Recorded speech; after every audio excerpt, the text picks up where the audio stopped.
Chapter 1151. You have a chance to establish two centennial empires in two different sectors at the same time. You would be the first in history to accomplish such a feat. Ba-doom. Robin's heart pounded violently, then suddenly seemed to stop. His breath hitched, his eyes trembled involuntarily, and his lips parted slightly in sheer disbelief. The weight of those words struck him like a thunderclap. Establishing a multiplanetary empire was already an incredibly daunting task, one that only the most powerful and visionary individuals could even attempt. But to create a centennial empire? That was on an entirely different level. No, not just one, but two centennial empires at the same time. A cold chill ran down his spine, colliding with the fire of exhilaration surging within him. A storm of emotions erupted in his chest, filled with fear, doubt, and an overwhelming, insatiable excitement. Néhari, watching him closely, saw the flicker of a new flame ignite deep within his gaze. A slow, knowing smile crept onto her lips. Now that is the expression I like to see. Robin took a deep breath, forcing himself to stay composed, but the tremor in his voice betrayed him as he hesitantly asked, "Is something like this even possible? Establishing two centennial empires simultaneously?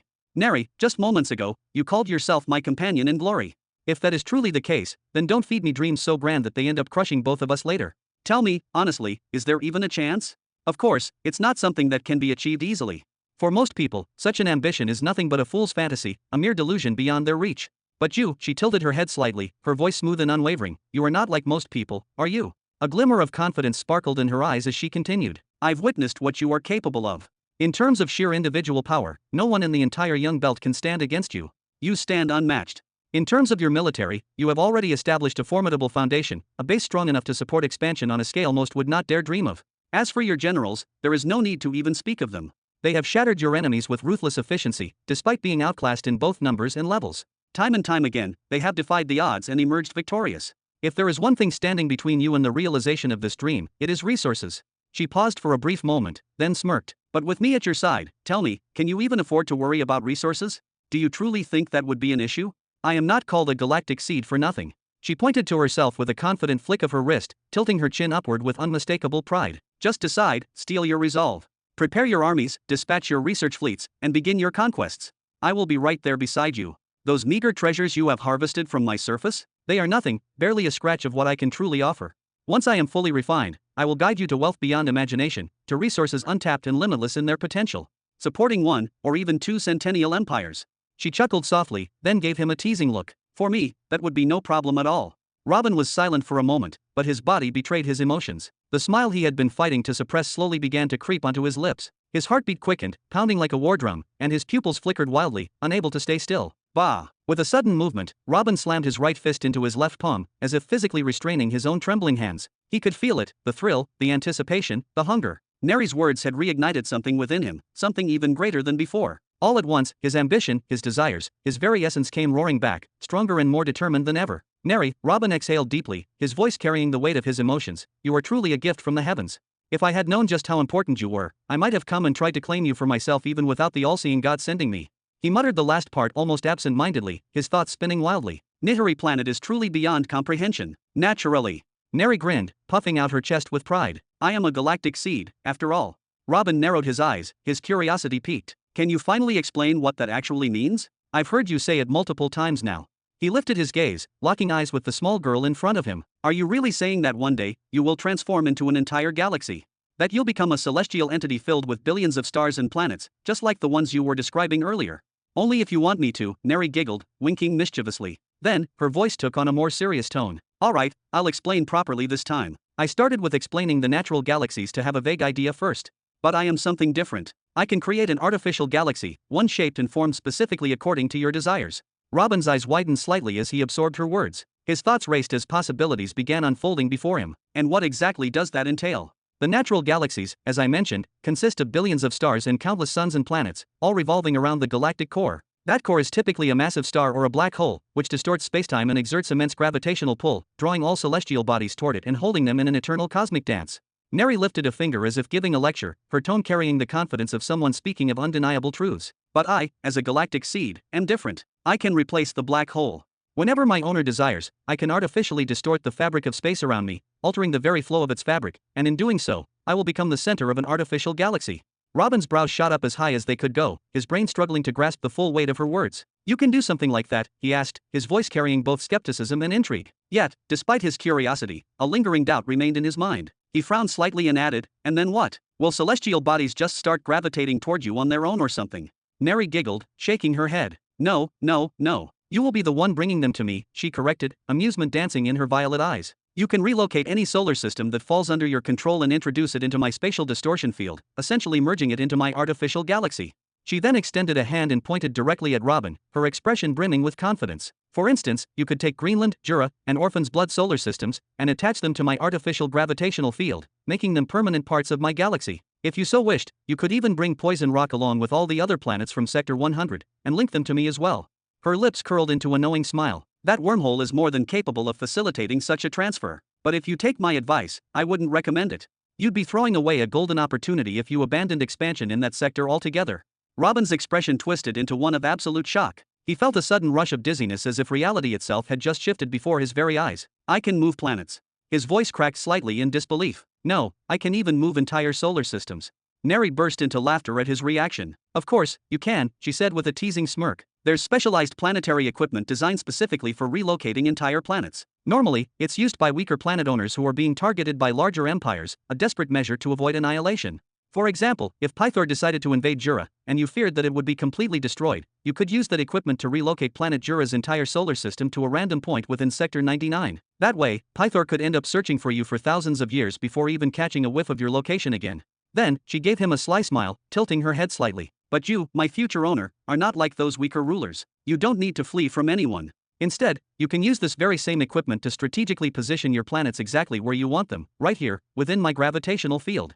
And once they are here, she paused for dramatic effect, I will forge an artificial galaxy for you, one tailored to your exact desires. Then, as if remembering something important, she raised a single finger in warning. But be warned, she said in a more serious tone. That relocation planetary equipment is extraordinarily rare. It is highly sought after across the known universe. Everyone wants it. It is the ultimate failsafe, a last resort tool that even the most powerful rulers crave, because no one is truly untouchable. Those who possess it either hoard it for themselves, sell it for astronomical prices, or, more often than not, are murdered for it. She leaned forward slightly, locking eyes with Robin. So if you're serious about obtaining it, you need to be very, very careful. Robin remained silent, processing the sheer magnitude of what she had just revealed. After a moment, he muttered, almost to himself, a relocation planetary equipment? What is a planetary equipment? The more he thought about it, the more absurd it sounded. Something with the power to move entire solar systems. That wasn't just advanced technology, it was godlike. Néhari waved her hand lightly. I suggest we stay focused on the main topic for now, she said with a casual shrug. You won't even see a piece of planetary equipment until you enter the middle belt, so there's no point in getting distracted by it right now. Then, with a mischievous smirk, she crossed her arms. Now, do you have any more questions about my ability as a galactic seed? Robin exhaled, rubbing his chin as he mulled over everything she had just said. I don't know, he admitted after a pause. It's an incredible ability, but I can already see problems with it as well. Néhari raised an eyebrow. Oh. If I gather all my planets in one place, wouldn't that just make it easier for my enemies to invade? He asked. Think about it. In my war against Pythor, I had multiple fallback options. I could retreat, regroup, and strike back from different positions. But if all my planets are concentrated in one location, then I have nowhere to run if something goes wrong. Néhari suddenly let out an exasperated sigh, throwing her hands up in frustration. Why would you even need to run when you have a galaxy of your own? She groaned. Robin blinked. Then, she leaned toward him, her expression turning slightly impatient. Tell me, Robin, have you never heard of Necropolis Fortress Galaxy? Her voice grew sharper as she continued. Or what about the Tyrant's Galaxy, Intiras? The galaxy of Morpheus the Dreamer? Or even the galaxy of House Destra? Chapter 1152. The Necropolis Fortress Galaxy, Tyrant Intiras' Galaxy, the galaxy of Morpheus the Dreamer, the galaxy of House Destra. Robin repeated the names with a mix of astonishment and reverence. He could hardly believe what he was hearing. These names carried an aura of mystery and power that sent chills down his spine. Who are they? What do these names even mean? Néhari crossed her arms, studying his reaction carefully.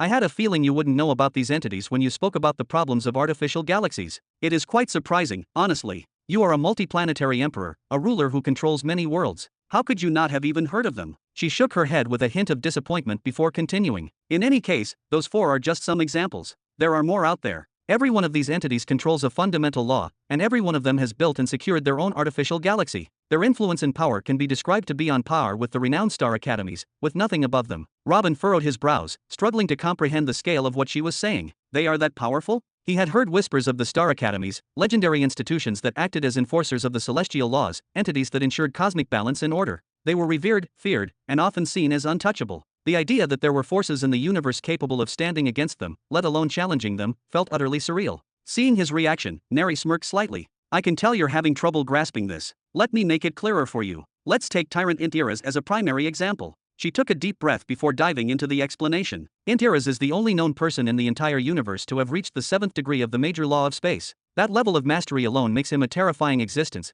but his true brilliance lies in what he did with that power. A long time ago, he revolutionized travel and warfare by inventing the modern form of space portals, a sophisticated fusion of the 5th and 6th stage patterns of space manipulation. Before his breakthrough, interstellar travel relied entirely on raw speed, with ships having to push their engines to the absolute limit. But Interas changed all of that. He was the first to use space portals as a means of large-scale transportation. She gestured with her hands as she continued, painting a vivid picture. He didn't stop there. He took things a step further by distributing minor space laws among his forces, granting his entire army an unparalleled advantage in mobility. With these two weapons in his arsenal, he swiftly conquered his entire sector in what can only be described as an aridifying feat. Robin swallowed, his throat dry. And after that? What did he do once he secured his sector? Néhari's expression turned grim. Once Interas crushed every opposing force in his sector and amassed what could only be described as nearly limitless resources, he set his sights on even more expansion. He attempted to invade a neighboring sector, believing his power was more than enough to subjugate it. However, he failed miserably. You see, transporting an entire army of his scale across sectors was not a trivial matter.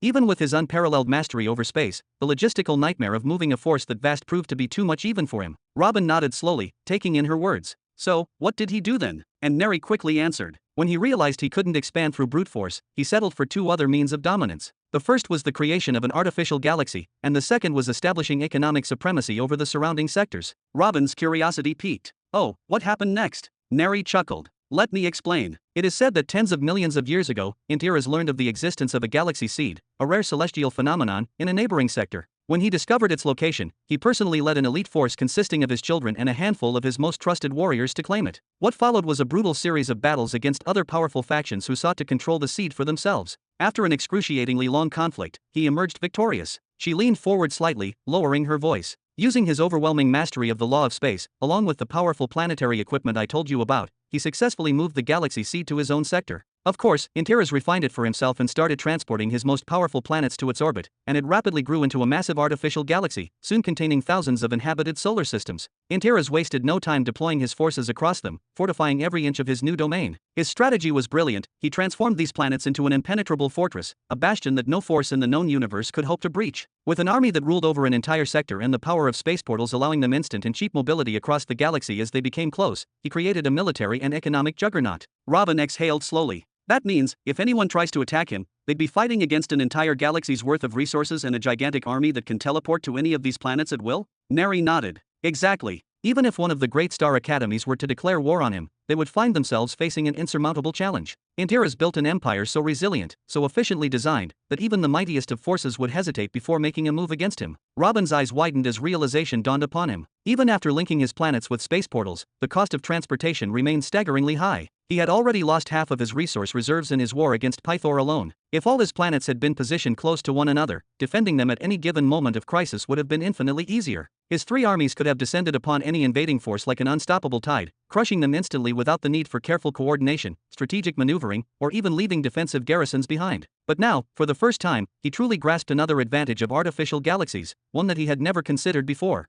It was an absolute battlefield, a place where wars were fought with only two possible outcomes, victory or complete annihilation. There was no in-between. In a conventional war, like the one he had fought with Pythor, both sides could afford to lose planets. The vast distances between their territories meant that a commander could strategically abandon a world, or even several, if it meant regrouping, gathering reinforcements, or preparing for a counterattack. The sheer scale of space allowed for tactical retreats and drawn-out conflicts. But in an artificial galaxy? That was simply impossible. Every planet was clustered together, positioned so closely that capturing one wouldn't just mean occupying territory, it would mean being completely surrounded. A single foothold couldn't be established, because no invading force would have the luxury of creating supply lines or fallback positions. The moment an enemy stepped inside, they would either have to destroy everything in their path, or they would simply perish. And if an opponent understood this, they would think twice before even considering such a war. Néhari had given Robin a moment to process these realizations before she continued speaking, her voice steady but firm, guiding him through the depths of knowledge that he had yet to explore. The second pillar of Tyrant Interas' strategy wasn't just military dominance, it was economic control over the surrounding sectors. Once he realized that hoarding space technology was no longer an advantage to him after securing his artificial galaxy, he did something no one expected. He started selling his knowledge. And not just to anyone, he did it through the Soul Society, the monumental establishment founded by Morpheus the Dreamer himself. And Interas, being the cunning ruler that he was, exploited it to its fullest potential. She paced slightly, her tone taking on a storytelling rhythm as she elaborated further. He sold schematics for space portals, blueprints that allowed others to construct their own teleportation networks, albeit inferior to his own. He introduced the designs for starships equipped with space-imbued tattoos, allowing them to surpass the speed of light without relying on primitive energy drives. He even pioneered the very exploration ships we were discussing earlier, vessels that could map out the unknown expanses of the universe with greater efficiency than ever before. She paused for a moment, letting the sheer magnitude of these contributions settle in. Then, with a subtle smirk, she added, "And that's only a fraction of what he unleashed upon the cosmos." Robin listened intently, his mind racing with the implications of such actions. By selling these technological marvels through the Soul Society, Xianxia's accumulated an unfathomable amount of wealth. Gems, artifacts, cosmic resources, he gathered them all in quantities beyond imagination. Some say that this one decision alone placed him among the 10 richest figures to have ever lived. But his influence didn't stop at personal gain. His innovations marked the beginning of the golden age of expansion. The sudden availability of space portals and advanced spaceships triggered a surge in planetary empires, causing their numbers to explode across the universe. In a matter of centuries, the political landscape was reshaped, and interstellar civilization as we know it was transformed forever. Robin exhaled, trying to grasp the enormity of this information. Xianxia hadn't just built an empire, he had shifted the course of history itself. Néhari's expression darkened slightly as she stepped closer, her voice now carrying the weight of something undeniable. "Do you finally understand what kind of existence we're talking about? This isn't just another powerful warlord that you might have a chance against. Xianxia is one of the fundamental pillars of the known universe. His lifespan is measured in tens of millions of years, and yet he is still alive, still watching, still governing from the very heart of the artificial galaxy he created with his own hands." Her gaze locked onto Robin's as she continued. "And the entities I mentioned before? The Necropolis Citadel Galaxy, Morpheus the Dreamer's Galaxy, the Destra House, and others like them, they are no different. Each of them has their own legendary tale, each of them wields a power that rivals the rest, and each of them made the same decision, to construct an artificial galaxy as their dominion." She took a step back, folding her arms as if to drive home her final point. "So when I hear you speaking about problems with artificial galaxies, forgive me for saying this, but that is nothing short of ignorance." Chapter 1153. Amazing. Robin's eyes gleamed with a mix of awe and excitement. "The person who invented space portals is still alive? I would love to meet him." Just hearing that term gave Robin an idea of the power and prestige of that individual. He thought about the all-seeing god, the impatient woman, and Volv's overlord, known as the Empress of the Nine Paths. All of them possessed the same knowledge and methods for creating space portals. Robin had always found this strange, a mystery that lingered at the back of his mind for a long time. But now, knowing that they all traced their knowledge back to the same source, it finally made sense. It was as if a hidden puzzle piece had fallen into place. And yet, the sheer magnitude of the revelation unsettled him. A single person had invented something that spread across the entire universe?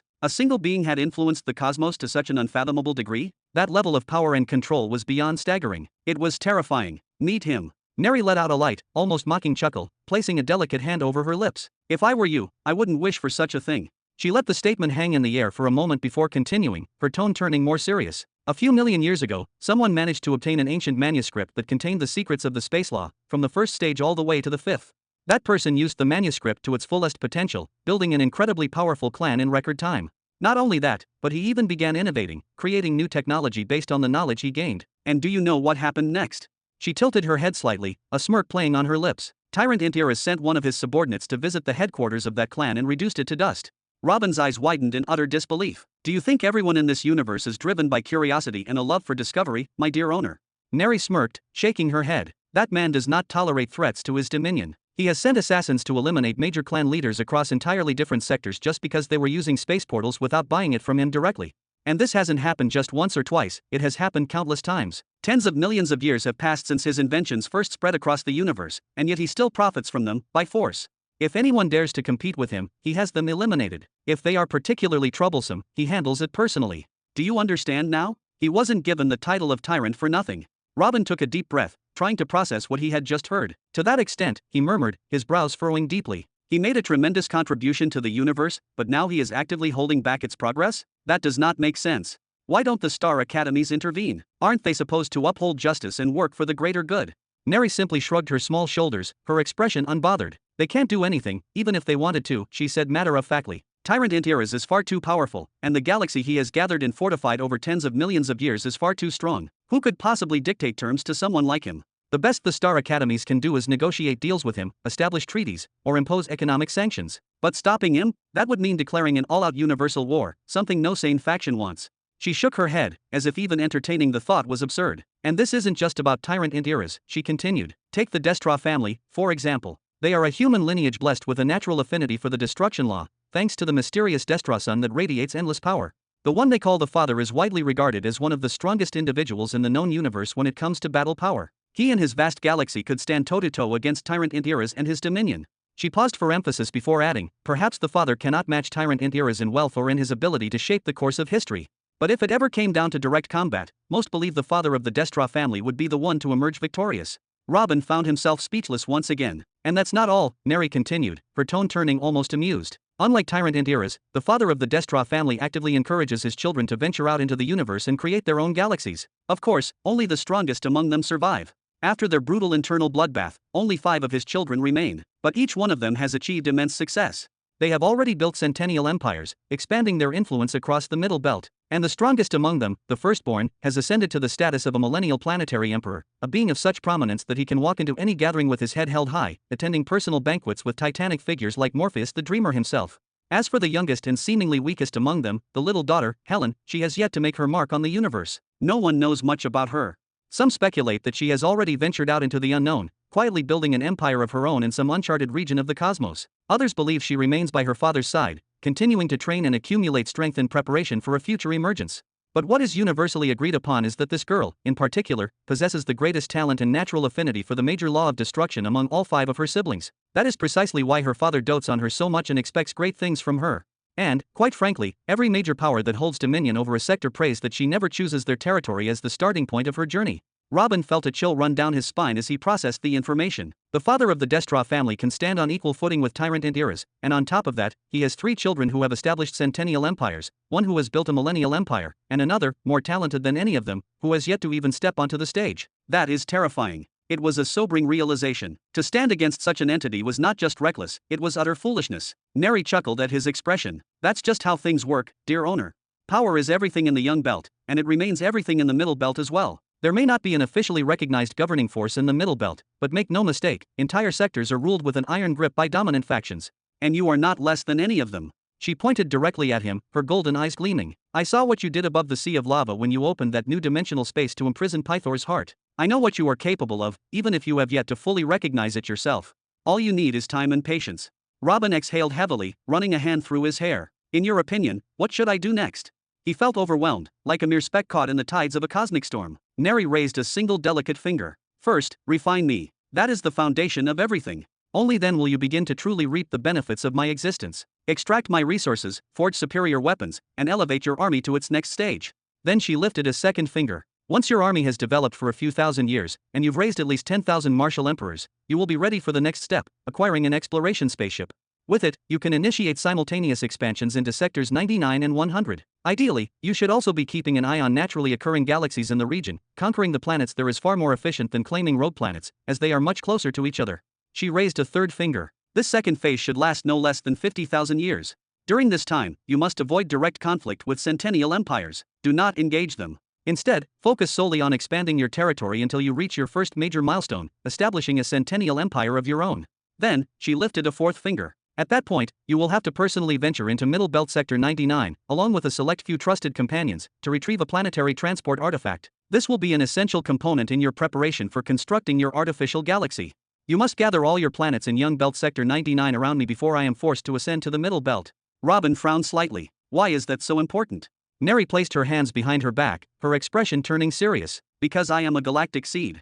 The words hung in the air for a moment before she continued. A planet classified as a galactic seed is an incredibly rare existence. We manifest from the primordial chaos only once every few million years, and our numbers across the entire universe are exceedingly small. If I were to suddenly appear in the Middle Belt, it would trigger a cataclysmic war over my ownership. Literally every major force in Middle Belt Sector 99 would converge upon me.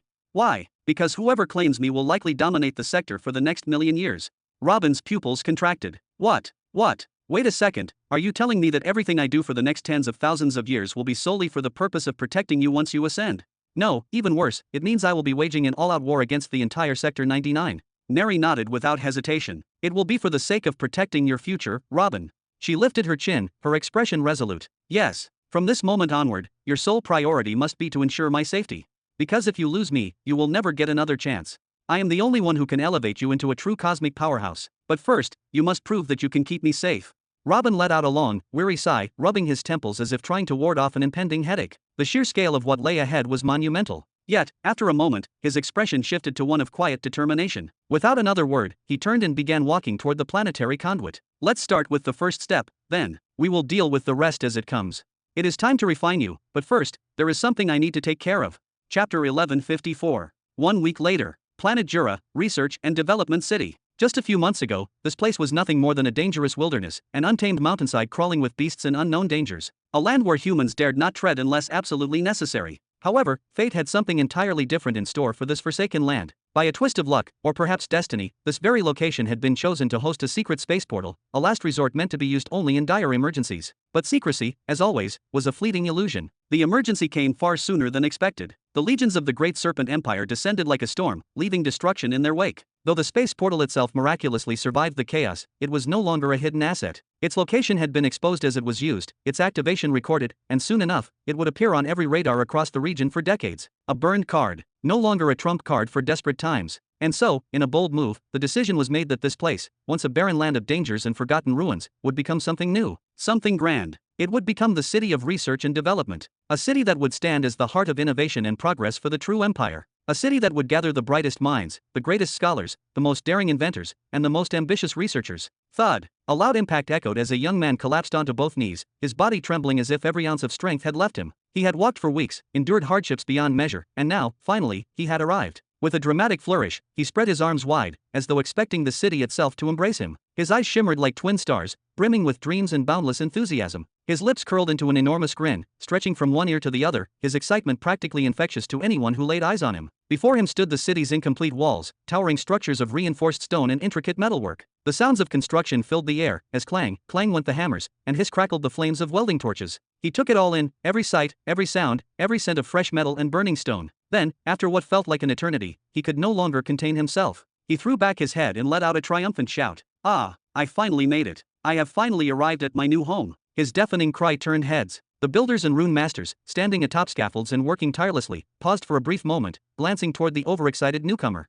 Some chuckled, others shook their heads in amusement, but none stopped their work, as the city would not build itself. However, not everyone remained silent. Smack! A powerful slap landed on the back of the young man's head. Ow! Who dares strike the future great rune master? He yelped, spinning around with an indignant glare. Standing behind him was an older man, seemingly in his late 40s, with an unkempt beard and a reddish nose, likely from too much drinking. The man let out a rough, mocking laugh. Get up, you brat, and stop embarrassing yourself. You have to be accepted first. He then jabbed a finger behind him. The young man followed his gesture, only to see a long line of people stretching toward the city's entrance. There were hundreds, or possibly thousands, of individuals waiting patiently in line. Some were young, barely past their teenage years. Others were elderly, their backs bent with age. The one thing they all had in common was the same eager, expectant look in their eyes. The same look he had just moments ago. Pa.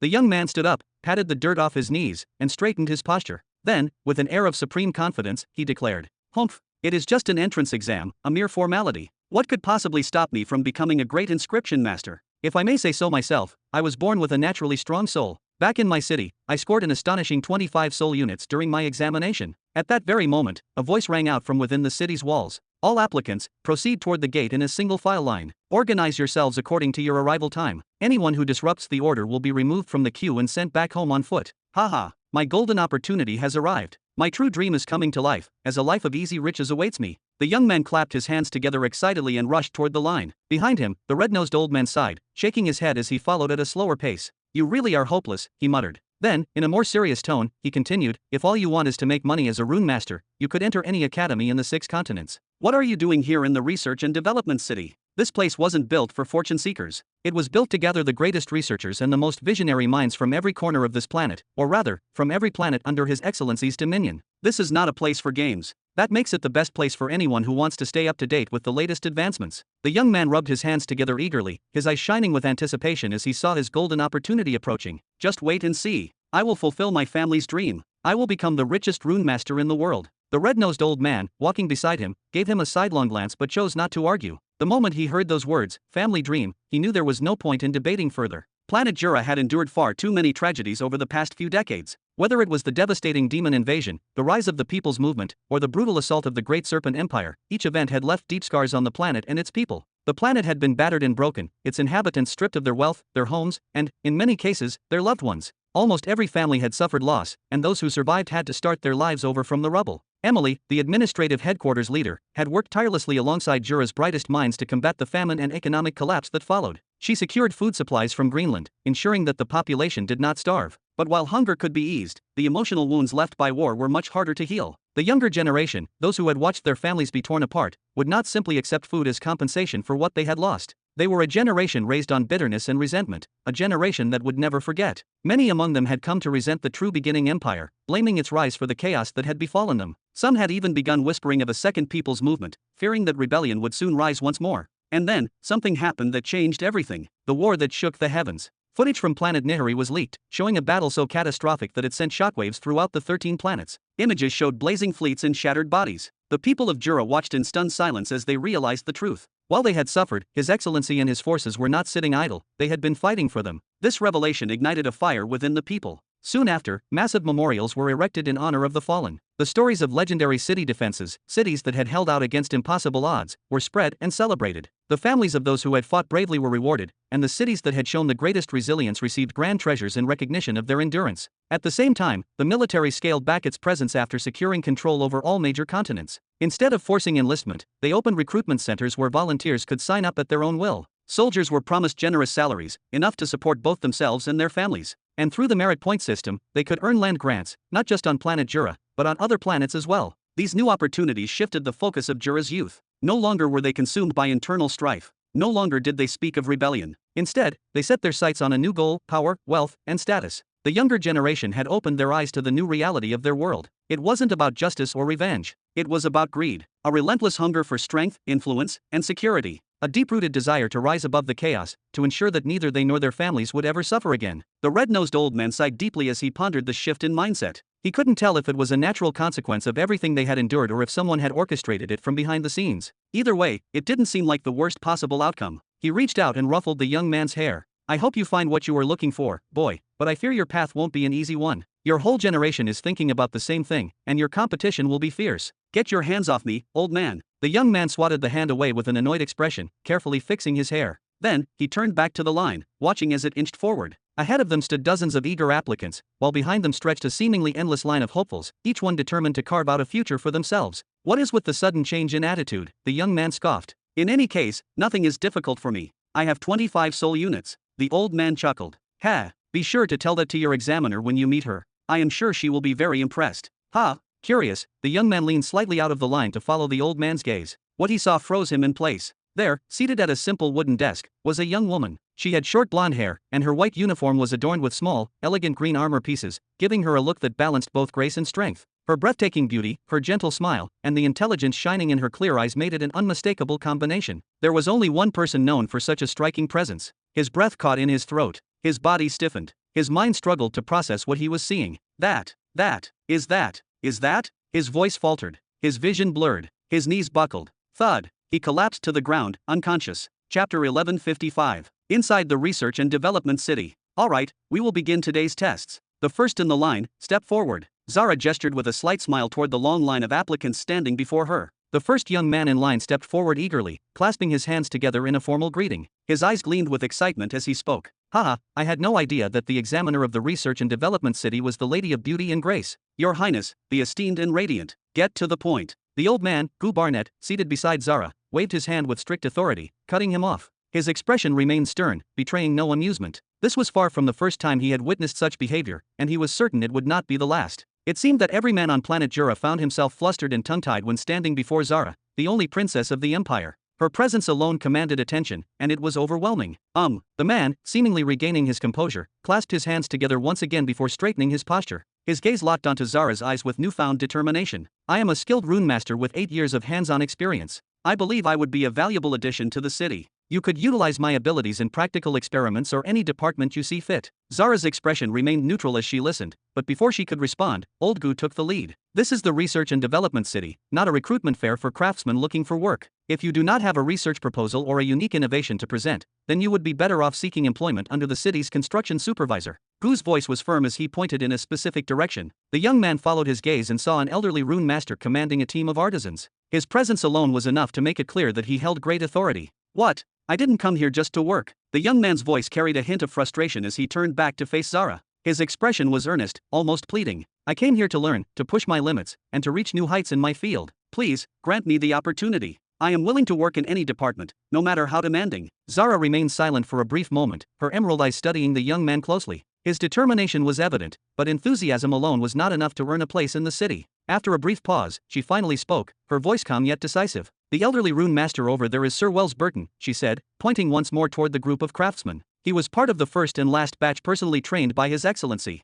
If you do not consider him a worthy mentor, then I fear you will not find anyone better suited to guide you. The young man's expression shifted as he processed Zara's words. His gaze returned to the elderly master in the distance, but this time, it was filled with admiration rather than skepticism. His earlier reluctance vanished, replaced by deep respect. Without another word, he turned back to Zara and bowed deeply. I understand. Thank you, my lady, for your invaluable guidance. Taking 2 steps back, he suddenly turned and sprinted toward Sir Wells, eager to prove himself under the legendary master. It seems this phenomenon will never end. Old Gu sighed, shaking his head in exasperation. Are there no true researchers on Jura? Every day, we receive a flood of applicants, yet in the end, we select only 3 or 4 at most. Zara exhaled softly, her expression thoughtful. There's nothing we can do. The pursuit of research is still a relatively new concept on planet Jura. It wasn't until the last 2 decades that people even began embracing innovation. I doubt they will all flock to us at once. We'll have to be patient. She cast a glance toward the city around them. While the main roads and buildings had been completed, much work remained unfinished. The defensive walls were still under construction, and many of the protective formations had yet to be activated. Perhaps once the city was fully operational and research projects were underway,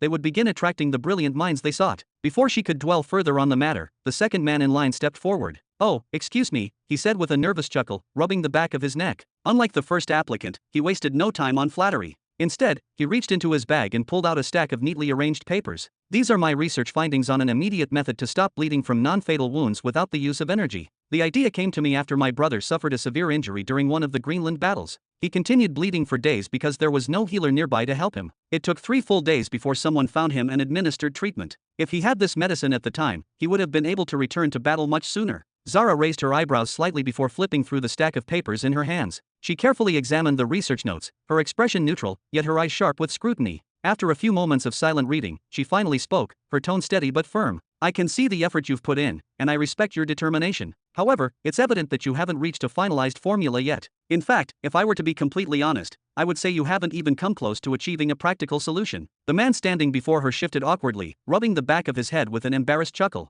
I know. It's just that I haven't had the time to refine my creation. I run a bakery, so I have to make sure my family is fed, too. My days are spent kneading dough and serving customers. Researching something like this, it's difficult to find the time. Zara remained silent for a moment, her piercing green eyes locked onto his. She studied him carefully, as if measuring the weight of his words, trying to determine the sincerity behind them. For 3 long seconds, she simply stared, unblinking. Then, with a slight nod, she set the papers back down on the table and reached into her sleeve. You won't have to worry about feeding your family anymore, she stated with calm certainty, sliding a small yet elegantly designed card across the table toward him. You may join the alchemy division. Head to that building over there, she gestured to a tall structure in the distance, its walls lined with alchemical symbols and glass-windowed laboratories, and present them with this. The man froze for a second, his hands trembling as if afraid that this was all just a dream. But the weight of the card in his hands was real. His eyes welled up with tears, his lips quivering before finally breaking into a joyous, disbelieving grin. Thank you, Your Grace, he cried, his voice thick with emotion. Overcome with gratitude, he lifted both hands to the sky as though offering a prayer.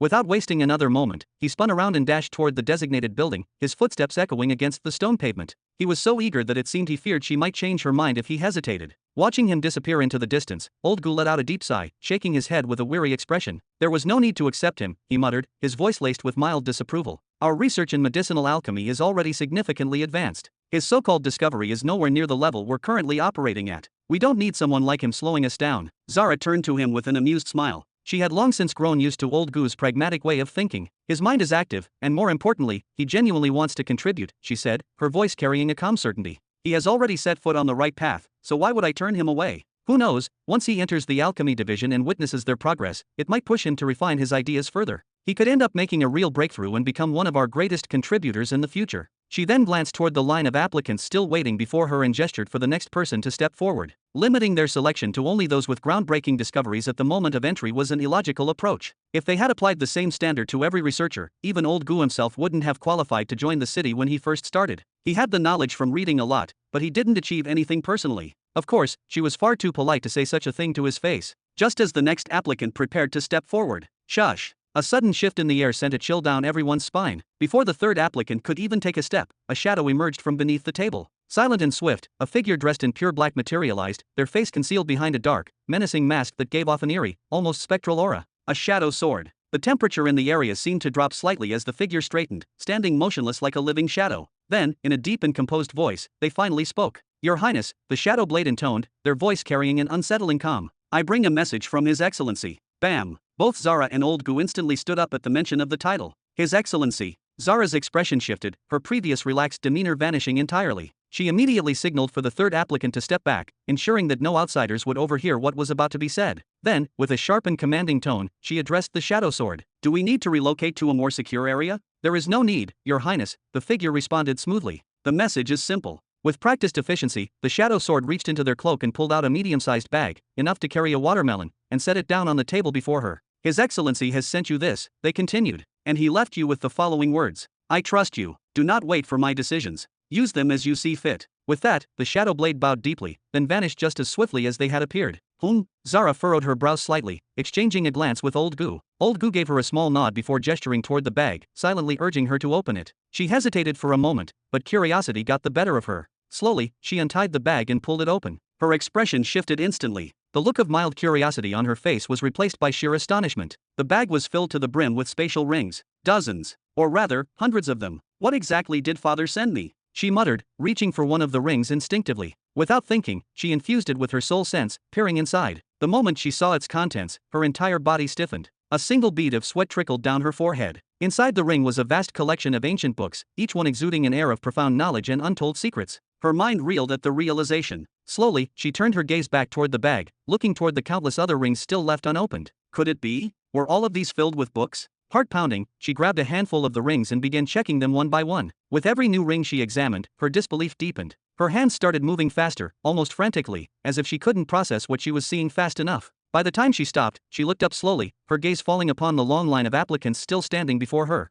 For a moment, she said nothing. Then, under her breath, she muttered, "It seems we'll need to lower the admission requirements." Old Gu tilted his head slightly, confused. Chapter 1156. 1 week later. Planet R2, near the space gate. The tension in the dimly lit chamber was palpable. Chains rattled slightly as Carrie shifted in her seat, her piercing glare fixed on the two figures before her. Arrow, dressed in his usual crisp yet understated uniform, sat with an air of growing impatience, while Elizabeth lounged beside him, exuding nothing but cold amusement. "All right, this isn't working. There's no real progress happening here. Why are we all wasting our time?" Arrow finally declared, his tone laced with frustration as he tapped his fingers against the table. "That's what we've been saying from the beginning." Carrie shot back without hesitation, her voice firm, unwavering. "There's nothing to discuss with you." She lifted her chin in defiance. "The relationship between an occupier and the rightful owners of the land is one of killer and victim. There's nothing to talk about unless you leave us alone and get out of our property."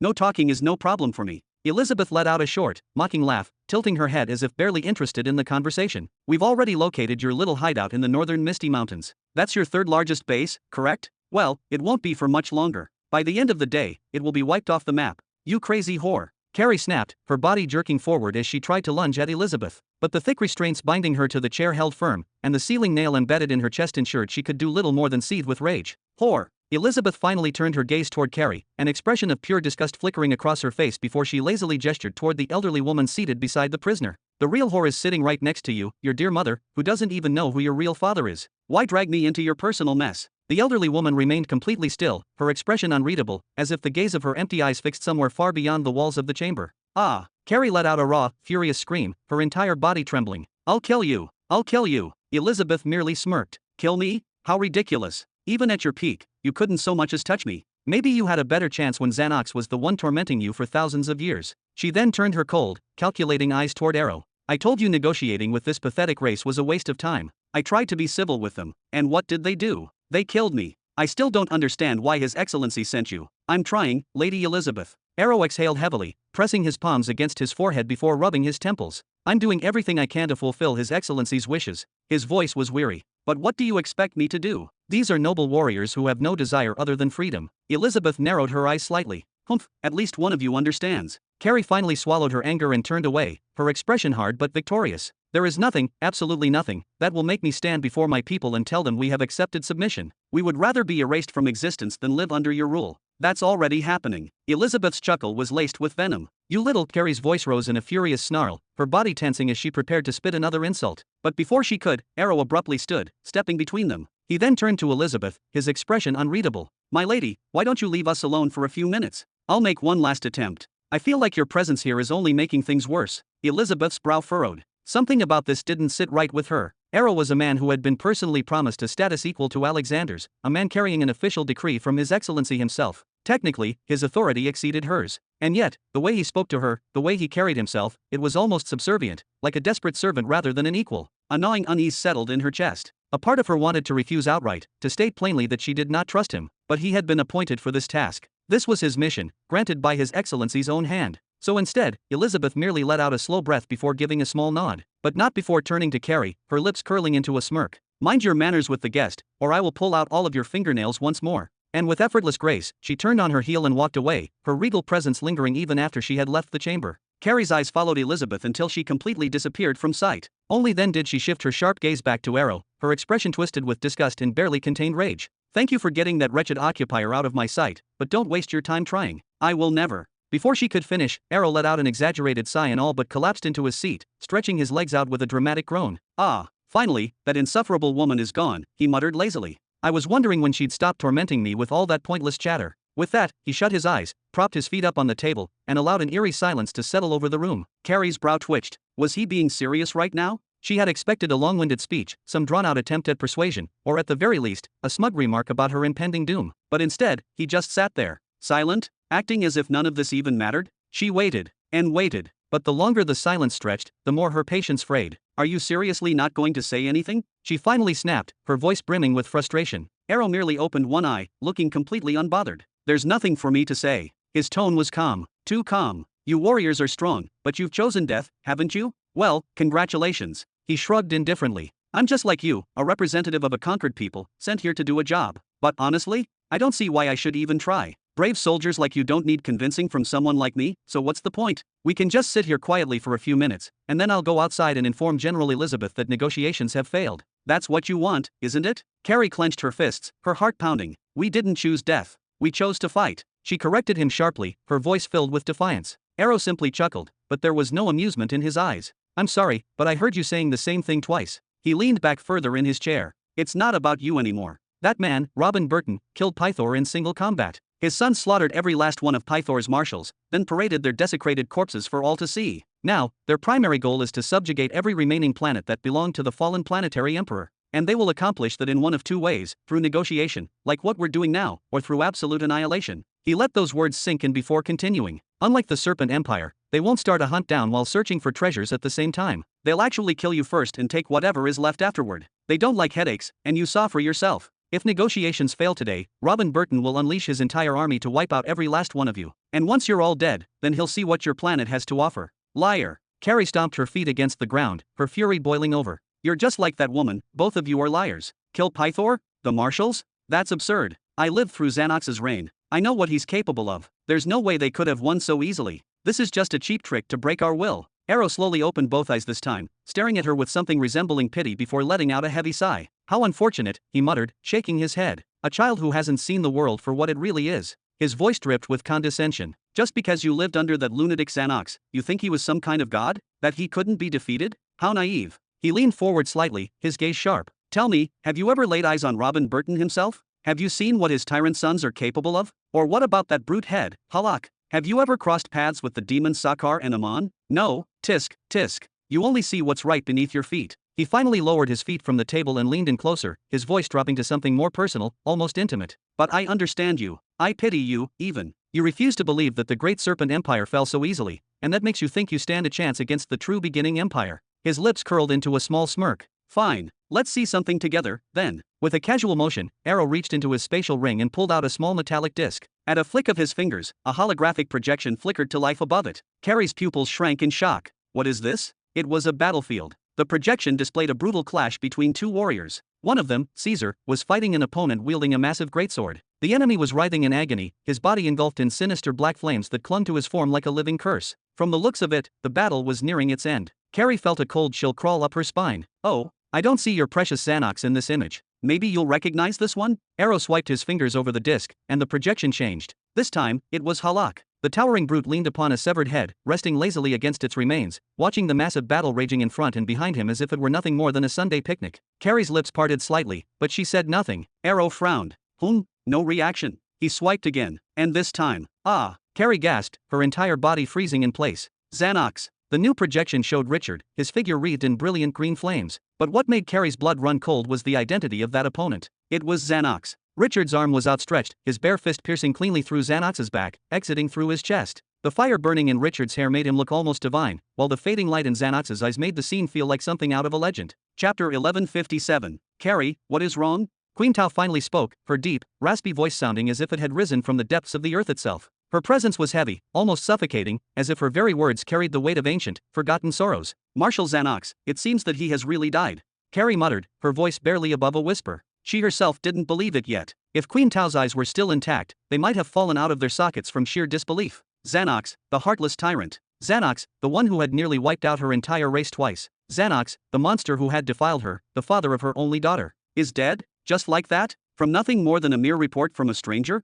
A powerful silence settled over the room, thick and suffocating. It was the kind of silence that only followed a revelation so devastating that the mind refused to process it. Oh, so this is the infamous Xanax. Arrow finally broke the silence, his voice laced with mild amusement. He cast a glance at the projection before shaking his head with a chuckle. Do you see that man with the green flames? That is Richard, the son of the madman Robin Burton. He inherited his father's insanity, perhaps something even worse.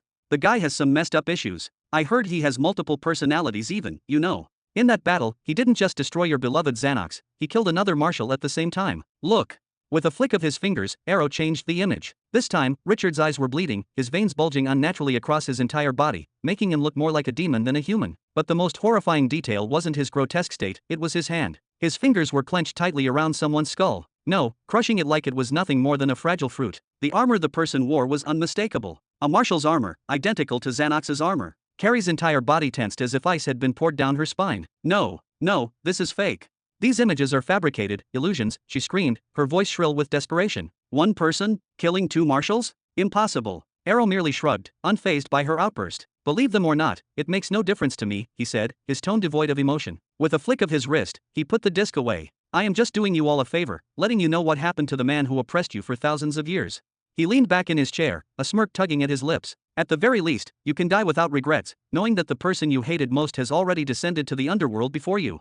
Carrie's eyes widened to their limits, her small mouth slightly agape as if she had forgotten how to close it. Her gaze dropped to the floor, her vision blurring slightly. This isn't fair. This isn't fair. Her scream tore through the silence, her voice cracking under the weight of emotions she couldn't name. A few stray tears welled in her eyes, though she stubbornly refused to let them fall. Marshal Xanax's death should have been the greatest news in the history of the Nightcat race. A day of celebration. No, an eternal festival, one that should be honored every year, every single day. And yet, she didn't feel joy. She felt despair. Because up until this moment, she had believed, even if just a little, that the war between the two planetary empires was still ongoing. That somehow, someway, they were still a part of this conflict, that new developments could arise at any moment. Who knew? Maybe Xanax would make a miraculous comeback, launching a counterattack and creating a window for them to escape. Maybe the war would turn disastrous, forcing General Elizabeth to withdraw her forces and abandon this occupation. As long as the war continued, there was always a sliver of hope. But now, the war was over. There was no hope, no escape, nothing. A heavy sigh escaped Arrow's lips as he leaned forward, rubbing the bridge of his nose. I understand what you were going through, he muttered, his voice laced with exhaustion. The same thing happened to us. Back on my planet, we were given the same choice, obedience or extinction. The true beginning empire does not play games. Carrie slowly lifted her head, her golden eyes burning with a fury so intense it could have set the room ablaze. Your choice is very clear now, coward. Arrow's expression darkened in an instant. I am not sorry for choosing to save my people, he roared, slamming his hand against the table with such force that the wood groaned in protest. What the hell was I supposed to do, huh? Throw myself into certain death? Stand against the flood and let my entire planet's population be wiped out? Who would gain from that? That bastard Robin Burton would just bring in a fresh batch of humans to settle in our homes and plow our lands. And within a few years, our blood would dry, and the planet would be his anyway. Who would even remember the bravery of the Thunderbolt tribe then? No one. We would just be fertilizer for the land, just like you will be. You know nothing about us or our great history. Carrie shouted back, her voice shaking with rage, her claws unsheathing slightly from her fingertips. Arrow let out a humorless chuckle, his gaze locking onto hers with an intensity that sent shivers down her spine. Oh, I know your history, little warrior, he murmured, his tone dangerously soft. I know your people fought for centuries.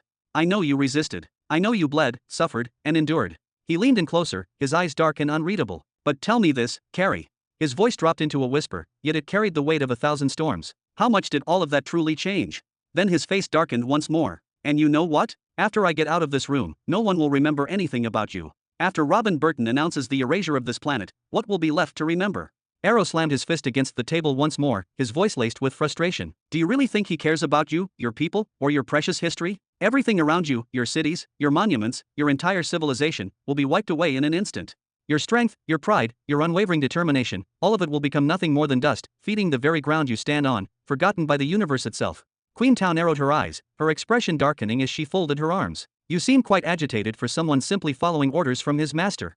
Her voice was steady, but there was a flicker of unease beneath her composed demeanor. She couldn't help but picture the horrifying reality Arrow was describing. Arrow exhaled sharply, his fingers tightening around the armrests of his chair before he forced himself to relax. I got agitated because of your daughter's words, that is all. His tone had softened, but there was still a weight behind it. He leaned back, resting against the chair, then cast his gaze downward, as if burdened by an invisible weight. That decision was already hard enough to make. Do you think I do not understand what it meant? I buried my head in the mud so that my people could survive. I know exactly what I did. But even if I could turn back time, I would still make the same choice. I cannot. No, I will not lose my woman, my family. If keeping my head buried in the dirt is the price I must pay for that, then so be it. His voice dropped to a whisper, almost as if he were speaking to himself rather than those in the room. As for you, do as you see fit. No matter what you decide, I will understand.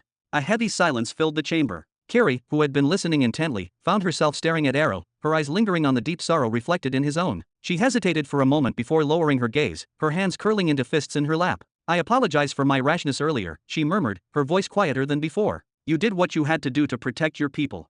I should not have judged you so quickly. Arrow let out a tired sigh, waving his right hand in dismissal. There is no need to apologize. If anything, I envy you. His lips curled into a small, bitter smile. You are stronger than I ever could be.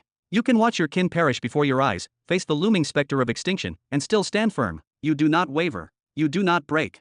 That kind of resilience, that kind of unshakable determination, I will never understand it. The room fell into a tense, suffocating silence. After a few moments, Arrow finally broke the silence. In any case, I was sent here as a last resort, he said, his voice regaining its steadiness. That madman, Robin Burton, wants to maintain the illusion that he possesses some semblance of mercy. He wants his followers to believe that he gave you a chance, that he extended a hand before resorting to destruction.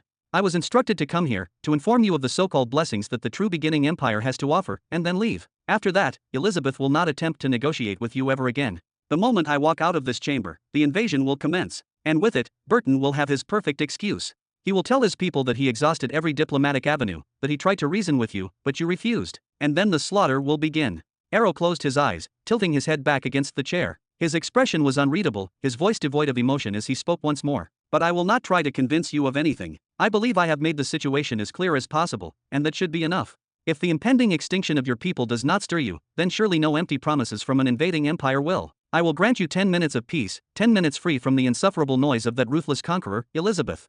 After that, I will leave. If you have no intention of reconsidering your stance, then at least use this time wisely. Say your goodbyes, hug each other, prepare yourselves for the inevitable. Because make no mistake, this is likely your final meeting. Arrow exhaled deeply, his lips parting slightly as if he wanted to say more. But in the end, he simply let out a dry chuckle and shook his head. I would love to help you in some way, but He trailed off, his voice filled with a mixture of exhaustion and resignation. Then, without another word, he allowed himself to fall into silence, his expression unreadable. Chapter 1158. Outside the negotiation site, a heavy silence hung over the battlefield-turned-diplomatic ground, where the fate of an entire civilization wavered on the edge of annihilation. Elizabeth stood at the edge of the overlooking platform, her arms tightly crossed over her chest, her posture exuding both authority and restraint. The wind played with strands of her golden hair, but she paid it no mind. Her round face, often adorned with a playful smirk or a knowing smile, was now stiff with an unfamiliar seriousness, her piercing gaze fixed on the distant horizon. There was something unnerving about the shift in her demeanor, something unsettling about how quiet she had become. She exhaled slowly, eyes narrowed. Buzz. The hum of the spatial portal in front of her continued uninterrupted. More soldiers, more weapons, and more tools of war were flowing onto the planet with each passing moment.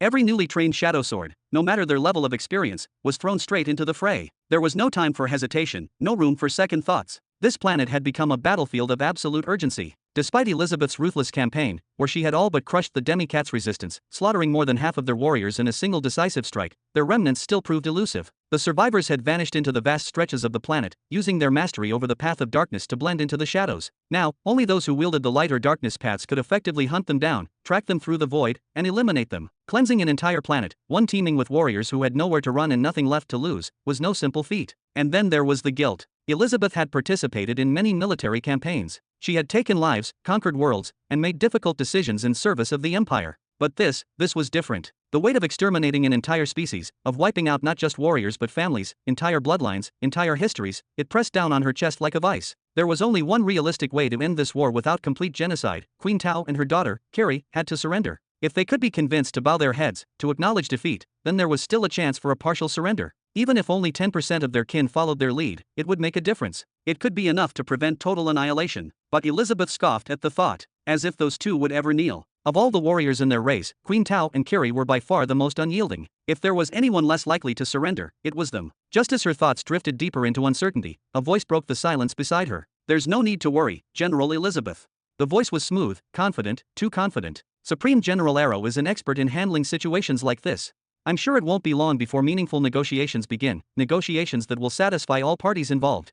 Elizabeth didn't even turn to look at him at first. Her brows twitched, irritation creeping into her otherwise impassive face. When she finally did glance sideways, her expression was nothing short of exasperated. "What exactly are you?" she asked, her tone carrying an edge of disdain. The man beside her smiled. His features were sharp, refined, his presence exuded an aura of someone who had once commanded great authority. He placed a hand over his chest in a practiced, almost theatrical manner before speaking. "Ah, I suppose we haven't been properly introduced." His voice was silk, his movements precise. "I am Harrows, former Marshal of the Great Serpent Empire, and currently serving as an assistant to the Third Supreme General in the True Beginning Empire."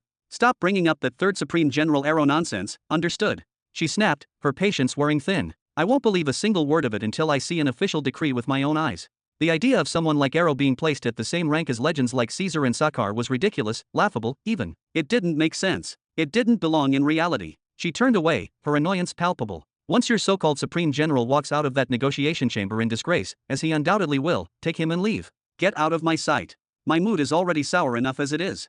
I don't need more reasons for a headache. A long pause followed. Harrows maintained his ever-present smile, but for the briefest moment, something flickered in his eyes, a strange, unreadable light. By all accounts, his individual strength far exceeded hers. On paper, his rank as an assistant to a supreme general placed him above her in the Empire's hierarchy. And yet, he had to hold his tongue. He had to endure. Why? Because his rank was little more than ink on a page, an empty title without substance. He and his allies had no real army and no official recognition from the Empire's true centers of power. Only Robb and Burton had any faith in their so-called potential. And faith alone was not enough. As the tension thickened, another voice suddenly joined the conversation, a soft, yet steady female voice that carried a weight of certainty. "Don't worry, General Elizabeth."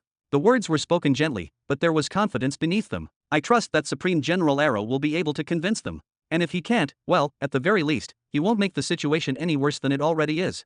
Elizabeth turned toward the newcomer. Standing there was Xianxia, daughter of King Volpe. Unlike Harrows, whose presence felt somewhat forced, Xianxia's aura was effortless. She was composed, calm, completely at ease despite the high-stakes situation surrounding them. Xianxia had been approached by Arrow himself only days ago, an offer extended to her to join his ranks as an assistant to a supreme general. And she accepted. Since that day, she had been at his side, following him wherever he went just like Harrows. Elizabeth wasn't sure whether she found that amusing or concerning. Either way, time was running out. "Miss Sandra, I've heard quite a lot about you." Elizabeth's sharp eyes swept over Xianxia from head to toe, her arms still crossed tightly over her chest. She made a deliberate effort to ignore the fact that Xianxia had just referred to Arrow as Supreme General. "May I ask what exactly you and this demi-serpent are doing here? Shouldn't you be off somewhere establishing that so-called Third Army?" Her tone carried a distinct edge of irritation, one that had been growing sharper ever since she set foot on this planet. The massacres, the battles, the stubborn resistance of the natives, everything had weighed on her, darkening her mood considerably. And now, just when she thought she was done dealing with the insanity, these three fools appeared, speaking as though they had suddenly risen above her in rank and importance. It was enough to make her blood boil. "As a matter of fact, preparations for the Third Army are already well underway," Sandra responded with a calm, measured voice. "As for why we're here, Supreme General Arrow personally requested our presence. He said he wanted us to witness firsthand how he carries out his excellency's will to peacefully subdue all planets, to get to know his ways more." Like Harrows before her, Xianxia bore Elizabeth's condescending tone without complaint, her expression remaining composed. Elizabeth let out a slow, sarcastic chuckle, a smirk curling at the edges of her lips. "Subduing all planets peacefully? Now that's a..." Bang! The doors behind them burst open with startling force, interrupting her mid-sentence. Arrow stepped out with an ear-to-ear grin. Done. Sandra and Harrows immediately exchanged pleased smiles, their eyes glinting with satisfaction. Elizabeth, however, did not share their enthusiasm. Her face darkened further as she turned to him sharply. What do you mean done? Arrow shut the door behind him with almost comical gentleness before clapping his hands together. Queen Tao, and more importantly, Governor Kiri, have agreed to submit to the Empire under a set of specific conditions. His grin widened as he began listing them off one by one. First, they demand full autonomy in governing their people. Second, no Imperial troops will be stationed within their cities. Third, they want unrestricted access to trade with the Empire. Fourth, if we ever take anything from their planet, we must compensate them fairly. And finally, if they are ever called to fight under our banner, they will only do so if compensated in a manner they deem appropriate. There are a few other minor details, but those are the key points. Elizabeth's eyes widened in sheer disbelief. This. Arrow let out a loud, hearty laugh. Before coming here, I studied His Highness Caesar Burton's original negotiation plan to understand the framework I was working within. And guess what? They were going to get all of these benefits anyway, plus a few more. Elizabeth frowned deeply. How did you do it? I offered them even softer terms than these, yet they rejected me every single time. It was like talking to a wall. Arrow shrugged, lifting his hands in mock innocence. What can I say? It's charisma. His playful tone lingered for a moment before his expression turned serious. The important thing now is summoning His Highness Theo. From today onward, he'll be the one overseeing them. Elizabeth's brow furrowed further. Theo? Why Theo? Arrow's lips curled into an amused smirk. Apologies, General Elizabeth, but their hatred for you has now surpassed even their hatred for Xanax after that underground assault. He let out a dry chuckle. However, they still hold a deep respect for the Shadow Swords since they managed to defeat them on their own battlefield. They specifically stated that they would only follow them if necessary. That race has a natural affinity for darkness, so I believe His Highness Theo will be able to make excellent use of them. Elizabeth let out a slow exhale, her golden eyes narrowing in contemplation. That actually makes sense. After a brief pause, she muttered, "Thank you." Arrow grinned, giving her a dramatic salute. "Haha, my pleasure." Then, he turned to Harrows with renewed energy. "Alright, let's move. We need to head to Poison Rock as soon as possible. We must select the candidates without delay. Also, that prisoner you mentioned earlier, your words piqued my curiosity. I want to meet him. If there's even a slim chance we can rescue him before he's sacrificed, then we need to act fast." Whoosh. Before Harrows could even nod, a shadow sword materialized in the center of the group, a rolled-up scroll in hand. A message from Her Highness Zara. Arrow took the scroll with both hands, quickly unsealing it and scanning its contents. His expression gradually shifted from curiosity to something more contemplative. "So soon? I knew it was invadable, but this is just..." Elizabeth, who knew Zara well enough to be intrigued, raised an eyebrow. "Hey, what does Her Highness want?" Zara was not someone who sent messages lightly. In fact, outside of her father and brothers, she rarely acknowledged anyone at all. Crack. Arrow closed the scroll and ran a hand over his forehead, exhaling slowly. "She's ordering us to speed up negotiations with the humans of Planet R2 and the dwarves of Planet S1 because she wants to begin the Imperial spaceship construction project." Chapter 1159. After 3 months. Planet Poison Rock. Beneath the Imperial Palace. This place was one of the 5 most forbidden zones on Planet Poison Rock, and perhaps even within the entirety of the Serpent Empire. For centuries, only one man had ever been allowed to set foot in this sacred space, the late planetary emperor, Pythor. Here lay the Imperial Treasury, a vault of immeasurable worth, said to contain secrets, artifacts, and knowledge spanning countless generations. It was a place whispered about in legends, where even the highest-ranking officials had never dared to enter. But today, the hallowed silence of this place had been shattered. Bam, bam, tis. Careful, careful. Watch your steps. More than 100 meters beneath the surface, a vast subterranean chamber buzzed with movement. The thick, stale air carried the scent of burned metal and stone dust, mixing with the sweat and exertion of countless workers moving with relentless urgency. At least 70 figures could be seen spread throughout the massive underground hall, each engaged in a specific task.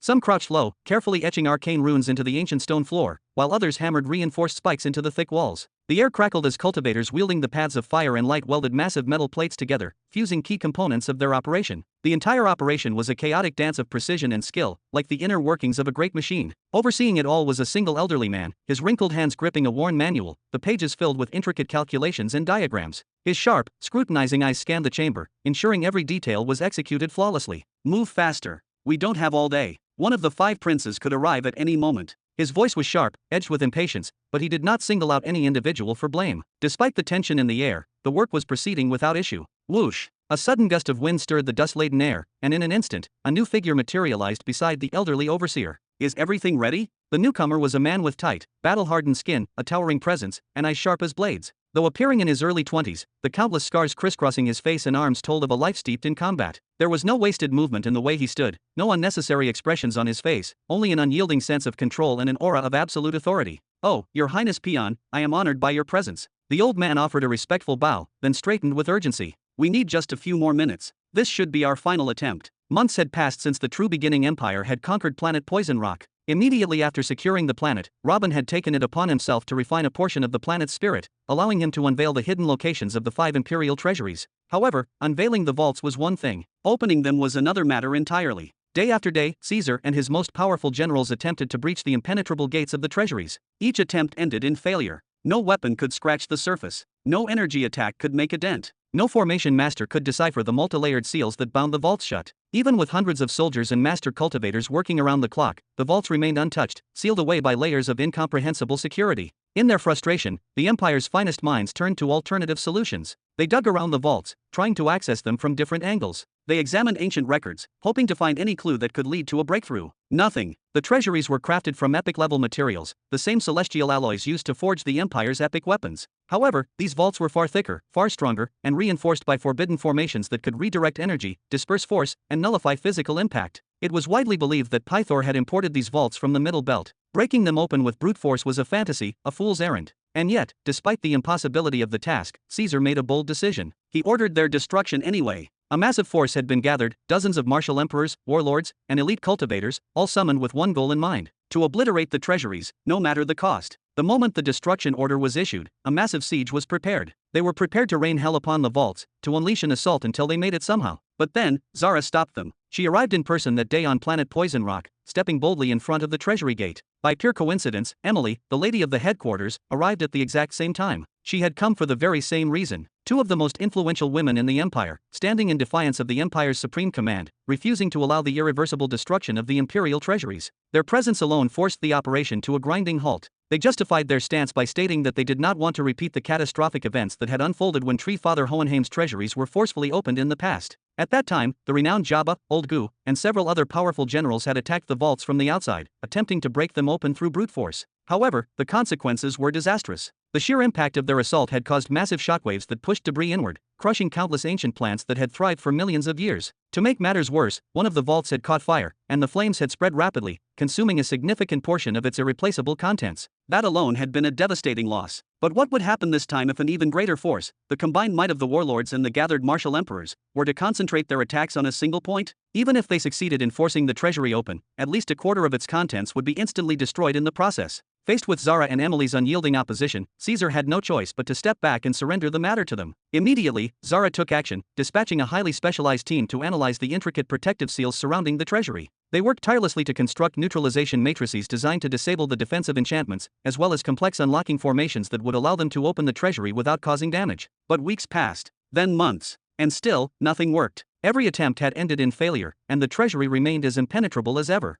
Peon's expression darkened. "It had better be ready this time," he muttered coldly, his gaze sharpening. "Otherwise, I will handle this myself." He had received a direct notification that yet another attempt would be made today. Furthermore, it had been explicitly requested that one of Robin's 5 children be present for the occasion. Since Caesar was preoccupied with overseeing the Empire's rapid expansion, Theo was immersed in training more shadow swords and managing the Night Ket's clan, Zara was buried under endless volumes of ancient knowledge from the Second Heaven's chosen library, and Richard was engaged in refining and reshaping planet Jura. The responsibility had fallen to him this time. "What exactly do you mean by handling this yourself, Your Highness?" The elderly project director, who had been supervising the operation for months, wiped the sweat from his brow. "This site is under the direct jurisdiction of the Research and Development City," he continued nervously. "Even if we fail today, I beg you, grant us 3 more weeks. We have devised another plan that we wish to test. That is no longer an option." Peon silenced him with a single wave of his hand. "My eldest brother, Caesar, is draining the imperial treasuries at an alarming rate to finance his grand city-building project across all imperial planets. Meanwhile, my younger sister, Zara, has launched multiple large-scale initiatives after obtaining the Second Heaven's chosen library, and each of them demands an unimaginable amount of financial support. Beyond that, we are in dire need of resources to replenish our army's losses, distribute war merit rewards, and compensate the soldiers who fought bravely in the recent campaigns."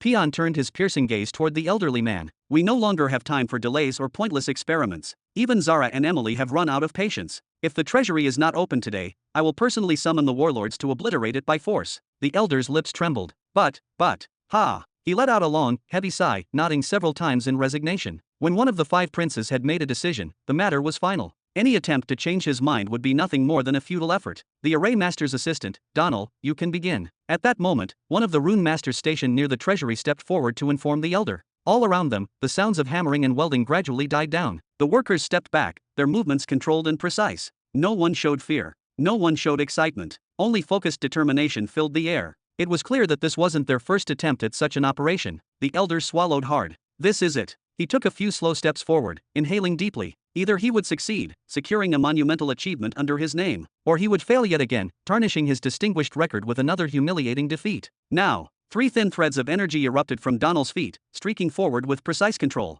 Each thread struck one of the 3 anchor spikes in perfect unison. Chapter 1160. Clang, clang. The engraved anchor spikes embedded in the ground suddenly flared to life, radiating an intense golden glow. Like veins of power awakening from a long slumber, a complex network of glowing runes began to pulse and shift, weaving a mesmerizing dance of symbols and patterns across the floor. Then, all at once, the runes converged, forming the unmistakable shape of a colossal sword forged entirely of pure, blinding light. A blade of unparalleled brilliance. The air crackled with electricity as the giant luminous sword hovered in place for a mere instant before violently descending upon the treasury gate. A deep, guttural hum reverberated through the entire underground chamber. The treasury massive gate did not shatter outright. Instead, it shimmered with a faint violet radiance, revealing an intricate network of defensive seals and barriers hidden beneath its surface. The ancient wards groaned, twisting and shifting in response to the attack. Their power, centuries in the making, reacted instinctively, trying to mitigate the devastating impact. However, this was not just an ordinary strike. This was a technique designed with meticulous precision, a formation constructed after months of intensive study into the vault defenses.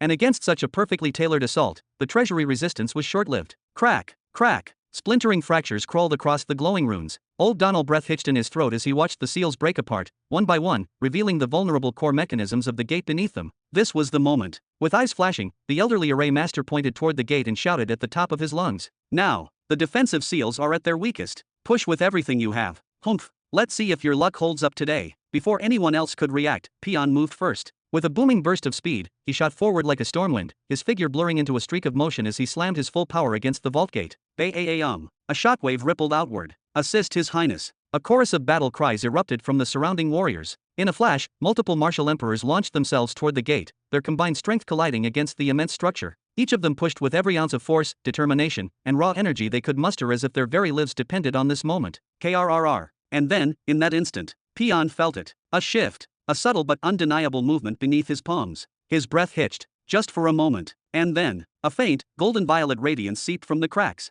Haha, we did it. It is opening. Old Donald collapsed onto the ground, gasping in utter disbelief. His hands trembled as they clutched at his forehead. Heave. Fueled by this newfound hope, Peon refused to waste a single second. With a roar, he tapped into the depths of his mastery over the law of wind, summoning an overwhelming torrent of gale force energy that surged through his body. Croc. Boom. At long last, the treasury immovable gate was breached. But before Peon could even steady himself, he felt his balance slip. With nothing left to anchor him, he stumbled forward, tumbling headfirst into the darkness beyond. Ouch. Ouch. Momentum carried him downward. He rolled uncontrollably, flipping and twisting as he plunged deeper into the unknown space. It was only after several chaotic somersaults that he finally regained control, utilizing his wind manipulation to stabilize himself midair. Whoosh. Yet, as soon as he caught himself, his mind was flooded with a single, pressing thought. Why does it feel like I just fell off a cliff? This didn't make sense. Before opening the vault, they had excavated the entire perimeter, ensuring that the treasury was a sealed structure, a rectangular chamber, no larger than a child playing field. So why did the space beyond the gate feel so vast? But before he could even ponder the answer, his initial shock was replaced by something far greater. Because the moment his eyes adjusted to the view before him, his heart stopped. Heavens! What he saw defied all logic. The treasury interior.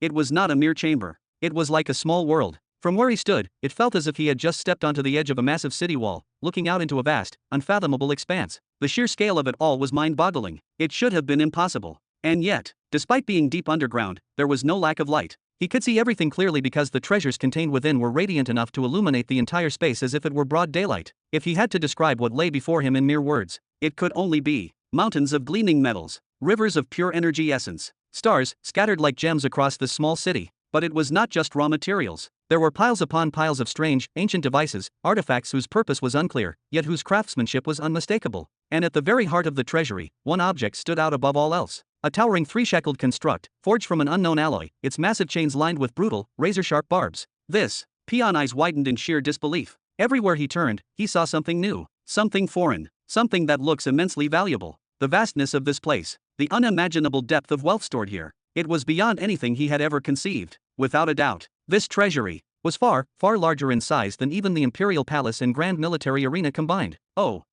Old Donald rushed forward, his eyes widening to their very limits as he stepped into the treasury. The other rune masters and divine blacksmiths followed behind him, their mouths hanging open in pure disbelief. For a moment, none of them could even find the words to speak. Spatial path runes. Those are definitely spatial path inscriptions. Old Donald muttered in awe, his trembling hand pointing toward the towering ceiling above them. What? Hearing that, Peon instinctively looked up. Though he was never particularly interested in such things, he immediately recognized the runes, similar to those he had seen before on spatial rings and space portals. The treasury was reinforced with spatial runes to expand its internal space. His voice trembled slightly as he spoke. Incredible. That explains what we are seeing right now. But the moment those words left his mouth, Peon felt like he was about to swallow his own tongue. No, that might explain the exaggerated size of the treasury, but it did not explain everything inside it. The sheer scale of wealth before him was staggering, beyond anything he had ever imagined. Among all the riches that surrounded him, the only things that did not catch Peon's attention were the energy pearls. After a quick glance, he estimated that there were no more than 1,000 or 2 stored here. The rivers of liquid essence flowing through the vault were certainly eye-catching, but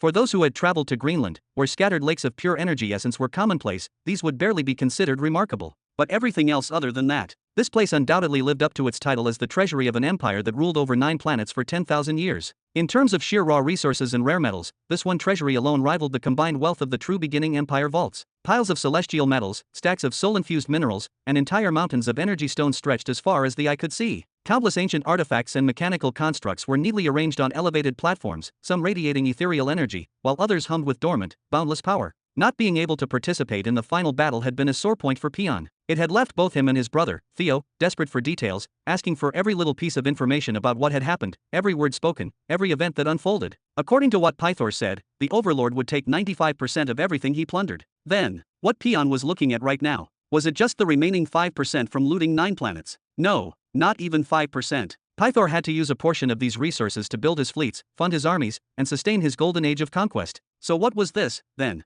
1% of what the Great Serpent Empire had plundered over 10,000 years. How? As Peon mind drifted deeper into thought, a joyful cry snapped him back to reality. Ha ha ha, we did it. One of the rune masters burst out laughing, his face brimming with excitement. My ranking points will double from this. Ah, I hope the rest of the treasuries have the same kind of defenses, then we can open them all just as easily, without further study. Peon's eyes widened in shock. That right, there were 5 different treasuries on this planet. This was only one of them. The realization sent a shiver down his spine. If this treasury alone was already this enormous, then, just how vast were the remaining 4? And more importantly, where did all of this come from? No, something is wrong. Peon's gaze turned distant as he let his eyes wander across the endless expanse of the treasury, an expanse so vast he could not even see the other end of it. It is impossible. This cannot just be the result of 1% of the resources from 9 planets. His throat went dry. This treasury alone could fund every single one of Caesar's ambitious plans for the next several centuries. Your Highness, what are your orders? A martial emperor floated beside him, bowing in earnest. Peon remained silent for a long moment. His gaze swept across the vault one last time, his mind struggling to piece everything together.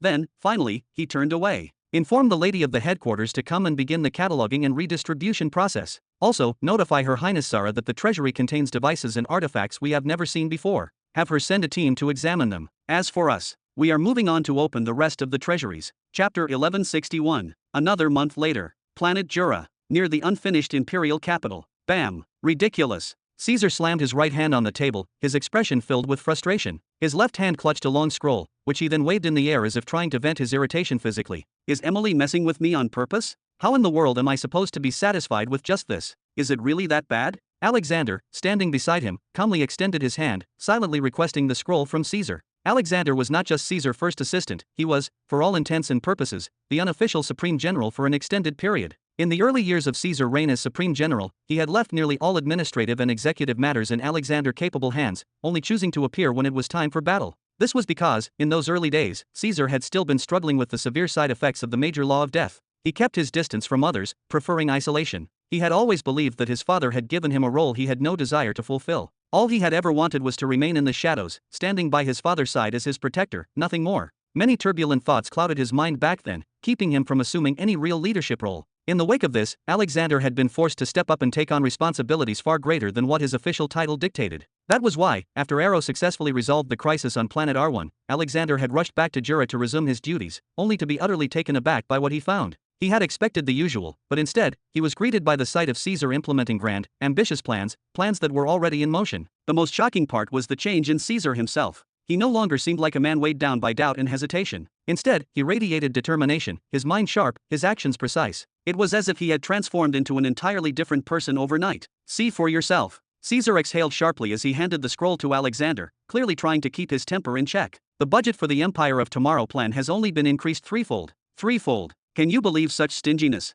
This. Alexander furrowed his brows, carefully scanning the document. Am I missing something? Your original plan relied on taking a share of the Empire available resources. Now that your allotted portion has tripled, why are you upset? If anything, this is a massive boost. And wait, where did all this additional funding even come from? The Empire of Tomorrow project that Caesar had envisioned was a grand endeavor. It was not just a political or economic reform, it was an all-encompassing vision for the future of the empire. On one hand, the project had a strong ideological component, which required decades of work by specialized organizations to reshape the very identity of the empire. On the other hand, it had an extraordinarily demanding material aspect. Caesar's goal was nothing short of revolutionary. He wanted to build several magnificent, fortified cities across every planet under imperial rule. According to his vision, each city needed to embody the empire's splendor, showcasing the pinnacle of their technological, architectural, and defensive capabilities. He wanted every single one of these cities to rival, if not surpass, the grandeur and security of the old imperial capital itself. It was an audacious vision, one that required unimaginable amounts of resources. Naturally, funding such a colossal endeavor had been a major point of contention. When Caesar first presented his idea, Emily, the head of the imperial treasury, personally confronted him. What followed was a heated argument that lasted hours. Emily had been adamant, if Caesar pursued this plan without restrictions, he would bleed the imperial coffers dry. In the end, after a long intense negotiation, she had begrudgingly granted him a limited budget, enough to construct a single city of this scale on each planet. It had been a frustrating compromise for Caesar, but he had accepted it as a starting point. Now, however, there was an unexpected development. A sudden tripling of the allocated budget was no small matter. This change alone would give the Empire of Tomorrow initiative an unprecedented boost. With this increase, the project could progress at a pace far beyond what had initially been planned. Alexander couldn't help but feel a surge of excitement at the possibilities. His mind was already racing with potential adjustments to their strategy, ideas that could maximize the impact of this newly available funding. So why, then, was Caesar angry? Oh, Caesar suddenly let out a chuckle, his frustration momentarily replaced by amusement. Haven't you read the reports about what was found in the 5 vaults on Poison Rot Planet? Alexander blinked. The vaults? No, I haven't had the chance yet. Why? Did they contain something unexpected? Caesar's eyes gleamed with a mixture of excitement and exasperation as he leaned forward, lowering his voice slightly as if revealing a great secret. The sheer amount of resources discovered there is astronomical. If we based our calculations on that, Emily could increase the Empire of Tomorrow budget tenfold with ease. Alexander breath hitched. Tenfold. The Great Serpent Empire was this wealthy? How is that even possible? Alexander shouted, his eyes widening in sheer disbelief as he tried to process the information. In terms of actual currency, whether energy pearls, energy essence, or even energy stones, they were practically broke. One of our cities in Jura or Greenland is wealthier than their entire empire ever was. Caesar waved his hand dismissively, his tone laced with both frustration and amusement. But when it comes to rare ores and metals, they far surpass us. By an enormous margin. Take oricelium, for example. If we compare their stockpile to ours, they had at least 15 times our total reserves, possibly even more. He then furrowed his brows and turned his sharp gaze toward another figure inside the tent. His eyes narrowed as he continued. And yet, despite this vast discovery, we only received 3 times our expected share? It seems that the headquarters wants to warm up these resources in the storage until they somehow start laying golden eggs. Before Caesar stood a middle-aged man in his 40s, dressed in refined yet practical civilian attire. The man hesitated for a moment but then forced a polite smile onto his face as he hurried to explain. That is not exactly the case, Your Highness. The reality is, other doors have opened, ones that require funding of a similar scale, or, in some cases, even more. And what doors could possibly rival His Highness' plan in terms of financial priority? Alexander slowly placed the scroll down on the table, his piercing gaze locking onto the man like a blade pressing against his throat. Mr. Marcel Burton, I'm well aware that you are one of the most influential figures in the headquarters. Normally, you wouldn't have the time to personally deliver letters. Yet, since you've come in person this time, that can only mean one thing. You are to give us the full picture. If that is the case, why don't you enlighten us with a proper explanation? Of course, Marcel Burton said with a well-practiced, diplomatic smile. Governor Alexander Keen perception remains as sharp as ever. He offered a slight bow toward Alexander before turning to face Caesar once more. His expression grew more serious as he spoke. To put it simply, Research and Development City alone will consume more than half of the discovered wealth from the 5 vaults. He hurried to continue before Caesar could erupt in protest. Following Supreme General Arrow's recent exceptional contributions to the Empire, the human population of Planet R2 has officially joined our ranks. Their leaders, elite researchers, and best engineers have been integrated into Research and Development City, specifically within the Weapons and Military Equipment Development Branch. Her Highness Zara personally requested a substantial budget for them, and Lady Emily from headquarters approved it without hesitation. Caesar remained silent for a moment, nodding twice, though his expression betrayed a hint of irritation. Still, he made no immediate objection. He understood the logic behind the decision completely. The humans of Planet R2 were an anomaly, a unique case unlike any other. Like the people of the Empire, they were pure humans, meaning they faced the same fundamental limitation upon reaching the martial emperor realm, their inability to wield 4th-grade laws. Yet, despite this crippling disadvantage, they had managed to resist the Great Serpent Empire for centuries. How had they done it? The answer lay in their extraordinarily sophisticated weapons technology. These people had devised an intricate system of weaponry that allowed them to navigate underground with remarkable freedom, launching devastating hit-and-run attacks on their enemies. Their weapons were so advanced, so lethally efficient, that even Zara, a seasoned military strategist, had personally praised them. She had gone so far as to estimate that a complete set of their weapons was worth as much as a single epic-class artifact. For conventional energy weapons to hold a value equal to that of an epic-class weapon was supposed to be unattainable. And yet, it had happened. Granting these people a dedicated research division and assigning them a massive budget to develop weapons for the Imperial Army was not just reasonable, it was an absolute necessity. I have no objections, Caesar finally said, though his brows remained furrowed. I only hope they produce the results expected of them. After all, they are a newly conquered people. The very notion of a subjugated race voluntarily developing advanced weaponry for the very empire that conquered them was practically absurd. Marcel Burton chuckled softly, shaking his head before responding. I don't believe there is any cause for concern, Your Highness. Supreme General Arrow has personally arranged generous wages and lucrative rewards for them. With those incentives in place, it would be difficult for them not to pour their utmost effort into the project.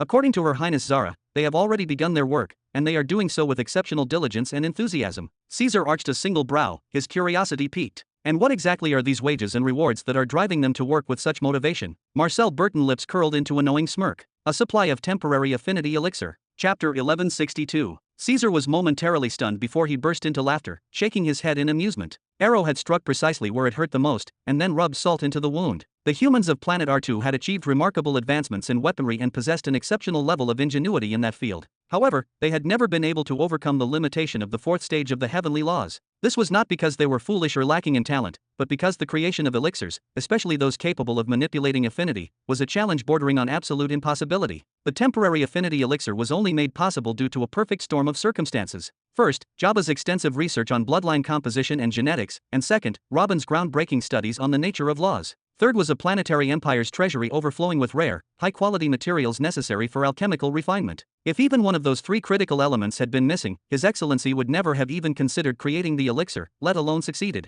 And without the enormous financial reserves of the empire, he would not have been able to establish mass production facilities to manufacture these elixirs on a large scale. While the idea of temporarily increasing affinity might sound like something any child could come up with in a moment of whimsy, actually making it work was practically impossible. Even among the most elite alchemists of the known universe, the creation of an elixir capable of temporarily boosting affinity was seen as nothing short of a fantasy. And whoever did possess such a formula would never give it away, no matter the price. In fact, it was highly probable that the sole reason the people of planet R2 surrendered to Peon without a single battle was that they witnessed them freely wielding the fourth stage of their laws in their battles against the Great Serpent Empire soldiers. To them, it must have seemed like Peon's forces had miraculously overcome the very limitation that had shackled their own kind for centuries. These elixirs were originally meant to be distributed in controlled amounts each month to every martial emperor affiliated with the true beginning empire. The system was strict, meaning anyone who wanted additional doses beyond their allotted supply, or those who wanted to improve their affinity permanently, had to purchase them using a specific number of contribution points earned through meritorious service. Yet Arrow, that bastard, had weaponized the elixirs. He had used them as wages. That scheming bastard had leveraged what was supposed to be their rightful supply as a bargaining chip in negotiations. Caesar's laughter faded into a smirk, and he muttered under his breath, saying "Clever bastard." He then let out a deep breath, gathering his thoughts before speaking with a more composed tone. There is no argument to be made when it comes to the development of the Empire weaponry, Alexander stated firmly, his voice carrying the weight of authority. Whatever budget they have received is fully justified. While our golden armament is undoubtedly one of the greatest inventions of the modern era, it was only ever on par with the Great Serpent Empire weaponry at best. And we cannot rely solely on our epic-class weapons, as mass-producing them on a scale sufficient for our entire military is impossible. He then crossed his arms, his expression growing serious. If we want to maintain superiority over any future enemies, we must invest heavily in the development of high-grade energy weapons. His words were direct and pragmatic, leaving no room for argument. After delivering his short but impactful statement, he turned his sharp gaze toward Marcel Burton and continued, asking what other projects had been absorbing such a massive portion of the headquarters funds. Marcel Burton, ever calm and composed, nodded slightly before replying. In response to the governor, the second project that has consumed more than half of the Great Serpent Empire war spoils is the Spaceship Development Division, which is currently the largest and most heavily funded branch without question. He then elaborated further, his tone carrying an undertone of pride. This division was established as a sanctuary for the genius dwarf engineers of Planet S1, allowing them to finally complete the unfinished blueprints that had been gathering dust for generations. Additionally, a number of veteran scientists from the Research and Development Department Space Division have been assigned to the project to enhance ship speed, maneuverability, and energy efficiency. Lastly, individuals from the Weapons Development Division, specifically from the newly integrated Planet R2, have been brought in to design and develop a new arsenal of weapons and specialized equipment for our battleships. A flicker of intrigue passed through Alexander's eyes. Dwarven engineers, veteran space researchers, and the most innovative weapon designers from Planet R2, all gathered in one division? His voice carried a note of appreciation, stating that explains why the funding is so massive. If all three groups can work together seamlessly, the results could be revolutionary. Marcel gave a small nod. That is precisely the hope, Your Excellency. The integration process is still ongoing, but the initial progress reports are promising. With the proper level of funding and oversight, the fleet capabilities could reach heights exceeding anything we have previously imagined. Then, with pride evident in his voice, he declared that these three divisions will unite to design and produce the prototype by the time of the coronation. According to Her Highness Princess Zara Vision,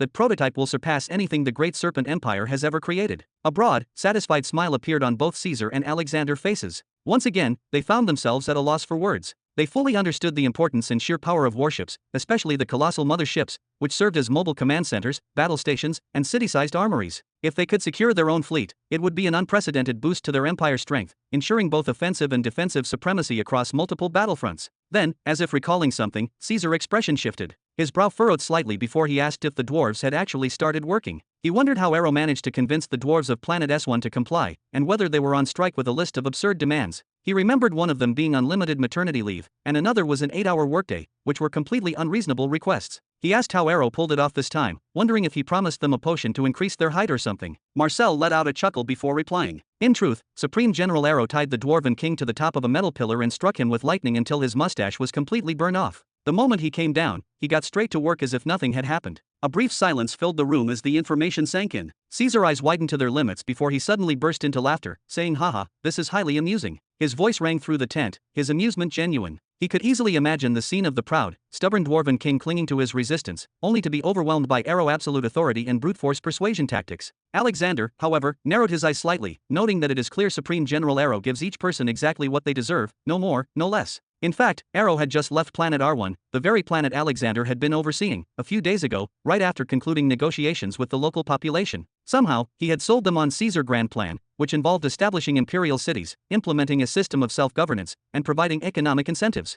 He had lured them in with the Empire point-based system, advanced law techniques, and access to rare goods, all while making it seem as if he were sacrificing his own interests for their sake. Caesar sighed, rubbing his head gently. He admitted that, to be honest, he was both worried and shocked when his father announced the formation of the Second Army and placed Sakar on equal footing with me. However, time had proven his concerns to be unfounded, as in a one-on-one fight, he feared he would not stand a chance against him. Then, his tone grew more relaxed. He noted that since his father chose Aero to be their third, that must mean he has some skills as well. He added that he just hoped Aero's strengths were not limited to racial manipulation and smooth negotiations. Alexander shook his head, attempting to lift his commander's spirits. He told Caesar that he underestimates himself, Your Highness. While he may be below Supreme General Sakar in terms of energy level, if he closes the gap even slightly, victory will be his. Then, he turned his gaze back to Marcel, asking, aside from weapons development and warship production, what else is consuming such a large portion of the budget? Marcel gave him a meaningful look before responding that they must rebuild everything the war has destroyed, Governor. His voice was steady, but his words carried heavy implications. Not a single city remains standing on any of the Empire planets, and they must rebuild them from the ground up.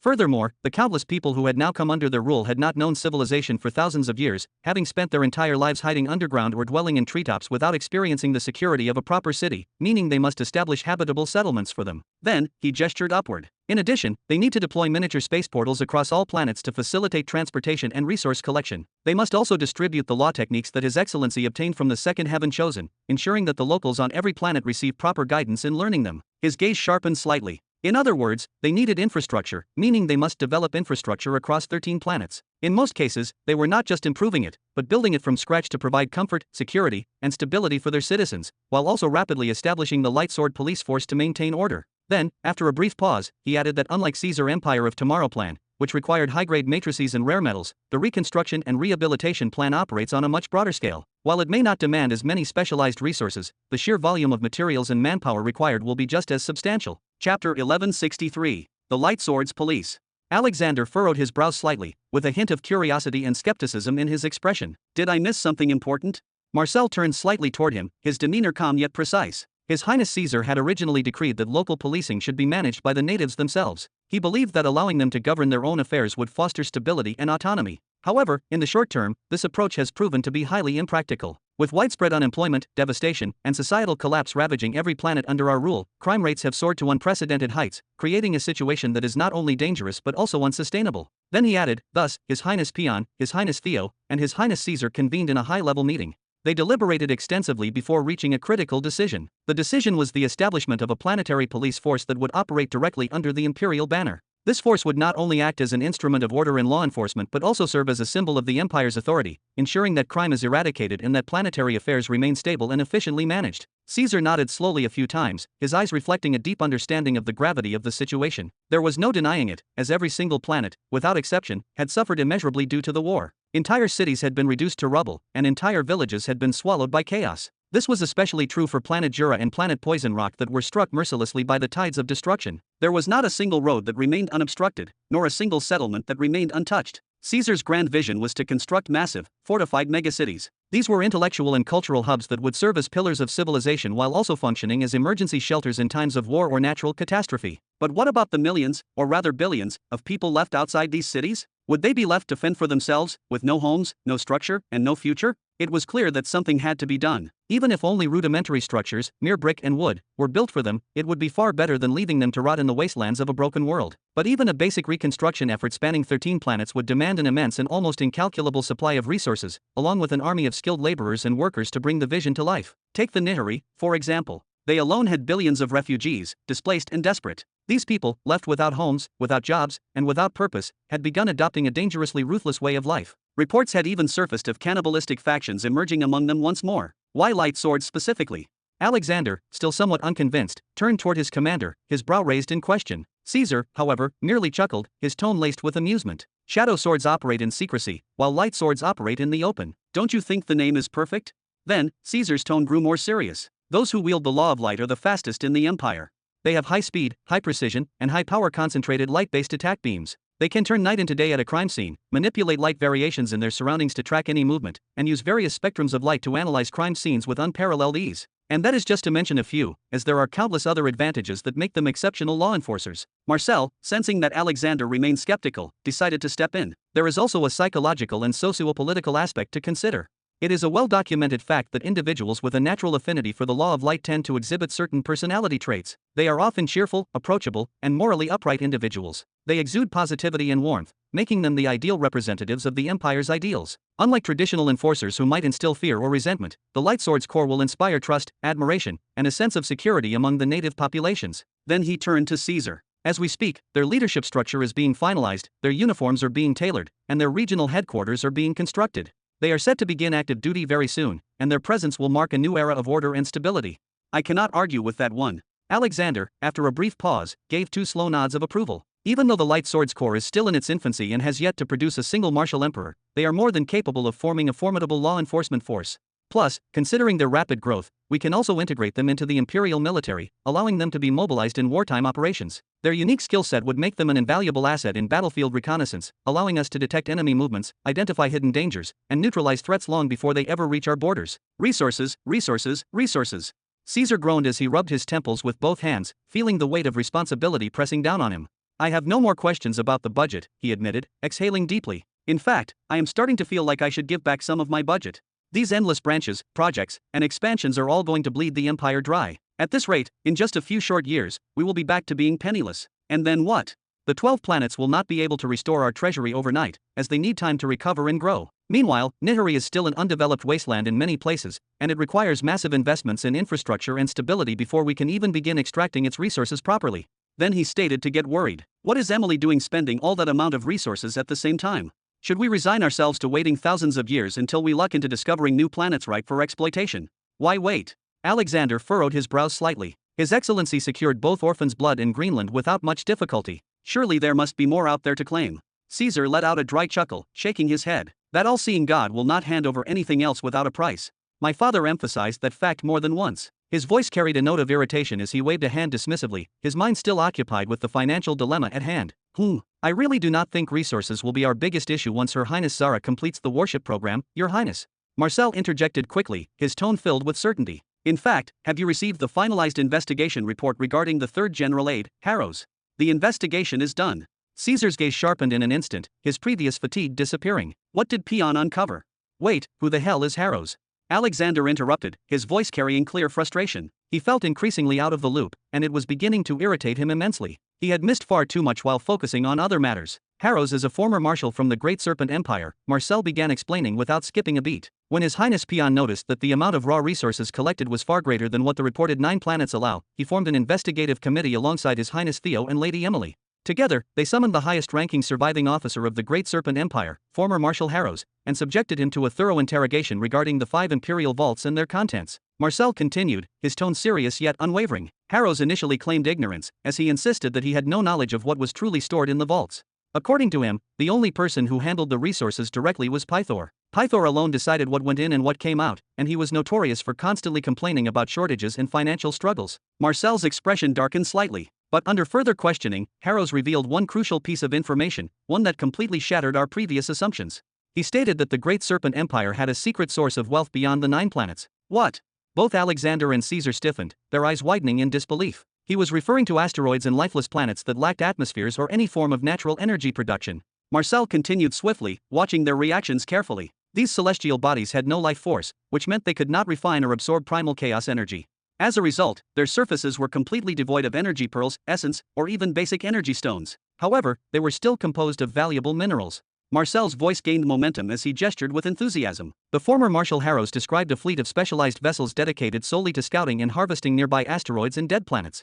These ships would obliterate celestial bodies using high-powered energy cannons, then drag back the largest rock fragments for processing. The extracted materials were taken to Poison Rock Planet, where they underwent meticulous refinement and extraction to yield high-quality ores, alloys, and other crucial resources. This process turned the Great Serpent Empire into a powerhouse of material production. With these resources, they were able to construct a massive fleet consisting of thousands of warships, a vast number of transport and excavation vessels, and a military force equipped with weaponry sets on par with the Golden Regiments. Additionally, their raw minerals and metals made up the majority of tribute offerings presented to their overlord. Marcel took a deep breath before delivering the final revelation. Despite being relatively poor in terms of universal currency like energy pearls, the Great Serpent Empire had an unmatched advantage when it came to natural resource exploitation, all thanks to their constant mining and destruction of nearby celestial bodies.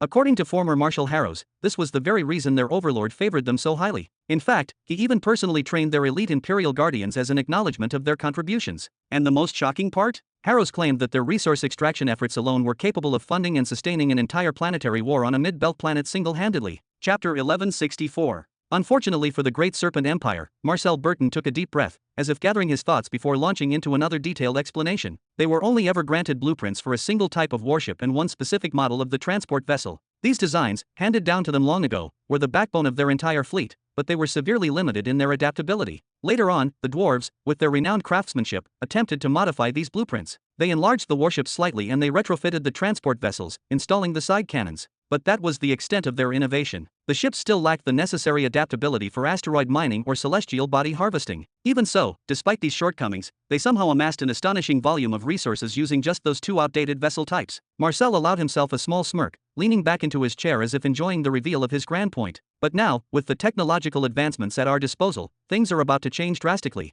With the introduction of our 2 humans, the incomplete modifications left by the dwarves, and the cutting-edge research spearheaded by the Empire's brightest minds, Miss Zara is confident that she can design and manufacture an entirely new class of ships, purpose-built for celestial body extraction. Ships engineered to maximize efficiency, streamline the mining process, and fully capitalize on untapped resources scattered across the cosmos. His expression turned more serious, his fingers interlocking as he rested his arms on the table. But embarking on this endeavor is not without challenges. If we commit to this strategy, it means we must also invest in a specialized fleet for protection and security. We humans cannot breathe in the vacuum of space, which means every celestial hunter ship will require an escort of warships to defend against potential threats. Furthermore, we will need to develop advanced detection technology to efficiently locate celestial bodies rich in usable materials. And even if we find them, we must also address another problem. How do we safely extract resources in zero gravity? Simply put, this project is a gateway to countless other innovations. The deeper we go, the more possibilities arise. Marcel slowly opened his palm, as if metaphorically presenting the weight of the decision before them. But let us set that aside for a moment. Right now, we have another pressing concern. His Highness Peon has formally requested a substantial increase in budget allocation. He needs resources to replenish the First Army, ensure fair compensation for our soldiers and their families, and finance the repairs and upgrades needed to restore the weapons, armor, and gear that were damaged or destroyed in the war. On top of that, we also... Caesar exhaled sharply through his nose, lifting a hand to halt Marcel's report. He rubbed his temples for a moment, as if battling a rising headache, before finally extending his other hand toward Marcel. Did you come here asking me to surrender part of my budget? Marcel chuckled lightly. Your Highness, it is more than enough that you simply understand the predicament we face. Lady Emily is personally overseeing the Empire of Tomorrow project, and since His Excellency himself has given it his approval, there are no immediate plans to divert funding away from your initiatives. He then flashed a knowing grin. If your Highness has no further orders, then I humbly request permission to withdraw. Caesar let out a slow breath, his gaze hardening with resolve. Relay a message to Emily and she will know what to do. The inner district of the Imperial City will be completed within a year. Peon must ensure that the army is in prime condition, prepared to conduct a formal military showcase when the time comes. Additionally, the Research and Development City must coordinate with every inhabited planet and every major settlement to install large-scale broadcast screens so that the coronation ceremony can be witnessed by all citizens of the Empire. Marcel nodded, his sharp mind already memorizing each directive. Understood, Your Highness. With a respectful bow, he turned on his heel and left the chamber. For a good while, silence filled the room. Alexander allowed his commander a few moments of solitude, watching as he remained deep in thought. But after a short pause, he finally broke the silence. It seems we have an overwhelming amount of work ahead of us before the Empire can truly stand on its own. Caesar remained motionless for a second, his fingers tapping against the polished surface of the table in slow, measured beats. 50 years. His voice carried a quiet certainty. That is all we need. Militarily, we brought down a colossal empire, one that had dominated planets for 10,000 years. If we maintain our pace, I believe that in another 50 years, we will not only rebuild, but we will surpass them in every conceivable way. His fingers abruptly stilled, the rhythmic tapping ceasing altogether. But the real question is, do we actually have 50 years? Alexander's eyes narrowed slightly at that remark. What do you mean by that? Caesar let out a small, almost wistful sigh. Nothing. He gave a faint, enigmatic smile, one that didn't quite reach his eyes. Just some fears that have taken root in my father's heart. I only hope they remain just that, mere fears, nothing more. With that, he shifted his focus, reaching forward to unfurl a detailed strategic map across the table. His demeanor shifted once again, returning to the pragmatic, tactical mindset that had carried him this far. Now then, he exhaled, his gaze sharpening as he studied the map. Where were we? Planet Poison Rock, Imperial Palace, Slave Chambers. Step, step. The sound of approaching footsteps echoed softly against the stone floor. Arrow, lounging against the wooden frame of an old chair, barely reacted at first. But when the familiar presence registered in his senses, a slow, expectant grin spread across his face. Harrows. Ha ha ha, you finally made it. I was starting to think they would never let you leave. After the 5 great vaults of the Great Serpent Empire were forcefully opened, Peon had issued a formal imperial summons, demanding the presence of the former marshal at headquarters. There, under the scrutiny of Theo and Emily, Harrows had been subjected to intensive questioning, and, of course, refusal had never been an option. It had been over 3 weeks since that interrogation began, and during that time, Arrow had not seen nor heard from Harrows once. Don't remind me, Harrows groaned, stepping inside with sluggish movements. Exhaustion clung to his frame, his normally rigid posture weighed down by visible fatigue.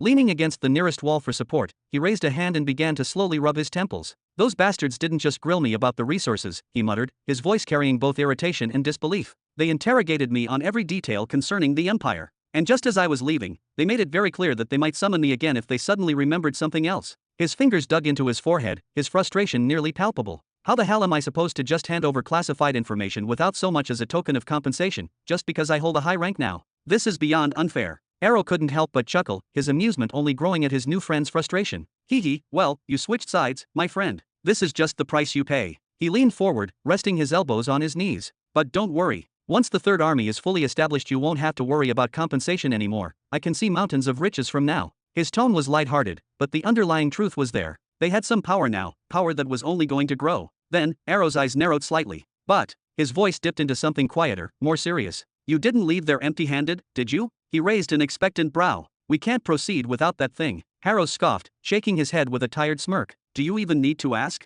His fingers flicked against the surface of his spatial ring, channeling a small pulse of soul force. A second later, something materialized in his hand. A solid, weighty object, shimmering faintly under the dim light. He tossed it lightly toward Arrow. Here, catch. Sha. Arrow's hands moved instinctively, catching the item and immediately inspecting it. It was a set of 3 shackles. One large collar, designed for the neck. 2 smaller cuffs meant for the wrists. Each of them is embedded with inward-facing needles, designed to pierce into the user's flesh upon activation. Thin but absurdly strong chains link them together, crafted from a material far beyond their modern capabilities. The engraved runes covering the entire surface of the device were complex, ancient, and radiated an almost forbidden aura. This was the bloodline ascension device of the Great Serpent Empire. Arrow exhaled slowly, his grin widening into something almost feral. Beautiful. He turned the artifact over in his hands, admiring the unmistakable craftsmanship. Now, we can finally begin the process. But, his fingers curled around the device, and he slipped it into his void ring without another word. Then, he slowly lifted his head, his expression shifting into something else entirely. The mirth in his eyes faded.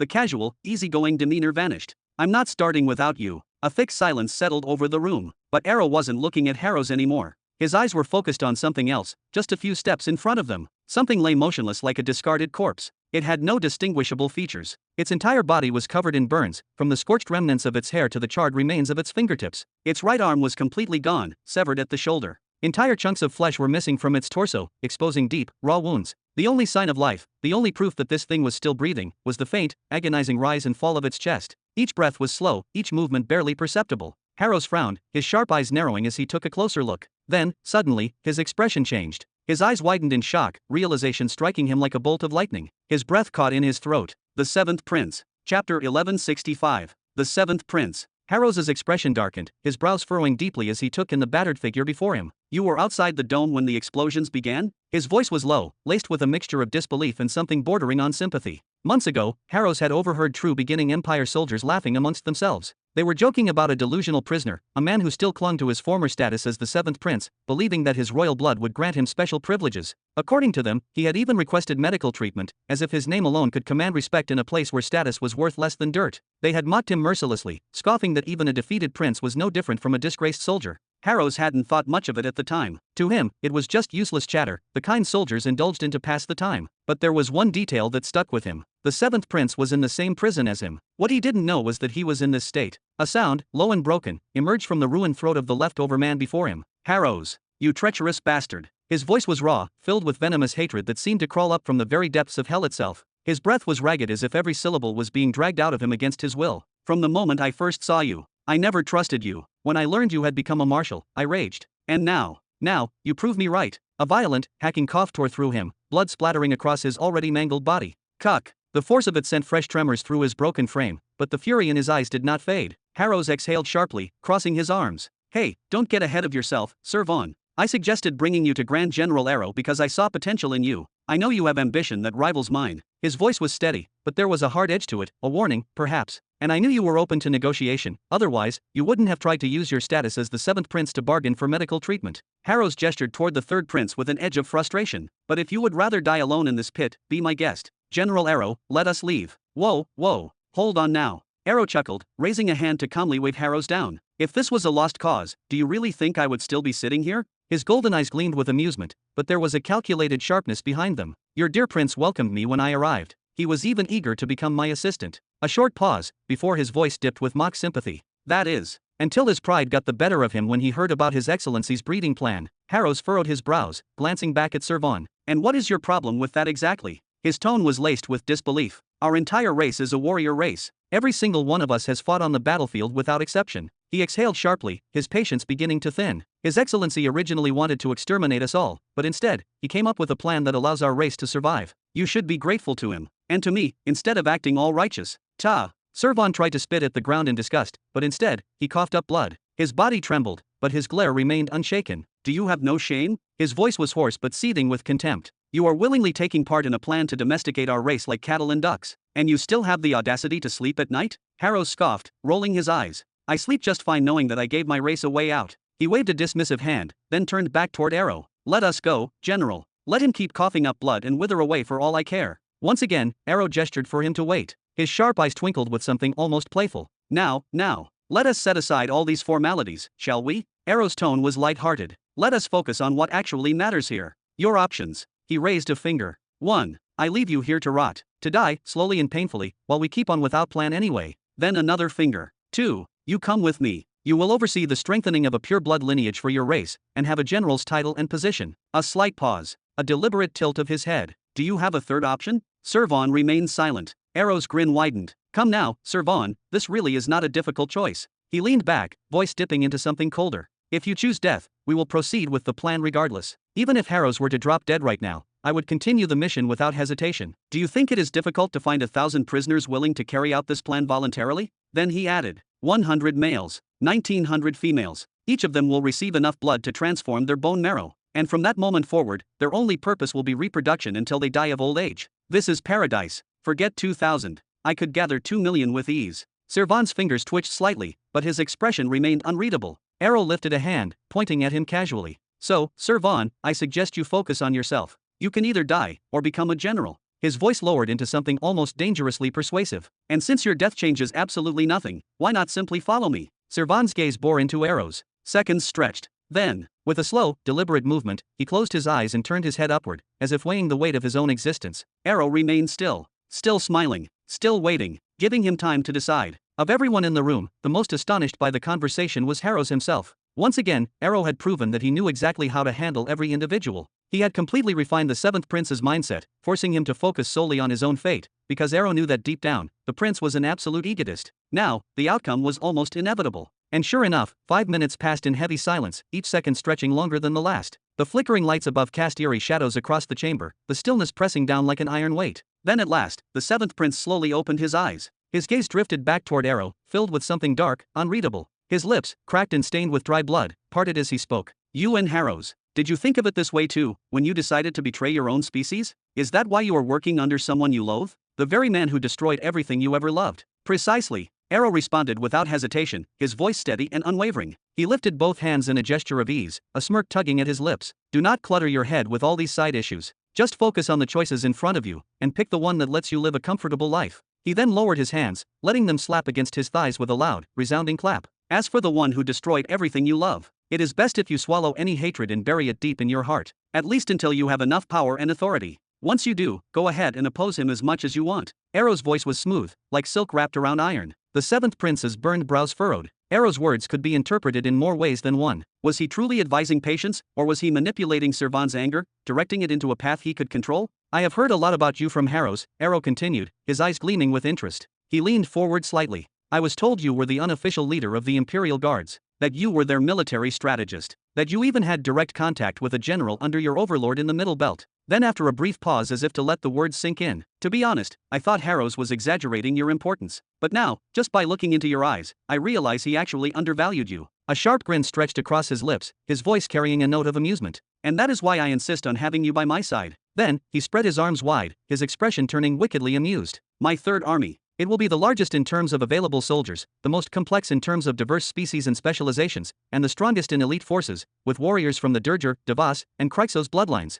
His voice dropped, full of unshaken confidence. The third army has the potential to surpass both the first and second armies many times over. But, his sharp gaze locked onto Servan. I still need commanders. I need you by my side. His grin widened slightly, his voice dipping into a lower, almost conspiratorial tone. As for what do you do after you grow stronger? That has nothing to do with me. In fact, if you help me build the army I dream of, I might even help you achieve your own goals. Servan's brows knitted together, once again processing Arrow's words. Once again, there were multiple meanings to his offer. But after weighting everything together, he began to nod. Very well, but I will choose the first two contenders. His voice steadied, a flicker of determination replacing hesitation. There are several martial emperors who survived the explosions outside the dome. All of them have incredibly strong bodies, their bloodlines are already powerful, and their bodies will easily accept more Durger blood. Ha ha ha, now that is the spirit. Arrow clapped his hands together, grinning. Step, step. At that moment, the sound of many approaching footsteps echoed through the chamber. A feminine voice followed soon after. Grand General Arrow, I have brought them. It was Sandria. This room is getting a bit crowded. Who else did you? Servan's voice choked in his throat as his gaze landed on the figures behind Sandria. 3 women. Their clothing was tattered, and the ceiling nails were still embedded in their chests. Yet, their bodies bore surprisingly few injuries. And more importantly, their faces were painfully familiar. Sister Taida? Sister Haiti? Sister Hithar. His breath caught in his lungs. You are alive. Haha. What do you think of this surprise? Arrow laughed heartily, stepping forward. Our soldiers found them thousands of miles away from Hope City. They ran as soon as the battle started, only to fall right into my hands in the end. He threw his arms around the 3 women, embracing them from behind with a smug grin. The famous 3 sorceresses. Harrows told me that every wise decision Pythor ever made was thanks to these girls, and that every foolish decision came from ignoring their advice. Servan's body tensed. His pain, his exhaustion, forgotten in an instant. I am changing my condition. His voice was sharp, urgent. You can pick whoever you want to restart the bloodline, but I want these 3 by my side. Tisk, tisk. Arrow clicked his tongue, wagging his finger playfully. Then with his fingers running through the hair of one of the 3 women, he took a deep, deliberate breath. Then, with a wicked smirk, he declared, they belong to me now. Chapter 1166. After 8 months. Planet Jura, the ancestral continent. In one of the city's alleys. Whoosh. The elongated shadow of one of the buildings trembled, then began to shift unnaturally. The darkness twisted, bulging upwards as if something was forcing its way out of the very ground. Slowly, the shadow took form, solidifying into the silhouette of a man. Within seconds, Theo fully emerged, stepping onto the stone pavement as if he had always been there. Whoosh! Behind him, the phenomenon repeated itself, but this time, two figures emerged in succession. A young man and a young woman. They moved with silent precision, their expressions cold and unreadable. Theo took a few quiet steps forward, his gaze sweeping over the bustling streets ahead. Despite standing in the open now, he remained eerily difficult to notice, as if his presence itself resisted detection. It was a skill honed over years, blending into the backdrop of reality, slipping between the cracks of perception. He tilted his head slightly, his movements measured and deliberate, taking in every detail of the scene before him. The city had survived the war largely intact. Unlike many others that had been reduced to ruins, this place had not suffered heavy bombardment or large-scale destruction. The reason was simple. Most of its youth had willingly joined the people's movement, marching to attack other cities rather than defend their own. Because of that, the city had been spared from the worst of the conflict. Now, it was one of the rare locations that still retained its historic structures, its old-world charm preserved amidst the changes sweeping the planet. Yet, despite its controversial past, Emily had not excluded it from the Empire's reconstruction efforts. The streets had been repaved, the broken parts of the city meticulously restored, and the buildings' facades renewed with a fresh coat of paint. Imperial banners adorned every street corner, fluttering proudly in the breeze, a clear statement that this place was now firmly under Imperial control. Far from being an outcast settlement, the city was thriving. In fact, one could argue that it had become one of the most unique locations on Jura, a living relic of the past, seamlessly blended with the Empire's new vision for the future. If things continued in this direction, it would likely become a major tourist attraction in the coming years. The streets bustled with activity.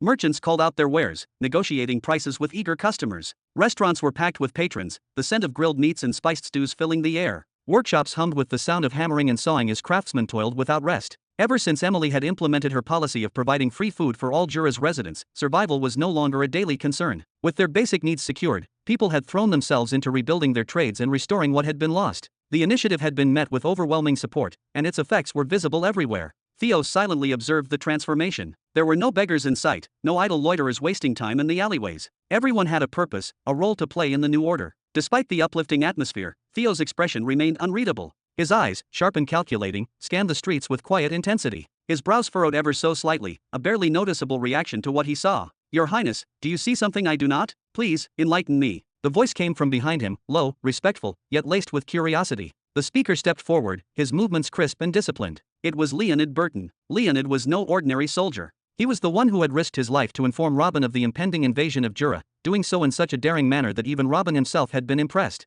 That single act of bravery had earned him a swift rise through the ranks of the Shadow Swords. After the tragic but heroic death of Charles in the Néhari War, Theo had personally chosen Leonid to accompany him, grooming him to take up the vacant position. Theo remained silent for a few moments, as if weighing his words. If it had been any other Shadow Sword, he might have ignored the question entirely. But this was Leonid, the one he had personally selected for training. At last, he spoke. This city was once home to Christian Burton. He lived here for a long time, recruiting its people, planting the seeds of rebellion in their minds. From this place alone, 300,000 rebels rose to join the people's movement. Each one of them had a family. Each family had friends. It is not a stretch to say that the entire city was aware of what those 300,000 were about to do, even those who didn't actively join the movement. Theo's voice darkened slightly, his gaze cold as ice. They didn't report them either. His hand lifted slightly, gesturing toward the lively streets ahead. This city was one of the three epicenters of the revolution, a breeding ground for conspiracies and uprisings. Right now, it is classified as one of the most dangerous locations on all of Jura. His gaze flickered to Leonid. "Tell me, does what you see before you match the description I just gave you?" Leonid let his gaze linger on the streets, his sharp eyes scanning every detail. The cheerful faces, the lively laughter, the bustling movement of trade, and the air of prosperity that filled every corner.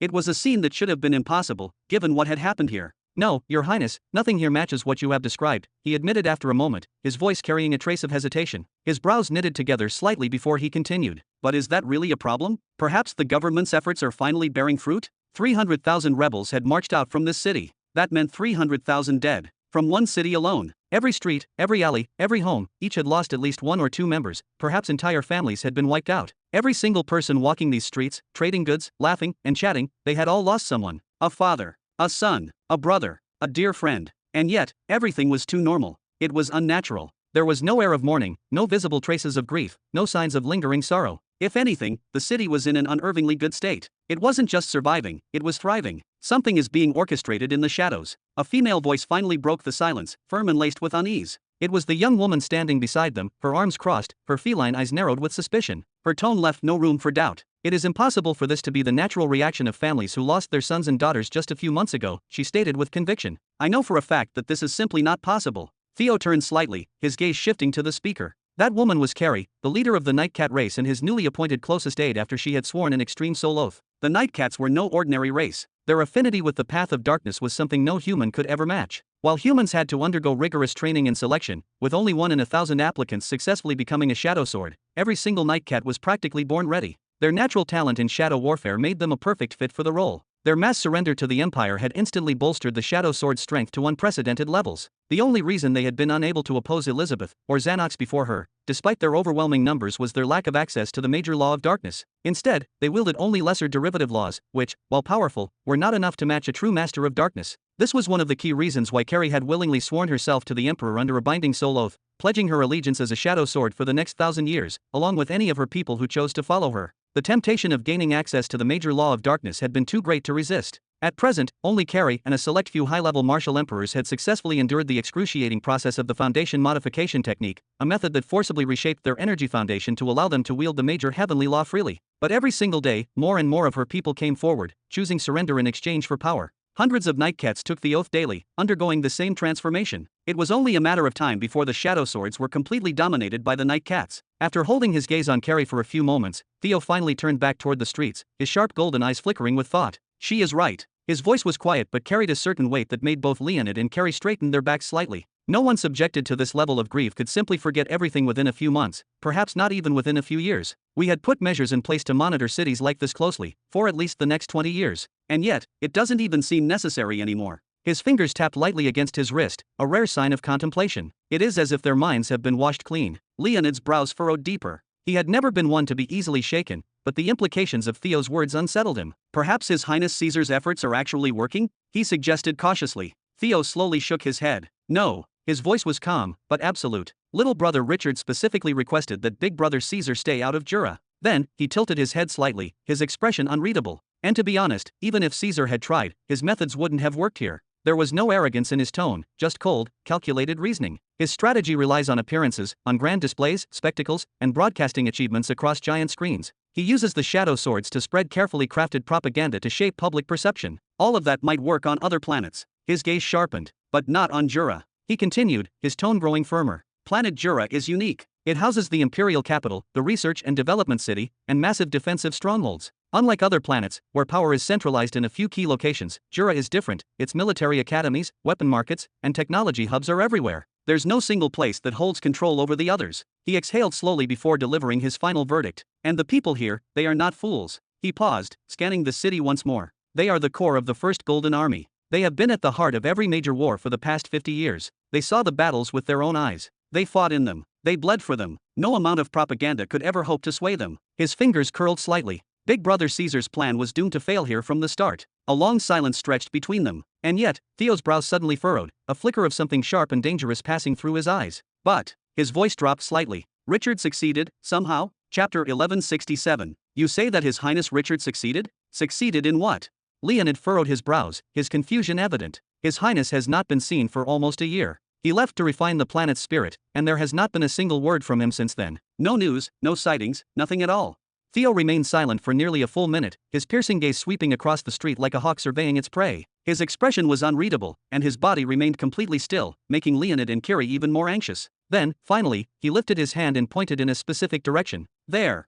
Leonid and Carrie instantly turned their heads, following Theo's finger. At first glance, it appeared to be nothing more than an ordinary scene. A man in his 50s, round-faced and cheerful, stepping out of his small yet well-maintained home. His full figure suggested a comfortable life, and his face radiated warmth as he opened the door with a wide, toothy grin. With an enthusiastic laugh and a few hearty pats on the shoulder, he bid farewell to 3 guests who had just left his home. Haha, come back again anytime, the man called out in a friendly tone. His guests responded in kind, exchanging polite words and cheerful nods before turning to walk away in different directions. Meanwhile, the man returned inside, closing the door behind him with a sense of ease, as though nothing in the world could trouble him. Carrie narrowed her golden, feline-like eyes. Do you see something we don't, Your Highness?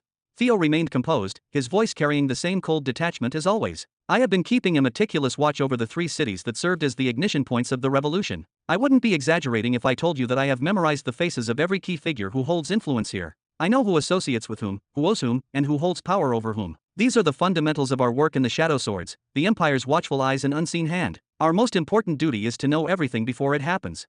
He then gestured subtly toward the house. That seemingly friendly man and those 3 guests should not know each other. Each of them resides in a different part of the city, a city that houses nearly 1 million residents. Each one of them is either the head of a small family or the owner of an independent business. And yet, despite having no logical reason to interact, they were gathered in that house. Why? Leonid and Curie exchanged glances. Neither of them had a clear answer. After a few seconds, Theo continued anyway, his tone steady and measured. Secret meetings like this became common after the People's Movement began its rise. Those affiliated with the movement would frequently gather 2 or 3 individuals from their social circles, informing them of its ideals and plans. Those willing to join did so, while those who hesitated were swiftly silenced, either through threats or persuasion. These meetings were especially prevalent among the wealthy and noble classes because they had direct influence over the lower classes. They were the ones who facilitated the transport of rebels, supplied weapons, and arranged safe houses.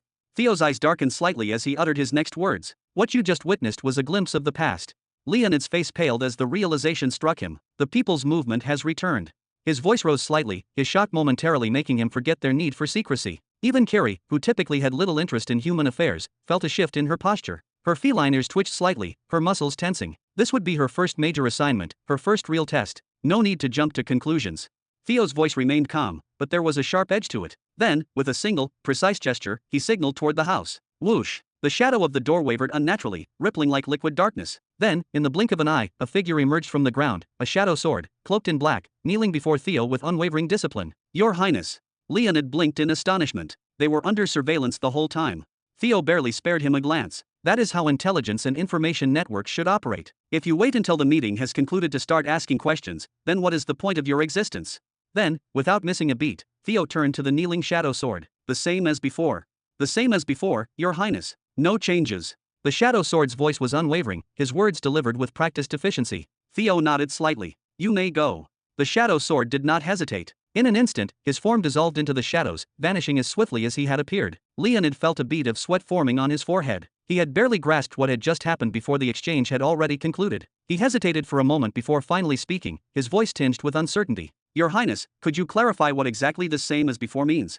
There was a trace of reluctance in his tone. The more he listened, the more he realized just how much he didn't know. It was an unsettling feeling, one that made him question whether he truly understood the depth of the world Theo operated in. It hadn't been long since Leonid was just like the shadow sword who had just departed, merely a soldier following orders, carrying out missions as instructed without much thought. He was told where to go, what to do, and whom to deal with. That was his role, nothing more, nothing less. But now, everything had changed. Suddenly, he was no longer just a sword to be wielded, he was the one who had to wield others. The weight of issuing orders, making decisions, and carrying the burden of responsibility was not something he had been prepared for. This was no simple change, it was a complete shift in existence. Theo's calm yet sharp voice broke the silence. The same thing refers to a phenomenon that has swept through the city, and many others across the shelters and settlements of planet Jura in recent times. Those people in that house, they were discussing His Excellency, Richard, and the Empire of True Beginning as a whole. But they weren't speaking ill of them. No, they were speaking highly of them, as if they were believers in a new faith.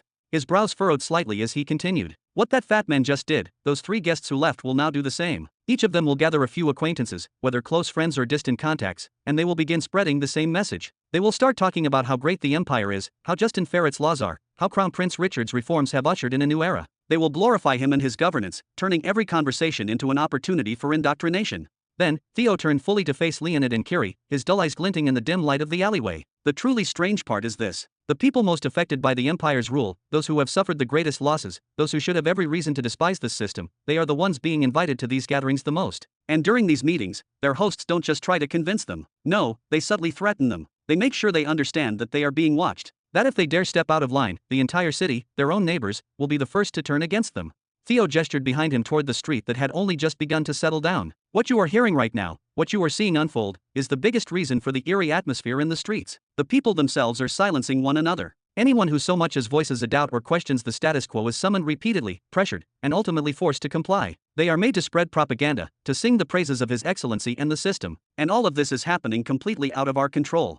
Leonid took a step forward, his voice filled with disbelief. This doesn't make sense. A phenomenon like this spreading so effectively, this level of organization, it means someone is behind it. Someone powerful. If it's not us, the Shadow Swords, then who else could possibly have the ability to orchestrate something like this? How have we not uncovered them yet? Theo didn't waver. He simply pointed back toward the house they had been observing. Do you see the gathering that just ended? Right now, at this very moment, there are 17 others just like it happening across the city. And in just 2 hours, every single participant will go on to create their own meetings, and so on. The chain will continue indefinitely. His voice was steady, but there was a clear undercurrent of tension beneath it. There is a specialized division within the Shadow Swords dedicated to tracking the origins of these gatherings. We have been following their movements closely, but the entire network is so deeply layered, so meticulously crafted, that we haven't been able to reach the mastermind behind it. Theo then turned his gaze back toward the house, his usually unreadable expression showing the slightest trace of unease. What is happening now is identical to what happened with the People's Movement. The same method of spreading ideology. The same way the leaders remain hidden, operating from the shadows. The only difference is the objective of these meetings.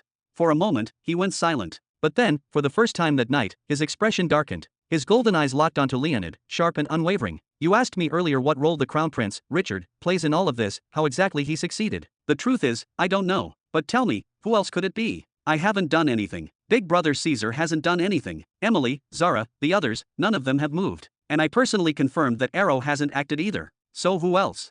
He exhaled slowly. I don't know how, but I hope it was him, just a hope. A deep furrow appeared between his brows. Because if it wasn't Richard, if this is the work of some unknown force operating from within the Empire, a hidden hand that we have no knowledge of, then we are in serious trouble. A heavy silence fell over the group. Leonid and Kiri exchanged glances. Beads of cold sweat began to form on their foreheads. Then, rumble, rumble, ah, the sky let out a deep, guttural roar, as if the very heavens themselves were about to split apart. Thick, heavy clouds began to materialize out of nowhere, expanding rapidly across the city's skyline like an all-consuming tide. And then, rumble, crack. The ground trembled violently beneath them. It wasn't a simple tremor, it was as if the earth itself was convulsing in protest. Buildings shuddered, walls groaned under the strain, and the streets were filled with the panicked screams of civilians as they rushed out of their homes, terrified that everything would come crashing down around them. Shush! Then, without warning, the rain began to fall. But it was no ordinary rain. Theo shot into the sky, his body suspended in the air as his eyes darted in every direction, scanning for the source of the anomaly. Then, after a brief hesitation, he extended his hand, allowing a few drops of the strange rain to land on his palm. He watched them for a moment. Then, with a sharp intake of breath, he brought his hand to his lips and let the droplets touch his tongue. A second later, his eyes widened. His pupils shrank. Essence Energy. Chapter 1168. 3 months later. Near the ruined city of Jura. Whoosh, whoosh. The air crackled with energy as several dark figures streaked across the sky, moving at incredible speed toward the towering mountain in the distance. Their presence stirred the winds, sending dust and loose rocks tumbling down the slopes. Just as they were about to close in, a thunderous voice shattered the air. Stop! A dozen figures in heavy black and gold battle armor materialized in midair, their presence exuding authority and strength. They stood as an immovable barrier, forming a defensive line that blocked the newcomers' advance. These were all martial emperors. Swish! The approaching figures halted immediately, their movements precise and calculated. Leading the group was none other than Aru, his imposing figure at the forefront. Behind him, 4 young women stood at attention, their expressions unreadable. 3 of them bore an unusual burden, Néhari giants, their colossal frames bound in shimmering chains. Black hoods concealed their faces, making it clear that these captives were not here by choice. Aru's piercing gaze swept across the scene, taking in every detail with sharp precision. His tone was calm but firm as he spoke. Is there a problem, gentlemen? Do you have a reason to stop me? The lead guard, a broad-shouldered warrior with a scar running down his cheek, recognized Aru immediately. His expression tightened for a brief moment, but after a short pause, he stepped aside.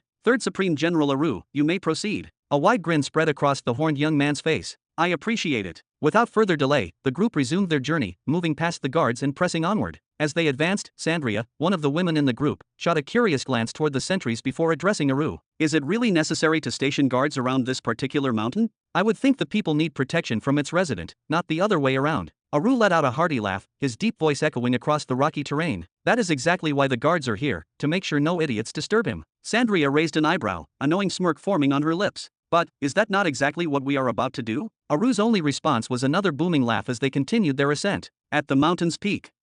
At the mountain's flat summit, an enormous wyvern stirred from its rest. One of its golden eyes cracked open, lazily scanning the distance before shutting again. We have visitors. Beside the great beast, Halak reclined against a massive rock, his hands tucked behind his head in a posture of complete ease. He didn't even bother opening his eyes as he responded. Oh. His tone was indifferent, though a hint of curiosity lingered. Maybe they came to dismantle the field hospital arrays. Maybe. Since Halak's last conversation with Robin in that dark cavern, he had remained there for another month, regaining his strength until he was finally able to leave. When he departed, his destination was unsurprising, as he had returned to his friend on planet Jura. That had been about a year and a half ago. During that time, Halak's body had completely healed, and even Crixus, whose life vein and energy core had suffered severe damage, had recovered. Yet, despite their restored bodies, they had made no effort to leave the mountain. Because, well, they no longer had a place to go. The Northern Edge Mountain had always been their sanctuary. But now, Halak had been banished and Robin had taken it for himself. Technically, Crixus could pretend ignorance and return. After all, he had never been explicitly ordered to stay away. But without Halak as a companion, without his shared ambition of conquering the northern region, what was left for him there? Besides, after the essence energy rain, planet Jura's atmosphere wasn't all that bad anymore. Whoosh! Step! Step! A steady, rhythmic sound echoed through the air as the visitors finally arrived. A confident voice rang out, laced with amusement. Ha ha ha! Greetings to the great wyvern, Crixus the Purifier. I have heard countless legends about you, but now that I see you with my own eyes, I realize that none of those tales have done you justice. Meeting you in person is a true honor. Aru stepped forward, a wide, friendly grin stretching across his face. Silence. Clearing his throat, Aru continued, placing a hand over his chest in a half-bow, a gesture of respect that was neither too humble nor too arrogant. Ahem. Allow me to introduce myself. I am the Supreme General of the Third Army, Aru. His bright eyes gleamed as he spoke. I have come bearing instructions from His Excellency, Robin Burton. The moment those two words, Robin Burton, were uttered, the wyvern finally opened his massive eye once more, this time with genuine interest. The air seemed to grow heavier, charged with an invisible energy. What does he want? Aru swiftly opened his mouth. In truth, O great wyvern, I have been entrusted with the monumental task of establishing an entire third army, one that will stand alongside the human army and the demon army, forming a force unlike anything seen before.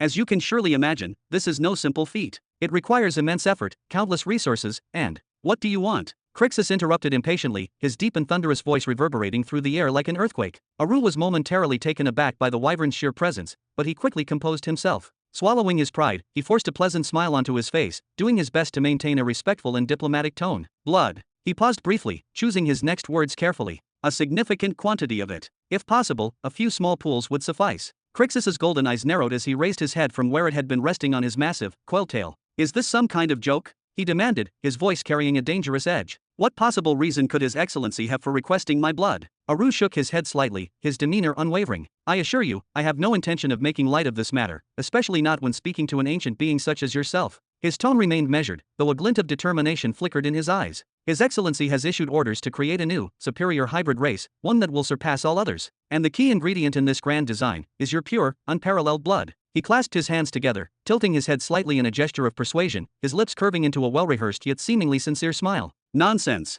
Crixus let out a guttural snarl, his massive frame shifting slightly as his enormous wings twitched. Such a thing is impossible. Oh, but it is entirely possible, Aru countered, his voice calm and confident. Surely, you have heard of Pythor and his followers? They are not purebreds. Rather, they are a hybrid race, created from the blood of a mighty beast known as Durgar the Devourer. The process has already been tested, and it has yielded remarkable results. He gestured toward the air, as if presenting an undeniable fact. In any case, these are His Excellency's direct orders. If you doubt my words, you are more than welcome to confirm them yourself. With a swift motion, Aru unfurled a scroll, allowing it to hover in front of the wyvern. The parchment gleamed faintly under the light, inscribed with intricate markings and official seals. Crixus barely spared it a glance before letting out a scoff. I do not read human words, he growled, his voice laced with disdain. Get that out of my sight. Then, with a sharp movement, he slammed his claws against the ground, sending tremors through the rocky terrain. Deep cracks formed beneath his talons, a testament to his raw, overwhelming strength. And you, leave while you still have the chance. For a brief moment, a tense silence filled the air. Then, rather than showing fear, Aru merely took a step back, his expression unreadable. With a deliberate motion, he pulled two massive jugs from his spatial ring. Each was nearly as tall as he was, their surfaces reinforced with complex runic inscriptions.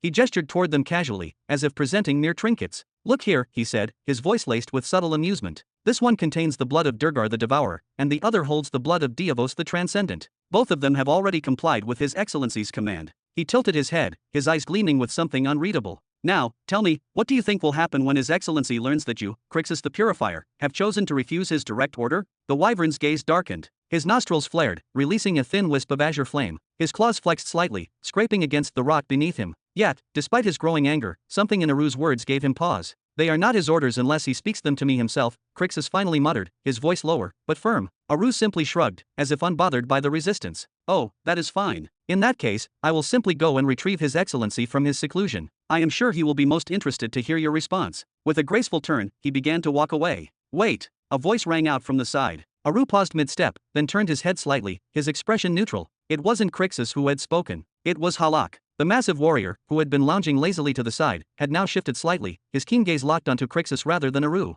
Halak did not speak immediately. Instead, he let the silence stretch for a few seconds before finally breaking it. Hey, partner, he said in a casual yet firm tone. Why not just give him the same amount that is in that jug? It is a small amount. Just a scratch. It will not hurt you. Aru's eyes flickered with amusement as he watched the exchange unfold. Halak let out a small sigh, as if brushing off the weight of the situation. Besides, if His Excellency truly needs more, he can tell you himself when he comes out of his retreat. Aru chuckled lightly, stepping back into place. Although this may slightly delay our objectives, I suppose I can make use of a single jug for now. With a smooth motion, he pulled out an empty container. Crixus let out a slow, deliberate breath. A flicker of blue flame danced between his fangs before he finally spoke. If I find out that you were lying, his voice was a low growl, filled with lethal intent. I will incinerate you slowly, very slowly. Behind them, Xianxia could feel sweat forming on her forehead. Her breathing was uneven, her body tense. She watched in silence as Crixus slowly, deliberately, moved his tail. With a single, careful motion, he allowed a few drops of his blood to trickle into the waiting jug. The rich, golden-red liquid shimmered as it swirled inside. As the scene unfolded, a realization struck Xianxia. During their journey here, Aru had brought 2 filled jugs, along with 1 empty one. He had claimed that he was merely here to retrieve a small sample to begin preliminary experiments on converting the giants, as per His Excellency's orders. But that brief exchange, had he predicted everything from the very beginning? Step, step. The sound of footsteps retreating snapped Xianxia out of her daze. Aru was already walking forward, his pace steady and confident. He came to a stop a short distance away from the lounging warrior. Then, with a wide, charismatic smile, he spoke. Pardon me, but if my guess is correct, you are the famous ancestor Halak, correct? His voice was smooth, his tone warm. I have heard countless stories about your contributions on the battlefield. It is truly a tragedy to see a warrior of your caliber sitting idly like this. Then, he extended his hand slightly, his eyes gleaming with opportunity. Would you be interested in joining my third army? Chapter 1169. Would you like to join my third army? Halak's eyes snapped open abruptly at those words. He turned toward Arrow, one eyebrow raised in disbelief. His lips twitched slightly, and for a moment, his expression was unreadable. Then, gradually, it shifted, first into a faint smirk, then into an unmistakable grin. The grin turned into suppressed chuckles, which quickly escalated into a full-blown fit of laughter. PFF, ha, ha, ha, ha, ha, ha. His deep, thunderous laughter echoed through the rocky terrain, shaking his broad shoulders as he clutched his stomach. Xianxia furrowed her brows tightly at this dramatic reaction. Even the 3 sorceresses who stood nearby exchanged glances. They had anticipated a refusal, perhaps even an insult, but not this. Even if he wasn't interested, wasn't this response a little excessive? Humph. Crixus the Purifier, the enormous wyvern-like beast resting nearby, let out a loud, huffing snort. His large nostrils flared as he exhaled, releasing a gust of hot air. Then, without another word, he curled his tail around himself and resumed his nap, having just finished filling a large jar. As far as he was concerned, Halak's reaction was entirely predictable. Ha, ha, ha, ha, ha. Halak finally started to calm down, slapping his thick thigh a few times in an attempt to steady himself. After another lingering chuckle, he forced his amusement to subside, took a deep breath, and leaned back against the boulder behind him. Then he shut his eyes once more, looking as if he intended to ignore the entire conversation. Yet, throughout the entire ordeal, one person remained completely unfazed, Arrow. He had neither flinched nor reacted to Halak's laughter. His calm, steady smile never wavered, as if he had anticipated this response all along. He patiently waited for Halak to settle down before speaking again. I am glad my offer amused you, Mr. Halak, but you still have not given me your answer. Halak cracked one eye open, this time scrutinizing Arrow with a sharper gaze. However, the amusement in his expression had vanished as he said, Hey, tell me something, did you take some drugs before coming here, Horned One? Arrow remained unbothered by the insult. His tone remained composed as he replied, I assure you, I am in complete control of my faculties. I simply see a warrior of immense strength, and I wish to recruit him. Someone of your caliber belongs on the battlefield, leading conquests into new worlds. What is so strange about that? My army is still in its early stages, and it requires individuals of power, individuals like you. Halak scoffed, his irritation creeping into his voice. Then stop wasting your breath. I do not take orders from anyone whose face I could flatten and whose horns I could snap in half. Take your precious jar, tuck it under your arm, and go look for your recruits elsewhere. I am just a citizen now. Arrow's expression remained unchanged, his smile unwavering. No problem. I want you in the Third Army, but it is not as if I need you to build it. He tilted his head slightly. Let me ask you this, what will you do without the Third Army? Someone like you will not remain a citizen forever. So, what are your options? Halak said nothing, but his expression subtly shifted, a flicker of annoyance visible beneath his rugged features. Arrow continued, his tone steady and measured. The Second Army consists entirely of demons, and you have no place among them. The First Army is composed of humans. They will not accept you, and you would not feel at home with them either. So tell me, where else will you go? Do you have another refuge outside of the Third Army? Halak remained silent. Arrow smiled knowingly. That said, I will take my leave now. Enjoy your rest. He gave a slight, almost imperceptible bow, then turned on his heel and walked away with the same measured pace. Halak watched him for several steps, his expression unreadable. Then, with a sharp exhale, he shut his eyes again, though this time, the irritation on his face was far more pronounced. Meanwhile, Arrow did not look like someone who had just lost a negotiation. Quite the opposite. When his gaze landed on the jar brimming with thick, blue blood, he chuckled. Then, without hesitation, he turned toward Tetha. Bring in the first test subject.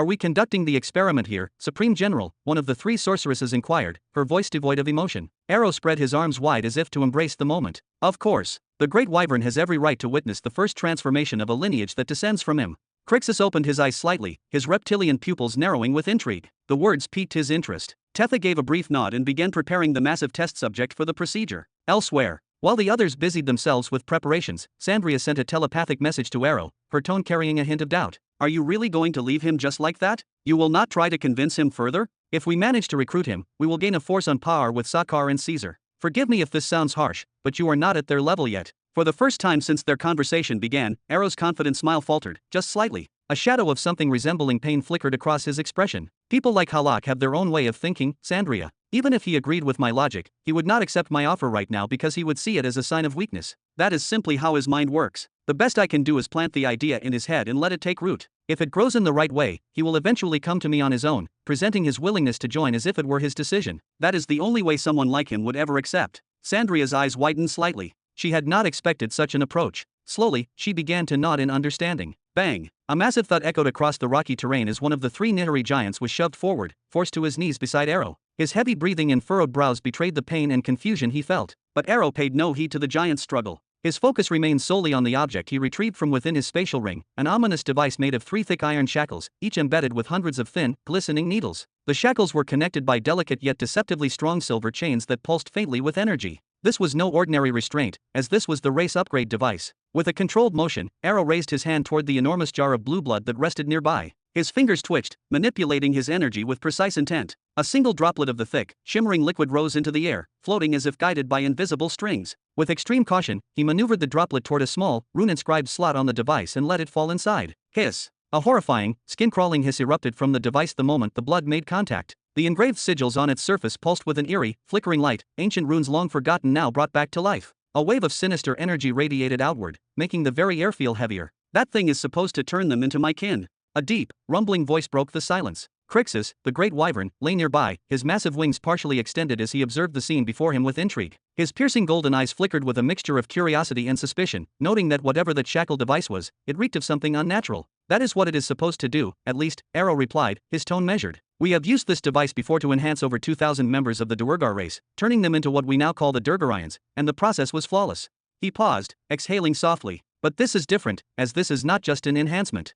This is the first time we are attempting to completely rewrite the essence of a being, to change a race from the ground up. If this works, then today, we will witness the birth of the first Crixusian. Crixus the Purifier fell silent. For a creature that had lived through countless battles, had soared across war-torn skies, and had seen empires crumble, this felt entirely beyond his comprehension. He was not sure how he should feel about it. Oh, well then, Arrow finally exhaled, his lips curving into a determined smirk. Let us begin. With no further hesitation, he snapped the first set of shackles around the Néhari giant's thick neck. The reaction was instantaneous. The moment the metal locked in place, the countless needles embedded within the shackles sank into the giant's flesh, piercing his skin like ravenous fangs. But Arrow was not done. Without mercy, he grasped the second and third shackles, forcing them around the giant's massive wrists. The instant they closed, the needles burrowed deep, puncturing veins, tendons, and muscle fibers. Blood spilled freely, with thick, dark streams running down the captive's body and pooling beneath him. His breath hitched as his vision blurred and his entire form trembled violently. Then, Arrow moved behind him. Lifting his right hand, he extended his fingers toward the base of the giant's skull a moment later. Buzz! 3 glowing strands of energy erupted from Arrow's palm, latching onto the shackles. Ha! With a forceful shout, Arrow poured his power into the device. Whoosh! The runes on the shackles flared to life. The needles, already buried deep, suddenly elongated, twisting their way through bone and marrow, while the ones in his neck drilled straight through, piercing his vertebrae and burrowing into his spinal cord. Grr! A strangled, guttural cry ripped from the giant's throat as a sensation unlike anything he had ever felt before overtook him. It was not just pain, as it was as if something far greater was being ripped from his being, something foundational, his soul. A hush fell over the onlookers. Then, changes began. The Néhari giant's thick, rugged skin started to shift, turning into dark, hardened scales. His large, round eyes narrowed, slitting into something more reptilian, and his broad nose began retracting inward, reshaping itself entirely. His body trembled and pulsed as his very essence was being rewritten. Ha! Ha! It is working! Arrow clenched his fists, his voice filled with exhilaration. Even Crixus lifted his head slightly, his narrowed gaze filled with intense focus. Even Halak, who had pretended to be disinterested, cracked one eye open to observe. But then, suddenly, the giant's transformation stopped. His movements froze. And then, without warning, his entire body collapsed. A deafening thud shook the ground as he fell face first. Silence. For a moment, nobody moved and nobody spoke. Then, Tetha rushed forward, her face unreadable as she crouched beside the fallen giant. Carefully, she pressed her fingertips against his neck, checking for any signs of life as a tense pause followed. Then, after a few seconds, she slowly lifted her head. Her gaze locked onto Arrows. "No vital signs," she said flatly. "He is dead." Chapter 1170. 1 month later. Northern Edge Mountain. Planet Spirit Domain. Ugh. Robin, in his Silver Soul avatar state, clutched his chest as a sharp pain surged through him. His breathing became ragged, and his vision blurred for a moment as he fought to regain his composure. "Hey, are you okay? Your condition is getting worse," Néhari said, her voice laced with concern. She furrowed her brows and took a few cautious steps toward Robin, hesitating slightly. She did not know what to do, but she could tell that whatever was happening to him wasn't normal. "I am fine. I am fine. Don't worry," Robin said between heavy breaths. "I am not sick or injured. It is just the omen of truth acting up again." He tapped his forehead a few times and shook his head as if trying to shake off the lingering dizziness. His fingers clenched into fists as he struggled to steady himself. "You said that the last few times too, but you still haven't explained what exactly the omen of truth is," Néhari pressed, her curiosity overcoming her hesitation. Robin exhaled slowly before responding, his expression growing darker. "It is a terrible feeling I get whenever a disaster is about to strike. It doesn't come often, but when it does, I know something significant is about to happen. Every time I acted upon it and took precautions, things went relatively smoothly. I started treating it as a warning, a sign that I needed to prepare for something. There was one time when I ignored it, and Jura got burned for it, and my wife died in its flames." His voice grew hoarse toward the end, and his eyes clouded over with painful memories. Néhari remained silent for a moment, watching him carefully. She had seen Robin in many states before, angry, focused, amused, exhausted, but rarely did he ever seem this unsettled. After a brief pause, she asked again. "You told me this before, but I still don't understand. How does this ability of yours actually work?" She folded her arms and tilted her head slightly. "You have faced plenty of disasters before where it didn't activate, the last one being when the shard of the impatient woman's soul appeared. So what exactly triggers it?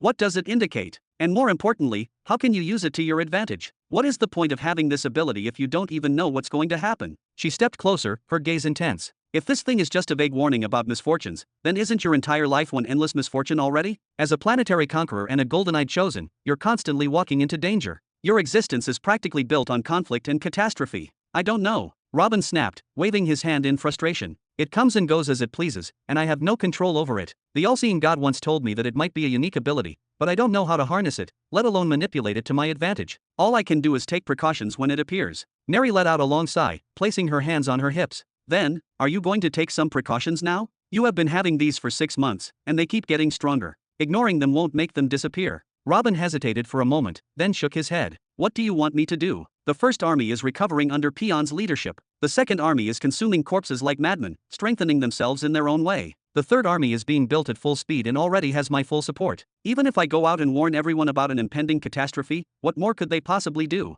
They are already preparing as best they can." He ran a hand through his hair and exhaled. "Instead of panicking, I would rather keep focusing on what I am doing now. Refining you will give me a massive power boost if trouble does come knocking at our door." Néhari's lips curved into a knowing smile. "Then by all means, continue," she said, gesturing toward the massive planetary construct in front of them. "Only one final push remains." Robin took a deep breath and closed his eyes, steadying himself. His heartbeat was still racing from the lingering effects of the omen of truth, but he forced himself to focus. A slow smile formed on his lips as he reached out toward the glowing construct before him. "Néhari, Néhari planet. You are both mine now." Vroom. The Néhari planet construct erupted in a brilliant burst of light, sending a powerful wave of energy in all directions. The darkened world around them was illuminated for a brief moment, as if the universe itself had acknowledged the shift in ownership. Then, just as quickly as it came, the light faded, and stillness returned. Néhari, now kneeling on both knees before Robin, lowered her head in deep reverence. A satisfied smile graced her lips as she spoke solemnly, her voice unwavering. "Néhari salutes the Master. From this moment forth, I shall remain your companion on the inevitable path to eternal glory.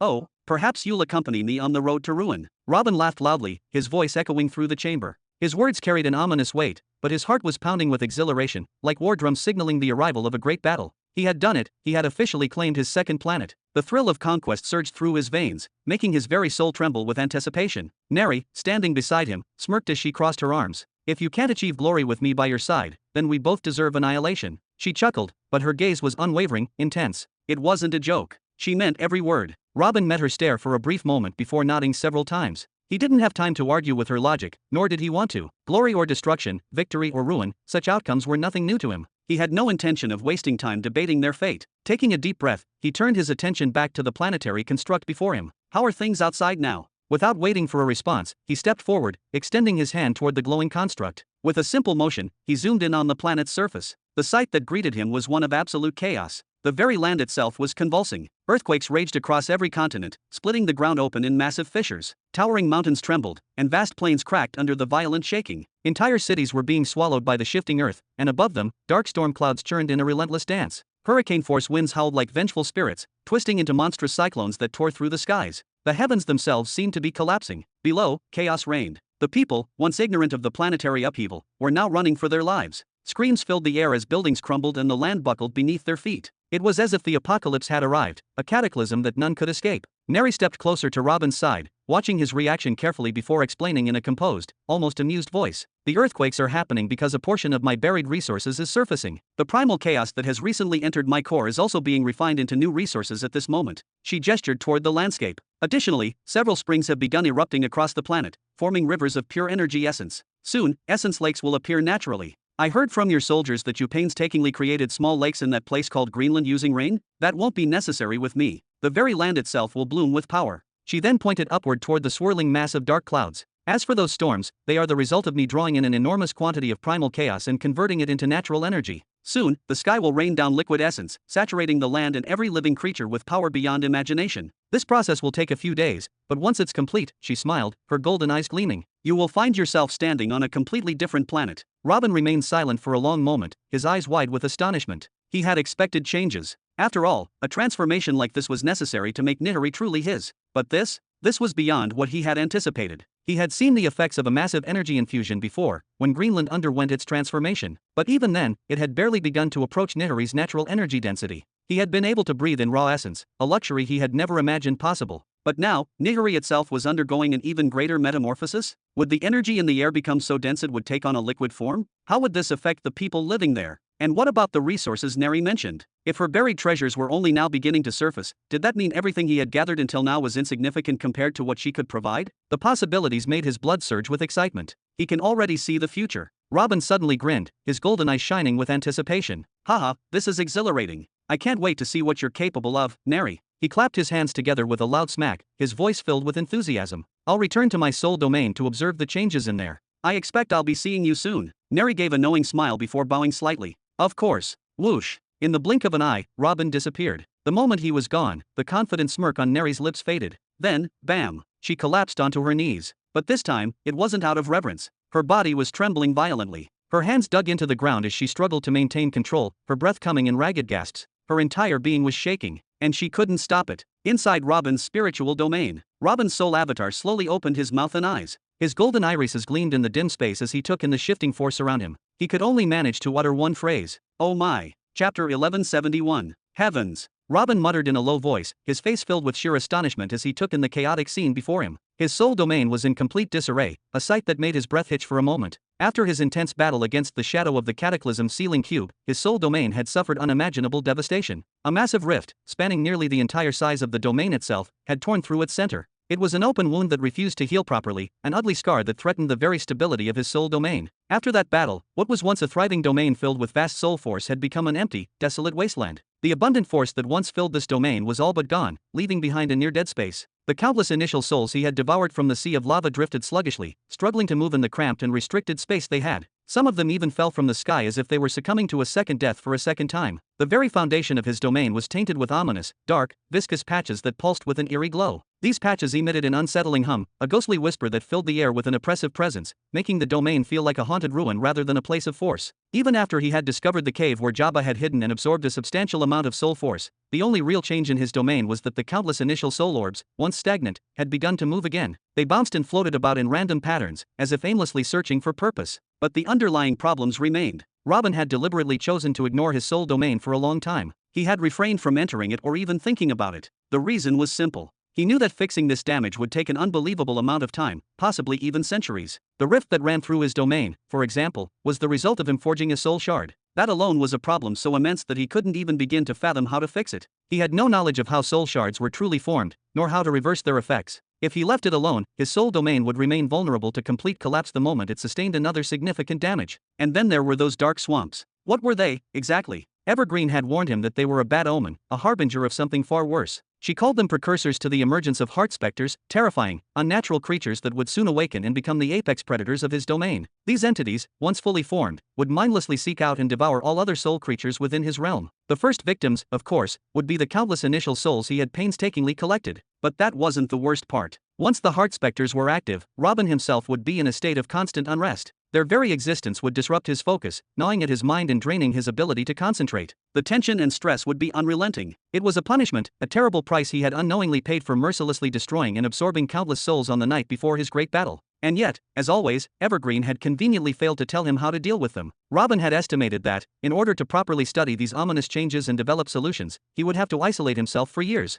No, perhaps even decades. It was an impossible situation. Thus, he had chosen to push it all aside. Instead of worrying about it, he had shifted his focus to refining Néhari, believing that doing so would grant him enough strength to defend against potential invasions from other empires. After all, Pythor had already made it clear that external threats would come. But now, his wide-eyed shock slowly gave way to something else. Satisfaction. He could hardly believe what he was witnessing. The massive rift in his soul domain, the one that should have taken an eternity to fix, was now healing right before his eyes. The cursed dark swamps, the breeding grounds for heart specters, were not just receding, they were being actively purged. More than that, the very walls of his soul domain were expanding outward at an astonishing speed. What was once a confined, nearly suffocating space had transformed into a vast, open territory. The initial soul orbs, once clustered together in a desperate bid for room, now had seemingly endless space to roam and play freely. Robin caught himself, forcing down the excited grin that threatened to take over his face. He needed to stay calm. He needed to understand everything first. Taking a deep breath, he asked in a measured, serious tone, "What exactly is happening here?"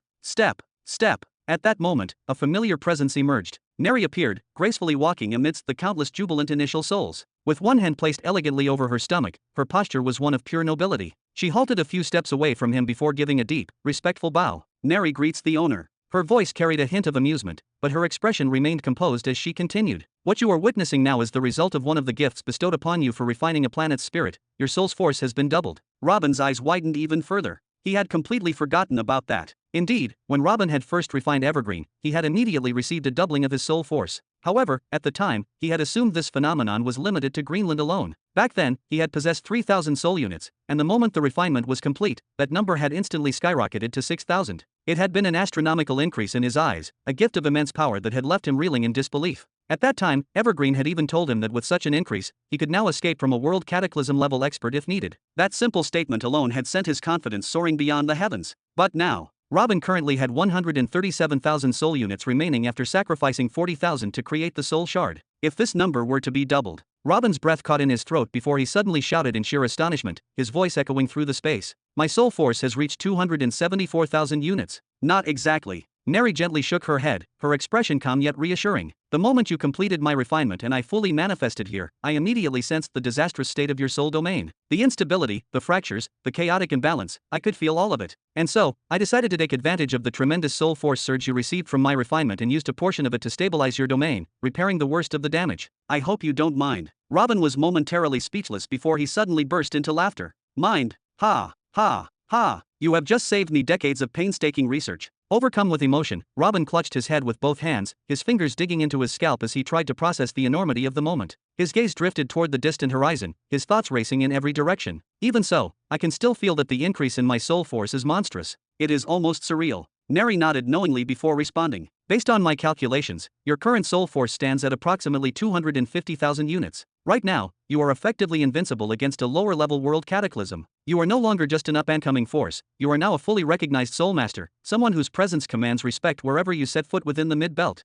There was an unmistakable confidence in her tone, a certainty that left no room for doubt. Then, with a casual yet almost dismissive gesture, she waved a hand behind her before adding, "I didn't even need to use a large portion of your newfound force to fix the mess left by someone else." "Hey, what do you mean someone else?" Evergreen's voice rang out like a crack of thunder as she leaped forward from behind Robin, her emerald green eyes narrowing into sharp slits. Her expression was twisted in irritation, her small frame practically radiating unrestrained aggression. "Are you implying something, intruder?" Néhari remained entirely unbothered, her serene smile unwavering. "Oh, of course not. When did I ever mention you specifically? But if you feel guilty about failing to properly guide our master in his time of need, well, I certainly won't stop you from admitting it. You little bitch." Evergreen rolled up her sleeves in an instant, her face flushing red with anger as she began marching toward Néhari with violent intent. "You only managed to take advantage of the residual momentum from the refinement to unlock the primordial chaos gates. If this kind of damage had occurred at any other time, you wouldn't have been able to do anything about it. So why the arrogance? Do you want to get your ass kicked on your first day here? Alright, that is enough. Robin sighed before quickly stepping between them, raising both hands in an attempt to prevent the situation from escalating further. He didn't want this moment of triumph to be ruined by an unnecessary brawl. But Evergreen wasn't having it. She pushed against Robin's arm and snarled, "Move aside. I need to teach this arrogant brat a lesson. She is getting full of herself just because she is a galactic seed." A faint look of mild annoyance flickered across Néhari's face for the first time. Without uttering another word, she calmly reached for a small pearl hanging from her necklace. And then, shush! With a simple flick of her delicate fingers, the pearl shot forward like a bullet and smacked directly into Evergreen's forehead. "Today, either I or SH. Smack! Thud!" Evergreen's words were abruptly cut off as she collapsed to the ground like a lifeless doll. Evergreen! Robin's eyes widened in horror as he lunged forward, catching the tiny girl just before she fully hit the ground. The moment the impact had landed, Evergreen's entire body had gone rigid before her limbs gave out completely. Her forehead was now a bright, glaring red, her pupils unfocused and swirling in circles. Her tongue even lolled out slightly from between her lips, giving her an utterly ridiculous appearance. For a moment, Robin feared she might actually be in danger. But aside from looking completely stupid, she didn't seem to be in any real harm. Néhari let out a small sigh and shook her head as if she were pitying a foolish child. That little planet spirit got far too arrogant just because she has an affinity for a fundamental law. It is honestly pathetic. Then, with absolute confidence, she lifted her chin and pointed a single finger toward the sky. Her next words carried an undeniable finality. "From now on, owner, after you, everything will revolve around me." Robin instinctively followed the direction of her outstretched finger, and what he saw stole the very breath from his lungs. A colossal blue sun had appeared in the sky of his soul domain. Its radiant glow dominated the entire space, and orbiting around it was Greenland's familiar green sun. Wow! Robin's eyes shone with unfiltered wonder. Unconsciously, his grip on Evergreen loosened, letting her small body slip from his arms as he took 2 slow, reverent steps forward. His voice was quiet, almost disbelieving. "Greenland's sun, it kept my domain from collapsing even in its worst state. I wonder what the Néhari sun will do for me. Well, where would you like to begin?" "First," Néhari smiled as she began to speak, preparing to explain further. But then, both of them sensed the ground beside Robin as it began to shift. The terrain bulged and warped, rising up unnaturally as though something were forcing its way to the surface. Then, a humanoid form began to emerge. A statue of Theo. And then, in a deep, resonant voice, the statue spoke.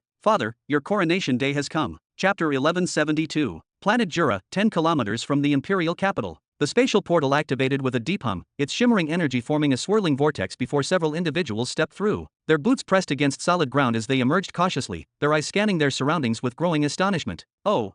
For many of them, this was the first time stepping onto this planet. While they had heard extensive descriptions from the Shadow Swords, detailing what to expect, nothing could have truly prepared them for what their eyes now beheld. By all accounts, this portal, positioned near the Imperial capital, was supposed to be built in the heart of an arid desert, surrounded by towering, desolate mountain ranges. It was meant to stand atop the ruins of the older one, the one that had been obliterated years ago during the Great Serpent Empire's invasion. They had crossed the portal, bracing themselves for the sight of a war-torn, dust-covered wasteland, a battlefield where the winds howled mournfully across the ruins of the past. But instead, they were greeted by a scene so breathtakingly surreal that it defied all expectations. The ground beneath their feet was covered in a vast, verdant carpet of lush, perfectly uniform grass, stretching infinitely in every direction. Intricately engraved stone pathways cut through this sea of green, leading toward the distant capital in a flawless, unbroken line. Lining these pathways were towering fruit-bearing trees, their branches heavy with a mesmerizing array of exotic produce. Each tree was unique, no two bore the same fruit, and no two flowers shared the same hue. The air was filled with a delicate, almost intoxicating fragrance, carried by a soft, temperate breeze that brushed against their skin. At the very edge of these breathtaking gardens stood an endless formation of soldiers.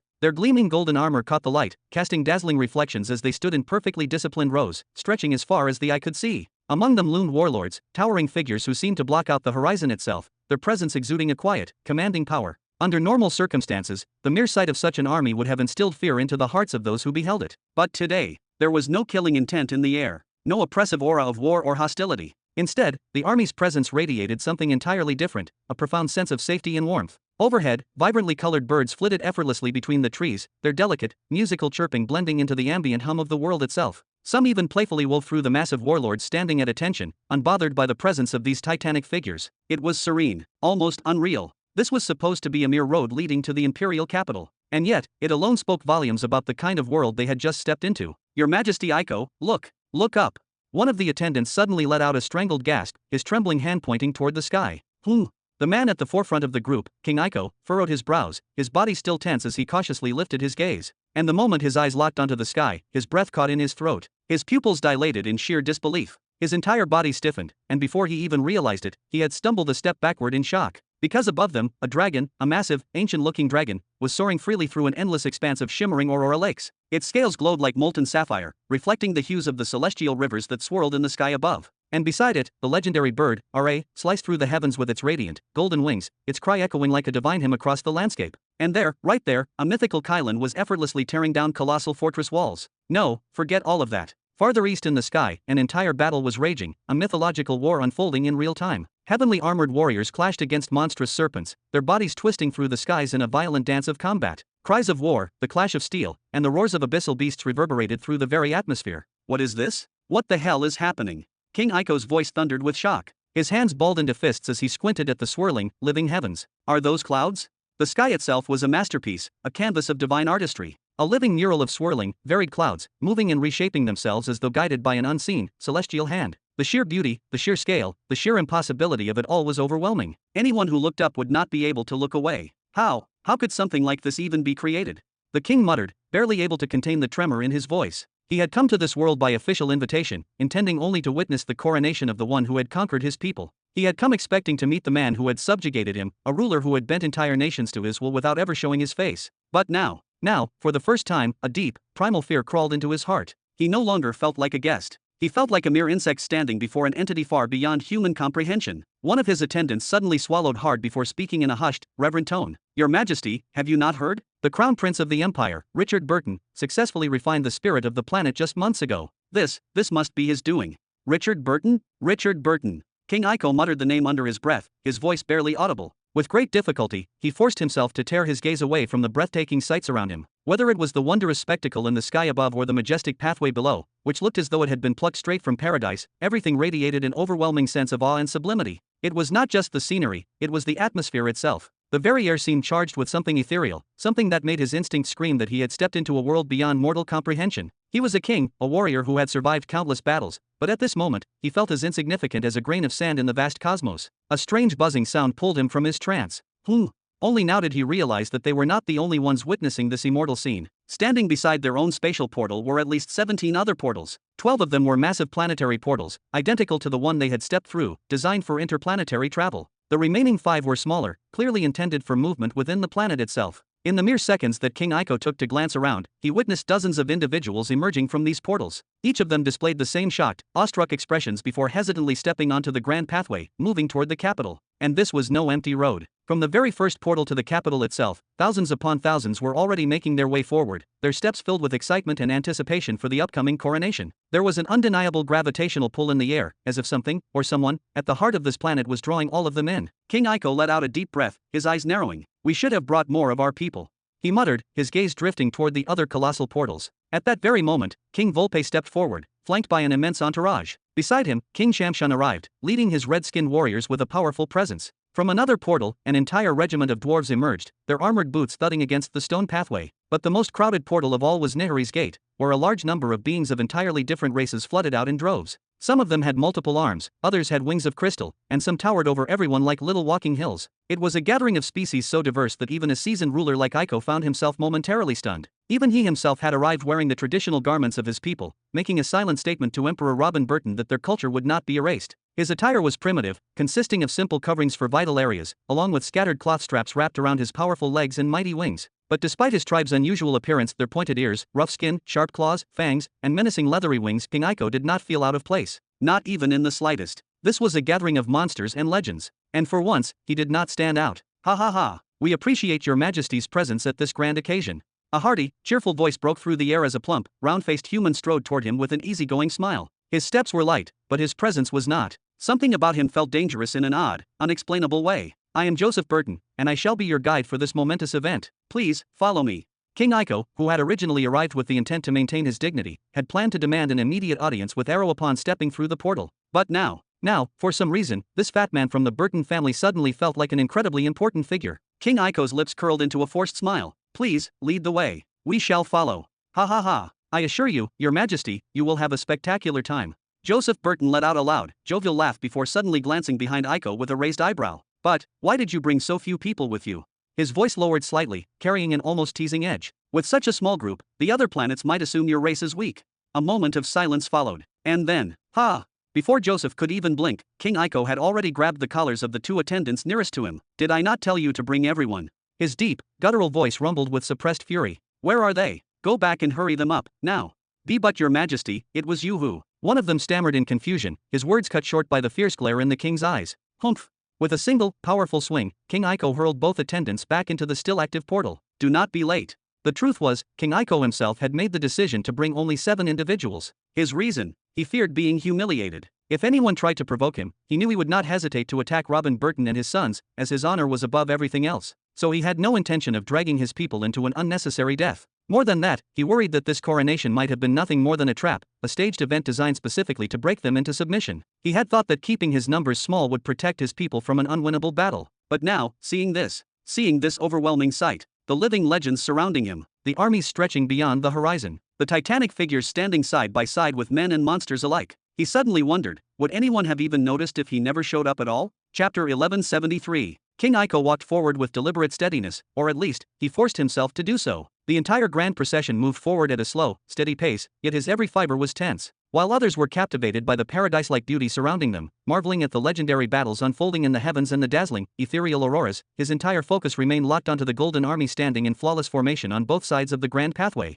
Everywhere he looked, there were glittering ranks of warriors, each clad in pristine golden armor, their weapons gleaming under the unnatural brilliance of the sky. It was oppressive. After merely 2 minutes of walking, King Iko had already realized something chilling. The number of soldiers he had seen so far surpassed the entire invasion force that had attacked his home planet, the same force he had once fought off in a legendary stand. Even after their agreement with Arrow, they still calibrated this event. And this was merely the welcoming procession. What lay ahead in the capital? The thought made the sweat running down his back feel ice cold. After 10 minutes, sweat began trickling down his forehead, dampening the edges of his traditional garments. Despite the agonizingly slow pace of their march, they had barely covered any ground. He had not even seen the city walls yet. And yet, he had already counted enough soldiers to reduce his entire planet to rubble in less than an hour. No, not just the soldiers. Just the hundreds of martial emperors casually welcoming citizens, patting children on the head, and laughing with ease, those alone were more than enough to wipe out his world without so much as a signal. No, even without the martial emperors, just the 30 warlords he had spotted so far could chew up his army and spit it out like dust. The sheer disparity in power was suffocating.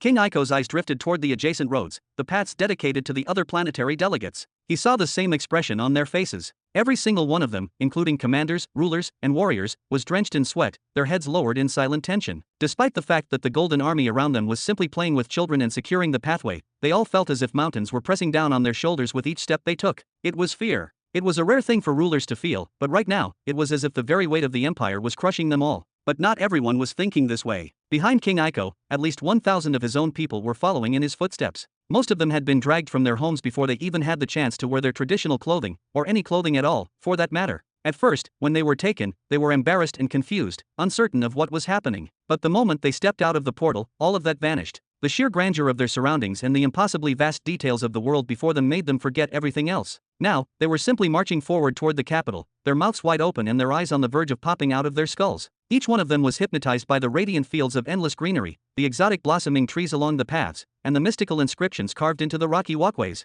Every detail was unlike anything they had ever seen before. Even the air smelled different. It was pure. Every breath felt energizing. Nearly an hour had passed since they first exited the spatial portal, forced to walk at a grueling pace behind their guide, Joseph Burton. And finally, they saw the walls. At first glance, the walls were not particularly high, only about 20 meters tall. Constructed entirely from the same golden metal as the soldiers' armor, or at least coated in it, each slab of the wall radiated regal authority. But what caught Iko's attention even more were the dark, pitch-black pillars embedded into the structure. The light around them seemed to vanish, as if the metal itself devoured it. The entire wall was also etched with intricate engravings, giving it a sense of elegance and grandeur. Standing below these imposing walls were tens of thousands of the legendary Terra cavalry, fully armored, gripping their black gold spears, and standing in impeccable defensive formations. And above the wall, there stood giants. They were towering figures, 10 to 20 meters tall, with some even taller than the walls themselves. Each one radiated an ancient, primal force, as if they were born from the very bones of the earth itself. Iko's body froze on the spot. His throat tightened, and his breath stilled. These things are not warlords.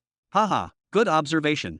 The host, Joseph Burton, let out a hearty laugh, his large belly shaking with amusement. His voice carried an air of ease and authority, as if he had seen such reactions countless times before. They are from the Treant race. King Iko's gaze remained fixed on the towering figures ahead. Their sheer presence was unsettling. The Treant race? What are they? I have never seen them in your army before. Iko's voice was sharp with curiosity and suspicion. He had fought against the Empire's forces before, but these behemoths were completely new to him. The Traians are an ancient race from a planet called Greenland, Joseph explained with a tone of pride, crossing his arms over his round chest. However, 7 of their oldest ancestors turned against their own people, slaughtered entire generations, and destroyed the planet's ecosystem to ensure no new ones could be born. Aiko's brows furrowed. What? Why would they do that? Power, Joseph interrupted smoothly. They wanted to be the only ones of their kind, the strongest, the rulers, but in their selfishness, they doomed their own species. His voice grew more animated as he spoke, as if retelling a legend he had personally witnessed. But then, His Excellency stepped in. The moment those words left Joseph's mouth, an invisible weight seemed to press against the atmosphere. Even the air felt heavier. He defeated them all, restored the planet's balance, and allowed the Traians to return to existence once more. Joseph's chest puffed with pride, and he gestured grandly toward the massive warriors. Now, every single one of them is deeply grateful to His Excellency. He then clapped Aiko's shoulder with a casual yet unmistakably firm grip. Take a good look at them and do not be afraid. These giants will be your comrades in the Third Army, the first line of defense for all of you. King Aiko relaxed slightly, but only slightly. His Excellency. He seems to be excessively invested in the military, does he not? The words slipped out before he could stop them. His voice was light, casual even, but inside, his mind raced. Why was that? They would not rebel against him. Joseph only laughed, as if Aiko had just made a childish observation. Haha, you are thinking too much, Your Majesty. Then, with a broad grin, he slapped Aiko's back in a gesture that might have seemed friendly, if it were not for the sheer force behind it. Your past is behind you now. You are with us. His Excellency is already looking far beyond that. Then, with a dramatic flourish, he extended his hand forward. Come, come, you have arrived at the true capital of the Empire of the Beginning. King Aiko felt his knees weaken. The entire army outside was just for security? Just for a celebration? He was not stupid. He knew better. Then why were there siege weapons stationed outside? Why were there colossal war beasts, the kind used for transport and large-scale destruction? Why were there entire logistics divisions and rapid response medical teams scattered among the ranks? This was not just a security detail. This was a military demonstration designed to terrify them. It was a reminder. A reminder that the Empire of the Beginning did not just rule over worlds, it dominated them. And if anyone dared oppose it, they would be erased. If just the road to the city contained this level of psychological pressure and intimidation, then what awaited them inside? But he had no choice. He had to move forward. Finally, King Aiko took a step through the massive gate, and instantly, his eyebrows furrowed in surprise. Joseph spread his arms wide, grinning. Did you feel that? It is the city's temperature regulation and air purification system.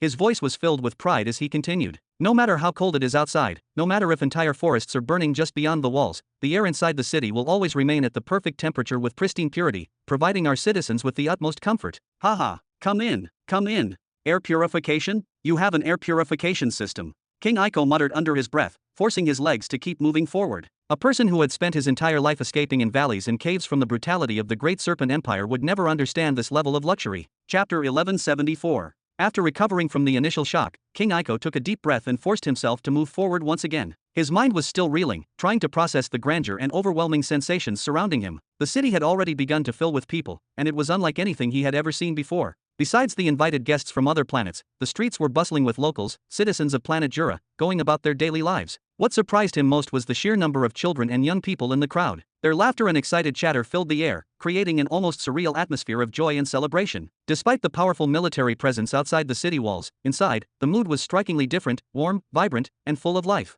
A deep rumble sounded nearby. King Aiko's eyes widened as he witnessed something extraordinary. The smooth marble floor beneath his feet shifted and molded itself into the form of a small dog, which immediately started playing with a nearby child, wagging its tail as if it were a living creature. A few steps away, one of the towering streetlights morphed into the shape of a mighty bull, lowering its body to assist an elderly woman who struggled to stand. Without hesitation, it gently lifted her onto its back and carried her toward a resting area. These miraculous transformations were happening all around him, and the people seemed to regard them as perfectly normal occurrences. Seconds later, the small dog gracefully merged back into the marble ground as if it had never moved. The bull, having delivered the elderly woman safely to a nearby bench, calmly strode back to its original position, hardening once more into an ordinary-looking streetlight. King Aiko furrowed his brows, his mind racing. This? What kind of magic is this? Joseph, ever the enthusiastic guide, chuckled and slapped his large belly. Ah, I see you have noticed. This is one of the proudest innovations of the Research and Development City, specifically the work of the Soul Division. It is a grand soul array covering the entire intersection of the Imperial Capital, designed to sustain and distribute soul force and life energy throughout the city. This energy is continuously supplied by a carefully selected group of volunteers. King Aiko narrowed his eyes. Volunteers? You mean people willingly give away their life energy? Joseph nodded with a broad grin. Of course. But do not misunderstand, these volunteers are not being drained endlessly. They have designated rest periods, and they receive generous compensation for their contributions. It is a well-regulated system, ensuring that no one is overworked or harmed in the process. Oh, did I mention we have life law forces? I should have started with that, hee. He then gestured toward the magnificent cityscape ahead of them. The idea for this array actually comes from the heroic exploits of Crown Prince Richard during his legendary defense of the previous imperial capital. To honor his achievements, this technology was developed in an attempt to replicate even a fraction of his immense power. Of course, the formation itself could never reach the level of power His Highness displayed single-handedly. Plus, it serves a different purpose, enhancing the lives of our citizens, making their daily existence as comfortable and effortless as possible. The city is alive now, watching over everyone individually. You could say it is an artificial intelligence system governing the very fabric of the capital itself. King Iko remained silent for a moment, his mind trying to grasp the full implications of such a creation. Joseph continued with pride gleaming in his eyes. This array does not just provide comfort, it actively serves the people. It ensures that the elderly, the weak, and the disabled receive assistance whenever they need it. It eliminates the possibility of any toddler getting lost, and most importantly, it completely prevents crime before it even begins. There is no place for criminals to hide in this city, no chance for mischief to take root. The streets, the buildings, even the air itself, everything is connected, everything is monitored. He spread his arms wide, beaming. King Iko exhaled slowly, feeling an unusual weight settle over him. An artificial intelligence. A city without crime. Even a child getting lost is impossible. He muttered the words under his breath, trying to process their meaning. However, Joseph's enthusiastic explanations were not the only things that left an impression on him. No, the very existence of this city was mesmerizing in a way that was almost terrifying. Everywhere he looked, there was something astonishing. The gleaming streets were decorated with intricate engravings and symbols that pulsed faintly with hidden power. The moving walkways were specially designed to assist the elderly and facilitate long-distance travel within the massive metropolis. Floating screens hovered above the roads, broadcasting footage of the true beginning Empire's army in their latest battle, showing scenes of victory, conquest, and glory. As he watched closely, he noticed that some of the footage displayed moments from previous wars against the Great Serpent Empire, capturing battles that had shaped the course of history. The towering skyscrapers stretched into the sky, their upper floors disappearing into the clouds. At the lower levels, vast weapon exhibitions were on display, showcasing the latest advancements in combat technology. Advertisements for prestigious academies flickered across bright digital boards, inviting warriors and scholars alike to join. Nearby, recruitment tables for the Research and Development City were set up, open to anyone regardless of their background or origins.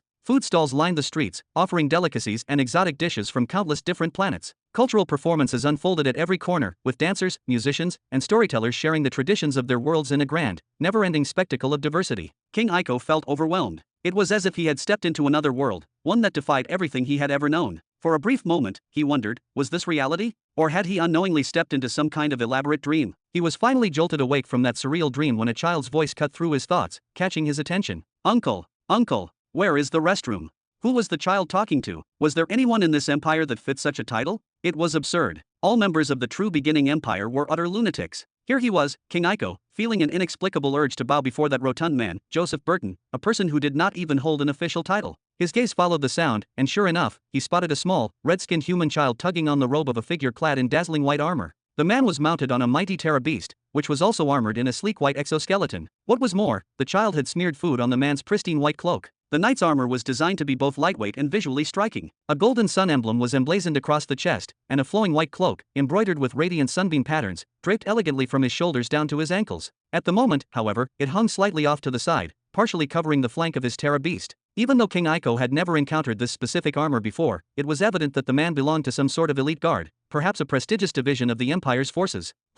The white-armored knight turned his head, scanning the area for whoever had called out to him, only to find the red-skinned child standing beside his beast's leg, still clutching at his cloak as if it were a lifeline. A figure came dashing toward them in a flurry of movement, someone older, flustered, and clearly panicked. "My deepest apologies, sir. He is just a child, please do not mind him. I will clean your cloak immediately." To everyone's astonishment, the white-armored knight simply smiled. And it was not a forced, condescending smile. It was genuine, warm, and full of patience. "Your Majesty, King Xianxia, there is no need for such distress. It is just a cloak." Then, without the slightest hesitation, the young knight dismounted from his Terra beast, gracefully bending down to gently ruffle the red-skinned boy's hair. "Come on, little one. I will show you where the public restrooms are." "Ah, thank you." The man who had come rushing forward, King Xianxia, suddenly seemed to remember who he was. He took a deep breath, attempting to regain his royal composure. But despite his best efforts, he still found himself giving the white-armored knight a small bow before stepping aside. King Iko, who had been watching the entire exchange unfold, narrowed his eyes in contemplation. Joseph Burton, standing beside him, took a step back before crossing his arms. "That young man is part of the Empire's police force, the Lightswords." His voice was calm, as if stating something obvious. "Inside the Empire's cities, you will not find a single soldier stationed. Instead, you should get used to seeing the light swords. As you have just witnessed, they are trained to serve the people, to maintain order and security among the citizens. He tilted his head slightly, a knowing glint in his eyes. Memorize their appearance well, King Aiko. You will be seeing them quite often from now on, but do not trouble yourself with unnecessary concerns. So long as you abide by the laws, you have nothing to fear from them. Then, he gestured forward with a nod. Come along. The Grand Plaza is not far from here. King Aiko swallowed hard. He was not sure how many times he had swallowed his saliva today, but he was certain that this would not be the last. Something about all of this, about this empire, was utterly unsettling. Did he just feel threatened by a mere police officer who had not even reached the peak of level 31? No, it was not just him. There was another king, like himself, who had bowed. A high-ranking ruler, a monarch of an entire realm, had bowed to a police officer. Until now, neither he nor anyone in his company had been directly threatened. No one had insulted them. No one had belittled them. On the contrary, everyone they had met had been shockingly polite, addressing them by their proper titles, treating them with a level of respect they had rarely seen even in their own courts. So why was this suffocating sense of inferiority sinking into his chest like an unshakable weight? Without realizing it, he had already started bowing slightly to Joseph Burton earlier. And now, another king, a powerful emperor-tier figure, had bowed to a mere police officer, someone who had barely stepped into the realm of a sage. If this was the kind of presence exuded by a simple officer of the light swords, what would happen when they stood before the Empire's generals? No, more importantly, what would happen when they faced the planetary emperor's children, Robin Burton's very own heirs? No. What would happen if Robin Burton himself looked upon them? A slow, creeping chill crawled up King Aiko's spine. He exhaled a deep, weary breath. Strangely, that single sigh brought him a sense of relief he could not quite explain. Perhaps the age of arrogance, of scheming for personal gain, of endless plotting and deceit, perhaps that age was already behind them. Perhaps, for the first time in a long time, it was time to stop resisting and simply take in the spectacle unfolding before them. Please, lead the way. Chapter 1175. The Grand Plaza. Anyone who reached this place had already walked through the astonishing promenade, beheld the majestic streets of the imperial capital, and witnessed the marvels of the smart city. They had seen buildings that stretched into the sky, streets that shifted and adapted, and a city that almost breathed with life. Yet, no matter how high their expectations soared, no matter how much they thought they had seen, they saw even more as they took the next step forward. In truth, the area they were currently traversing, starting from the golden outer wall and leading up to the Grand Plaza, was merely the inner district of the imperial capital. This colossal zone, which to many seemed like a dreamlike city pulled from legend, was originally never meant to house the public. It was intended solely for the imperial palace, the administrative headquarters, and the esteemed Burton family. On official records, this region was not even 10% of the capital's actual size. However, due to time constraints and strategic considerations, Caesar, the mastermind behind the coronation, had chosen this location for the event, constructing what was now known as the Grand Plaza, a place designed to leave even the most powerful awestruck. The plaza itself was a monumental structure, a grand coliseum capable of accommodating an overwhelming crowd of 200,000 spectators. Towering stands surrounded the space, each one meticulously constructed to offer a perfect view of the proceedings. Directly before them lay an exceptionally broad avenue, stretching out like an endless river of stone beneath a vast and open sky, a space reserved for military parades, state ceremonies, and grand performances. On the opposite side of the avenue, a magnificent elevated platform stood proudly, its architecture radiating an unmistakable aura of authority. Every inch of it had been carefully crafted, with the materials used in its construction undoubtedly among the rarest and most durable in existence. This was the space reserved for the most powerful and influential figures, the ones who shaped history with their very presence. At this very moment, the colossal stands were nearly full, with only a few remaining seats left unoccupied. Despite the sheer magnitude of the gathering, there were no loud conversations or mindless chatter. No music, no distractions, just silence.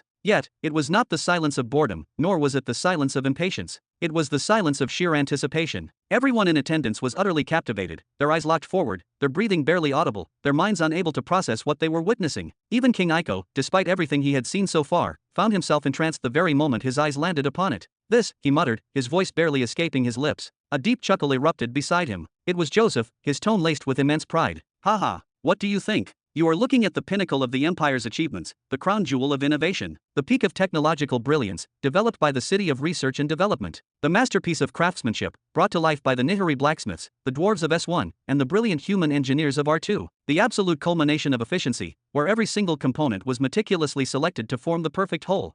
Then, with a dramatic wave of his hand, he added, even the imperial capital itself did not require as much effort and precision to construct as this tiny beast. Tiny? What do you mean, tiny? King Aiko's voice rose in sheer disbelief as he instinctively pointed ahead. For standing before them, in the expansive street that separated the stands from the grand platform, was a colossal war machine unlike anything he had ever seen. It was a warship, but not just any warship. Its rear section housed an immense propulsion system, composed of 9 primary thrusters, each one a monument to engineering excellence. 3 were positioned on each side, while 6 were concentrated in the center, forming the ship's core drive system. The front section, in stark contrast, was shaped into 3 distinct heads, with the central one being the largest and longest of them all. The design philosophy was clear: efficiency over excess. The ship's main propulsion came from the 6 central thrusters, while the side engines were specifically crafted to provide unmatched maneuverability, allowing it to change direction with unparalleled ease. From the rear thrusters to the very tip of the central head, the ship measured a staggering 100 meters in length, with an imposing height of 30 meters. At a glance, it was abundantly clear that this single vessel was more than capable of transporting an entire small army. The command bridge, rather than being positioned at the forefront of the central head as one might expect, was instead strategically located at the upper middle section of the ship, nestled between the thrusters and the 3 heads, granting it optimal visibility and protection. Yet, despite its immense physical presence, what truly set it apart was its outer hull. The entire surface of the ship was engulfed in intricate engravings, forming a network of cryptic patterns etched with a precision that seemed almost inhuman. At first glance, they might appear to be mere decorative embellishments added purely for aesthetic appeal. But to those with knowledge of ancient inscriptions, it was clear that this was no mere artwork. It was a sophisticated web of encrypted runes, a puzzle of immeasurable complexity, with each line and symbol serving a purpose beyond mortal understanding. Even those versed in the art of decoding runic sequences would find themselves lost attempting to make sense of these markings. Their true form, their original structure, their intended function, all of it remained an unfathomable enigma. The 3 heads at the front of the ship were what truly made King Aiko's body tremble. They were open. Inside each of them, he saw what could only be described as cannon barrels. This was not the first time King Aiko had seen artillery mounted on spaceships, far from it. He had spent years upon years battling fleets of space warships. In fact, he had probably seen more spaceships than he had eaten meals over the course of his lifetime. But the problem was that the cannons mounted on the left and right heads of this vessel were the same size as the main cannon of the Great Serpent Empire's motherships. A single shot from one of those motherships' main cannons was enough to annihilate small cities, scatter entire armies, and turn entire battlefields to dust.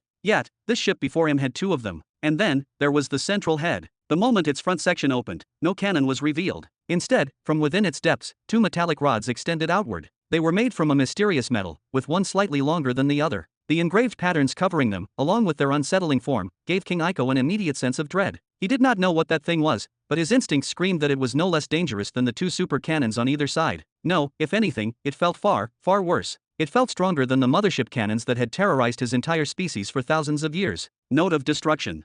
Finally, his gaze was drawn to the massive sign placed beside the ship. Joseph let out an amused chuckle. What do you think of the name Her Highness Zara chose? Ha! She joked that she would give a little credit to the Great Serpent Empire, since, after all, we dismantled their ships and used them as raw materials to build our own fleet. Not to mention, some of the original blueprints came from them as well. Joseph gestured proudly at the ship several times. This is the first-generation model of our escort class, rapid deployment, and air-to-ground support vessels. You can call it Note of Destruction 1. What do you mean, specialized in rapid deployment and escort missions?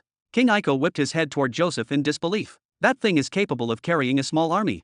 Joseph blinked. Then, suddenly, he burst into laughter. Oh, wait, did you think this was the mothership?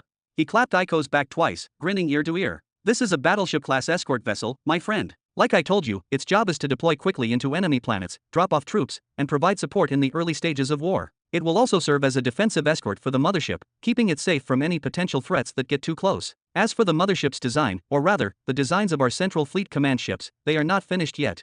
Joseph's grin widened. Her Highness Zara made it clear that there is still a long road ahead before the first prototype is even completed. And believe me, when the time comes, it will not be anything as tiny as this one. He shrugged, his tone turning lighthearted. The design process is taking longer than expected, but no one blames them. They are not just designing warships. They are tasked with developing small 20-meter combat vehicles that will be stored inside the motherships. They are working on civilian transport ships to reduce reliance on expensive space portals. They need to design mining vessels for resource extraction, assault ships for asteroid and dead planet operations, and so much more. The City of Research and Development is going to be very, very busy in the coming months. But once they are done, the true empire of the first beginning will have fleets beyond counting. King Aiko swallowed hard. Chapter 1176. Gulp. Once again, King Aiko found himself unable to maintain his royal composure. Joseph had not explained anything about the cannons, the ship's speed, or even how many troops it could carry, but he did not need to. Everything was clear just by looking at it. So then, what about the hidden technologies inside? What about the power of that central cannon? And this was merely a tiny monster compared to the mothership? Just imagining the scene, a colossal central command ship surrounded by just 10 of these escort vessels, with 100 of the 20-meter attack craft swarming around them, the sheer scale of it all was unfathomable.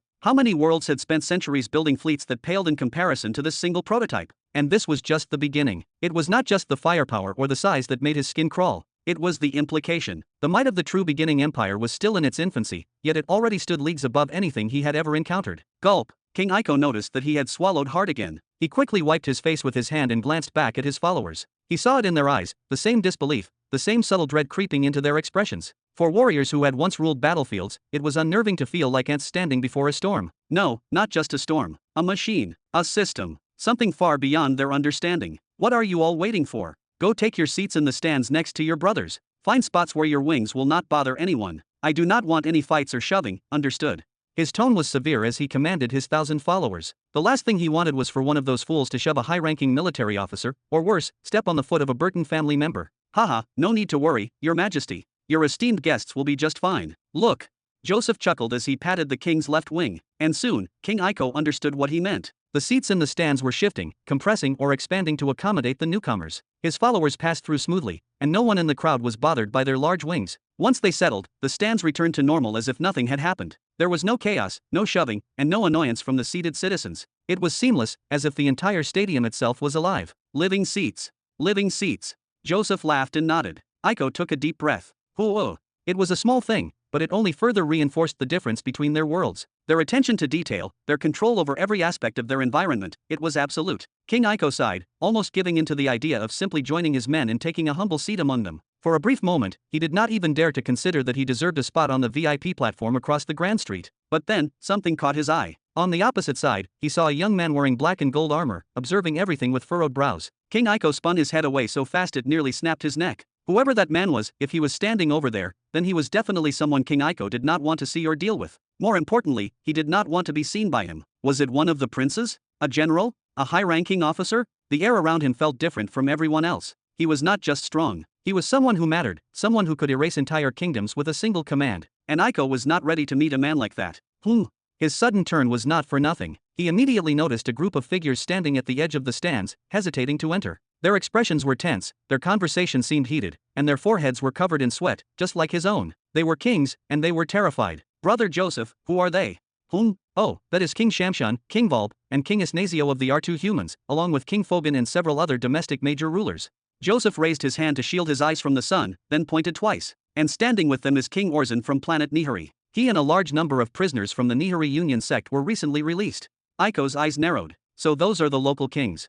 He nodded twice, then leaned slightly toward Joseph. These were the rulers of their own territories, once mighty and once feared. Yet now, they were frozen at the threshold of this empire's grand stage, unsure whether they had the right to step forward. How humbling, how terrifying. Iko took a deep breath. He had felt it the moment he stepped foot on this world, the weight of an empire that had no equals. It was suffocating. But if he was going to survive in this new world, he had to adapt. He had to learn. Most importantly, he had to know his place. If you will excuse me, I believe it is time I introduce myself to my peers. And with that, King Iko stepped forward. Haha, please, go ahead.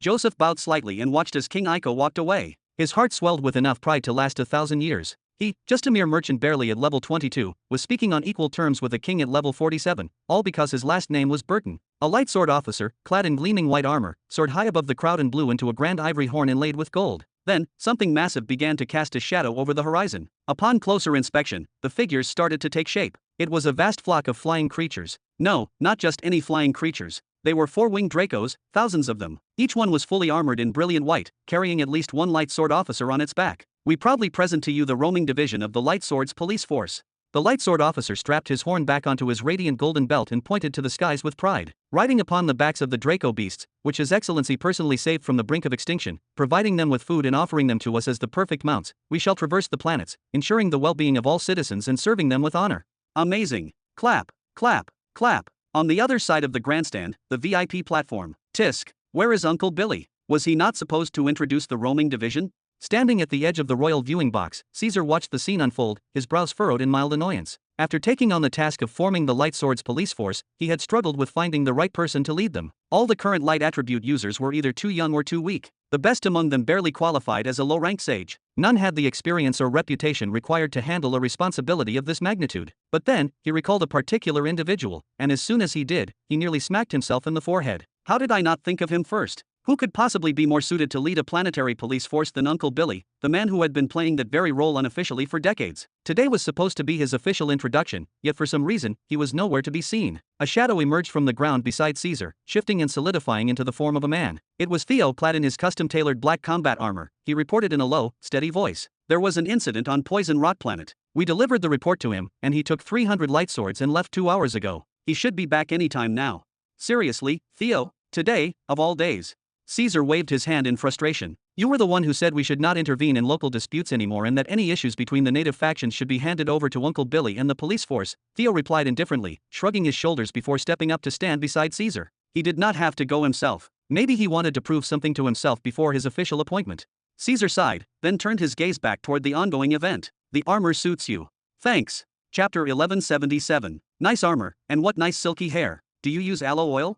A sarcastic remark rang out from behind. Caesar and Theo instinctively turned around, even though they already knew exactly who the voice belonged to. When Theo saw his brother approaching, a faint, amused smile tugged at his lips. Thanks. I would return the compliment, but you look like you were forced to attend your father's coronation against your will. The newcomer, of course, was Peon. He wore a full suit of black and gold armor, but unlike Caesar's freshly polished ceremonial set, his was worn, battle-tested, and slightly scuffed in places, evidence of constant use. He was not even wearing the regal cloak designated for him. His hair was short, untamed, and unkempt, while a light beard covered the lower part of his face, at least the part that was not marred by scars. Hey, do not throw around weird accusations, kid, Peon said as he stepped forward and casually wrapped an arm around Theo's neck, squeezing playfully but firmly. It is not like I was dragged here against my will. I just did not bother much with my appearance since today is not about me. That is all. Caesar studied his brother for a long moment before speaking with clear irritation. Excuse me, but how in the hell are the scars on your face increasing when we are supposed to be in a time of peace? Peon simply smirked, crossing his arms. Does peace mean stopping training?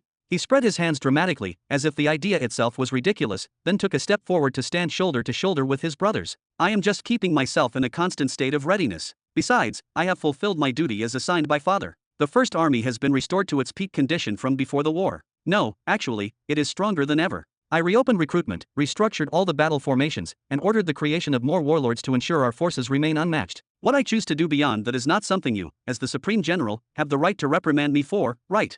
Caesar sighed. Right, but I can reprimand you as your older brother.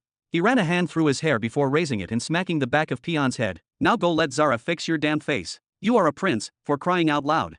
Hee, please, tell him, dear elder brother, a feminine voice suddenly chimed in, carrying a mix of amusement and mild exasperation. I heard that every single day, he sends anywhere from 10 to 30 different men for medical treatment because of what he puts them through in training. Meanwhile, he just uses energy to seal his own wounds and deliberately leaves the scars as they are. Sister Zara. The three men instinctively smiled as soon as they heard her voice. Zara approached gracefully, holding the hem of her elegant dress as she walked. Her attire was a perfect blend of beauty and practicality, adorned with jewels and small pieces of lightweight armor that hinted at both her royal status and her martial upbringing. She gave the trio a polite, formal greeting before turning to Peon with an expression of playful mischief. Brother Richard once took the time to restore your face, making you a handsome young man again, yet you keep scarring yourself over and over. At this rate, I will never be able to find a decent woman willing to marry you. Peon scoffed, rolling his eyes before shrugging dismissively. You should get married first, then we can talk. His interest in the conversation instantly plummeted the moment Zara mentioned marriage. Instead, he turned his gaze toward the Destruction Note 1 vessel in the distance, examining it with clear fascination. Caesar, however, burst out laughing. Ha ha, we men have the luxury of choosing any girl we desire no matter her status, while women cannot. Among the 13 planets, who is truly worthy of our little sister? He chuckled, reaching out to ruffle Zara's hair affectionately before giving her a light slap on the back of her head. Then, his expression turned serious as he looked at her expectantly. Hey, girl, where is the asteroid mining vessel? Did we not agree it would be the first production model to roll out? Ouch, your hand is too heavy. Zara smacked her brother's chest with a playful glare. So, what you are really saying is that you want me to stay single just to keep working, not because no one is worthy of me, huh?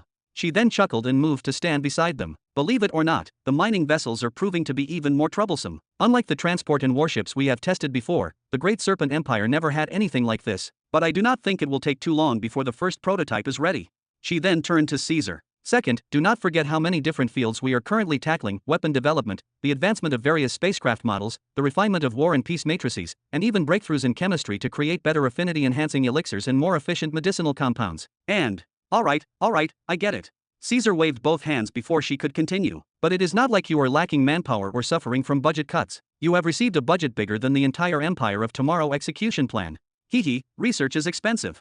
Zara laughed before turning her gaze back to the Destruction Note 1, the massive combat vessel before them. So, what do you think of our first production model? Is it not magnificent? I chose this design specifically because it is versatile. It can serve as a transport vessel, a command ship, and a warship all at once. It will compensate for the entire fleet until the specialized models roll out.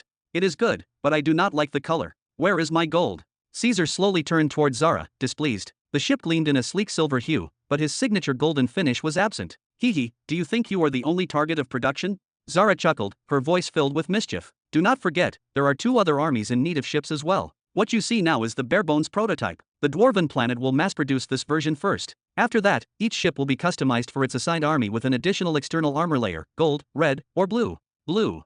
Caesar raised an eyebrow. At that moment, a voice came from behind them. I believe that would be us. Caesar and Zara were the only ones who turned to look. Caesar's gaze narrowed slightly. Arrow. Oh, what a majestic sight. This is the first time I have seen all 4 royal siblings gathered together. Arrow clapped his hands once, his eyes sweeping across the scene. Then, with a smirk, he asked, but where is the crown prince? Third Supreme General, Arrow. Caesar spoke slowly, his voice calm but laced with a subtle edge. I will not sugarcoat my words. Listen, I acknowledge that you are an excellent politician, probably the best in the empire. But in my eyes, you are not a general yet. Your record in leading the army against Sakar, and your defense against the Great Serpent Empire's invasion on that planet, was, to put it mildly, abysmal. Arrow let out another hearty laugh. Haha, I appreciate your honesty, your highness. I suppose His Excellency sees something in me that many others do not, considering he appointed me personally. I will do my best to live up to his expectations. Caesar exhaled sharply, clearly unamused. I do not have time for mind games or your political chess. I have told you exactly how I feel, and this will be the last time I discuss it with you. From now on, my treatment of you will be dictated by your results. Either I will respect you for your success, or I will burn you for your failure. Then, his gaze slowly shifted past Arrow to the figures standing behind him. His expression darkened. Did you adopt all of the Great Serpent Empire's fucking prisoners into your entourage? Chapter 1178. Behind Arrow stood several individuals. The 2 closest to him were both of the Dorgarian race, demi-serpents with scaled bodies, elongated eyes, and slitted pupils that gleamed with intelligence. Their forked tongues flickered subtly as they observed Caesar with cautious expressions. Harrows, the more imposing of the 2, furrowed his leathery brows slightly upon hearing Caesar refer to him as a prisoner. His voice was steady, but there was an undeniable edge to it. Mr. Caesar, we are generals of the same empire now. We fight under the same banner, striving to contribute just as you and your generals do. It would be wise to leave the past where it belongs. Caesar's golden eyes gleamed sharply as he lifted his chin, his voice carrying an air of unquestionable authority. My name is Supreme General Caesar, or Your Highness Caesar. Understood. His words were not a mere correction, but a command. Then, with deliberate steps, he closed the distance between them, his posture exuding dominance. I know exactly who you are, Harrows, the one who attacked my army from behind on Poison Rock while I was battling the beast tide, before my father mercifully got you under his armpit. I remember you well. His hands remained clasped behind his back as he took 2 more steps forward, now standing directly in front of Harrows, eyes cold and unwavering. I understand that my father was the one who freed you from captivity. Perhaps he saw some hidden potential in you, something I, frankly, do not. But let me make one thing clear. I do not care for whatever titles or lofty words you think you have. Speak to me of status and contributions only when you have proven yourself to this empire. That is when I might actually listen to you. As Caesar halted, he was now mere inches from Harrow's face, his piercing gaze drilling into the serpent man's eyes. Then, his voice dropped into something far more chilling. But if I so much as catch a whiff of anything suspicious, what happened to your comrades will feel like a pleasant stroll compared to what I will do to you. I will personally ensure that you experience pain in ways you have never imagined. His hand then rose, moving fluidly past Arrow's nose as he gestured toward the second demi-serpent. And that goes for you as well. Harrows and the 7th prince stiffened, their bodies rigid with suppressed rage. Their slitted pupils contracted, their sharp teeth pressing together behind closed lips. The humiliation was evident in their faces, though neither of them dared to speak. Before coming here, Arrow had already warned them that something like this might happen. They had dismissed it with amused confidence, laughing at the idea that mere children, who had not even lived a quarter of their lifespans, could affect them in any way. And yet, the sheer weight of the pressure emanating from Caesar was overwhelming. His presence alone was suffocating, his words cutting sharper than any blade. Was this child truly only 100 years old? Breaking the tense silence, Arrow suddenly chuckled, his voice smooth and measured. Haha, Your Highness, I believe you are overthinking things. He slowly raised his hand, gently brushing Caesar's away from his face before smiling amicably. However, you do make a valid point. If we are to truly earn our place, we must all begin working toward great achievements for the Empire as soon as possible. Before Caesar could reply, Zara's soft yet firm hand landed on his shoulder. She leaned slightly closer and spoke in a playful yet knowing tone. Today is a day of celebration, brother. Stop harassing the guests like you always do. She flashed a charming smile at the others before turning back to him. I know you want to push them toward improvement, but if you keep this up, they might just think you are cruel rather than motivational. Caesar's eyes flicked toward his sister. He understood her intent. She was trying to defuse the tension, to keep the atmosphere from spiraling into hostility. He knew pressing further would be unnecessary, at least for now. However, he still could not resist casting his gaze past Arrow, narrowing his eyes at the towering figure looming behind him. And what exactly are you? The individual standing directly behind Arrow was, by far, the most visually striking of them all. Standing at nearly 3 meters tall, an entire meter taller than Caesar, he possessed two powerful, broad, leathery wings that rested slightly open at his sides. His thick, curved horns jutted from his head, extending backward like a crown of twisted obsidian. His beast-like maw was lined with razor-sharp fangs, and his long, reptilian tongue flicked out slightly before retreating. His hands and feet ended in talon-like claws, each one resembling the tip of a finely crafted spear. His body was a vivid shade of blue, the same color as the deepest parts of the ocean, and his skin was covered in a clearly visible layer of scales, each one reflecting light in a way that made him seem almost armored. Despite the fact that no overwhelming aura of energy radiated from him, there was something about his presence that made the air feel heavier. He was dangerous. Caesar instinctively felt that if he attacked this creature right now, it would still be able to hold its ground, at least for a while. This was the first time he had ever seen such a being. Nearby, Theo cast a brief glance toward the creature. His expression remained unreadable, but for the sharp-eyed, there was something there, a brief flicker of amusement, a ghost of a smirk, before he turned his gaze forward once again, saying nothing. The towering being finally parted its fang jaws, and when it spoke, its voice was deep, rumbling like a mountain shifting under its own weight. I am Candal, son of Arnif. I greet Supreme General Caesar. We have worked together before. You worked with me. Caesar narrowed his eyes, furrowing his brows as he tapped his chin thoughtfully. He repeated the name aloud, as if trying to recall a distant memory. Then, suddenly, his eyes widened to their fullest extent. You are the monarch of the 9 suns, the founder of the Fire Salamander organization, the crown prince of the Ashura giants. Before he could respond, Arrow chuckled heartily and clapped Candal forcefully on the back, his grin wide. Haha, let me correct you, your highness. Brother Candal is no longer just the crown prince of a giant tribe. He has ascended beyond that. He is now the founder of the Crixian race. Caesar's gaze snapped back to Candal, a flicker of realization dawning in his bright eyes. The experiment succeeded. He exclaimed in shock, immediately grabbing Arrow by the arm and pulling him closer. Tell me everything. The guards near Jura City reported that several giants died before you gave up and left. Arrow's smirk deepened, clearly pleased by Caesar's sudden interest. Haha, I would be delighted to explain. He gestured for his followers to come forward before stepping up to stand beside the other princes. This alone made it clear Caesar was recognizing his work, even if only slightly. The truth is, your highness, the rumors you heard are mostly accurate. We brought in 3 randomly selected giants from the imperial prisons to serve as test subjects, but... Arrow sighed dramatically. We failed. All died. Oh. Caesar raised an eyebrow. Beside him, Zara was listening intently, her arms crossed as she leaned in with curiosity. It is obvious that you expected failure, Caesar noted, since you used prisoners for the experiments rather than volunteers. Arrow nodded without shame. Of course. While we have successfully conducted racial upgrade procedures on the Dorgarians and Dopsians before, those were simpler cases. They were already of those races to begin with. We merely boosted their existing bloodlines. But attempting to create a new race? That was an entirely different challenge. Then, he exhaled, his expression growing more serious. Second, I studied the research papers compiled by our R&D teams regarding the origins of living beings. According to their findings, Néhari giants are not a natural race. They are a product of natural mutation rather than direct human evolution. That alone made it difficult to predict how their bodies would react to transformation. Zara's eyes gleamed with interest as she absorbed this new information, while Caesar simply nodded for Arrow to continue. And thirdly, there was the biggest risk of all. Crixus possesses the ability to purify bloodlines. But what would happen if his blood were to merge with something inherently impure, like the mutated blood of the Néhari giants? There were countless unknowns to consider. Caesar raised both eyebrows slightly. You gathered all that information before starting the experiments? You certainly had plenty of time playing around, huh? Arrow smirked. I have many competent assistants. Ignore him, Zara interjected with a playful wave of her hand. He spent the first half of his life in a cave with our father and the second half waging wars. He is always like this. Now, keep going. What happened next?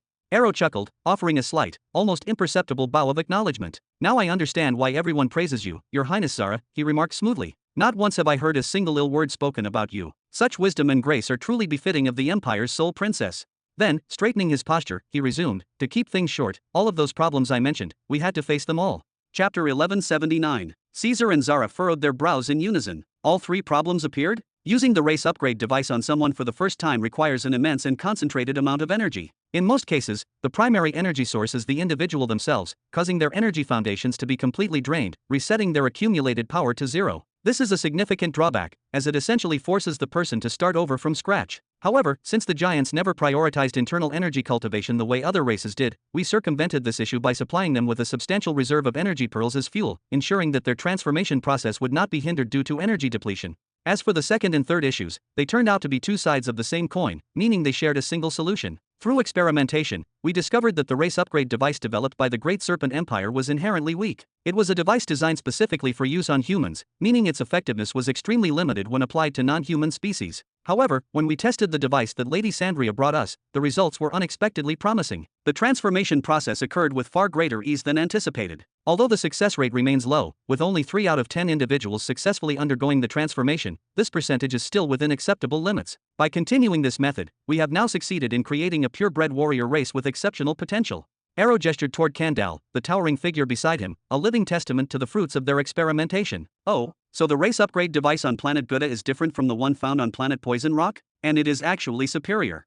Zara's eyes lit up with intrigue. This field of study was largely uncharted territory for her, and the potential implications of these findings fascinated her. Even so. Caesar furrowed his brows, his expression turning contemplative. Only 3 out of 10 individuals successfully undergo the transformation? That seems like an awfully high failure rate. What happens to the remaining 7? They die, of course. Arrow's response was delivered with a chilling nonchalance, as if he were simply stating an objective fact rather than discussing mass casualties. This failure rate does not exist when transforming the red flame humans of planet Gouda into demifox hybrids. Their compatibility rate is significantly higher. However, when working with Crixus's purifying blood, an unfortunate complication arose. Arrow folded his arms, his gaze darkening as he continued his explanation. We believe the root cause lies in the purifying properties of Crixus's blood. In some cases, the device successfully controls and integrates the blood's purifying energy, merging it seamlessly with the giants and creating the powerful new race you see before you. But in other cases, the process fails catastrophically. The overwhelming purity of Crixus's blood can sometimes spiral out of control, resulting in the complete destruction of the volunteer from within. It is an unpredictable factor that makes the transformation process extremely risky. Raising his hand, Arrow patted Kandal on the back, his tone carrying a rare trace of gratitude. If Brother Kandal had not made the bold decision to bring the entire Ashura tribe forward, volunteering them for this unprecedented experiment, I truly would have been at a loss. Even though so many of them have lost their lives in the process, they never hesitated. Their conviction remained unshaken. To date, we have successfully transformed 130 individuals, but the price has been steep. Over 1,000 have perished in the attempt. Oh.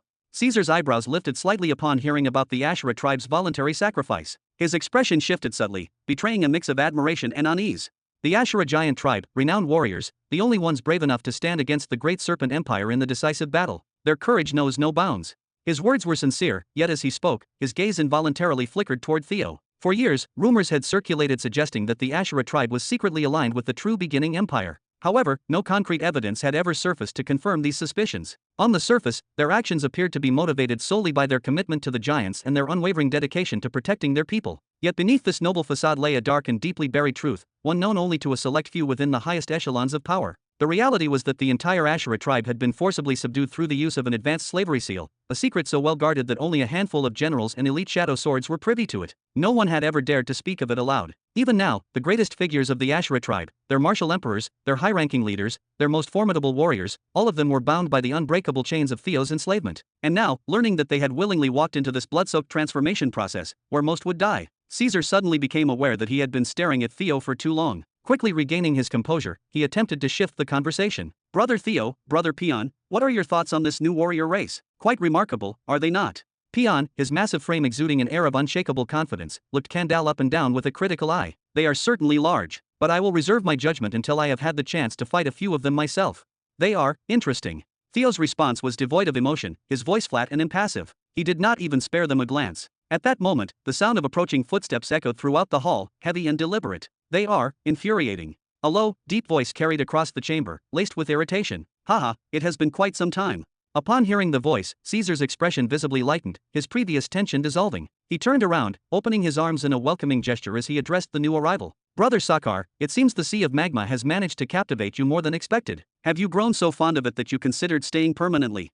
If it were up to me, I would remain there for all eternity, Sakar responded with a formal, almost mechanical smile. His tone was calm, yet it carried an unmistakable finality. By now, every figure in the hall had shifted their attention toward the newcomers, the demons. Their imposing presence, terrifying appearances, and violently oppressive auras would have been enough to strike fear into the hearts of ordinary men. But no such reaction appeared on the faces of those present. There was no shock, no wariness, no hesitation. They all knew exactly who these figures were. At the forefront stood Sakar, the king of the demons, a name synonymous with absolute strategic brilliance. He was the mind behind countless victories, the one who had repeatedly outmaneuvered enemies on the battlefield, bringing ruin to their plans before they could even begin to act. Beside him stood Amon, a monstrous existence who towered over most, both physically and in power. Among all those present, he was the strongest in terms of sheer level, a level 50 behemoth, the one who had almost single-handedly held off the full force of the Great Serpent Empire's army during their last major campaign. Following closely behind them were 3 more individuals, each exuding an overwhelming presence: Sayer, Baron, and Varen, the most formidable of the demon generals, figures feared and respected across the Empire. Each had carved their own legends through battle, their names whispered in reverence and dread alike. Brother Amon, I see you have recovered fully from your injuries.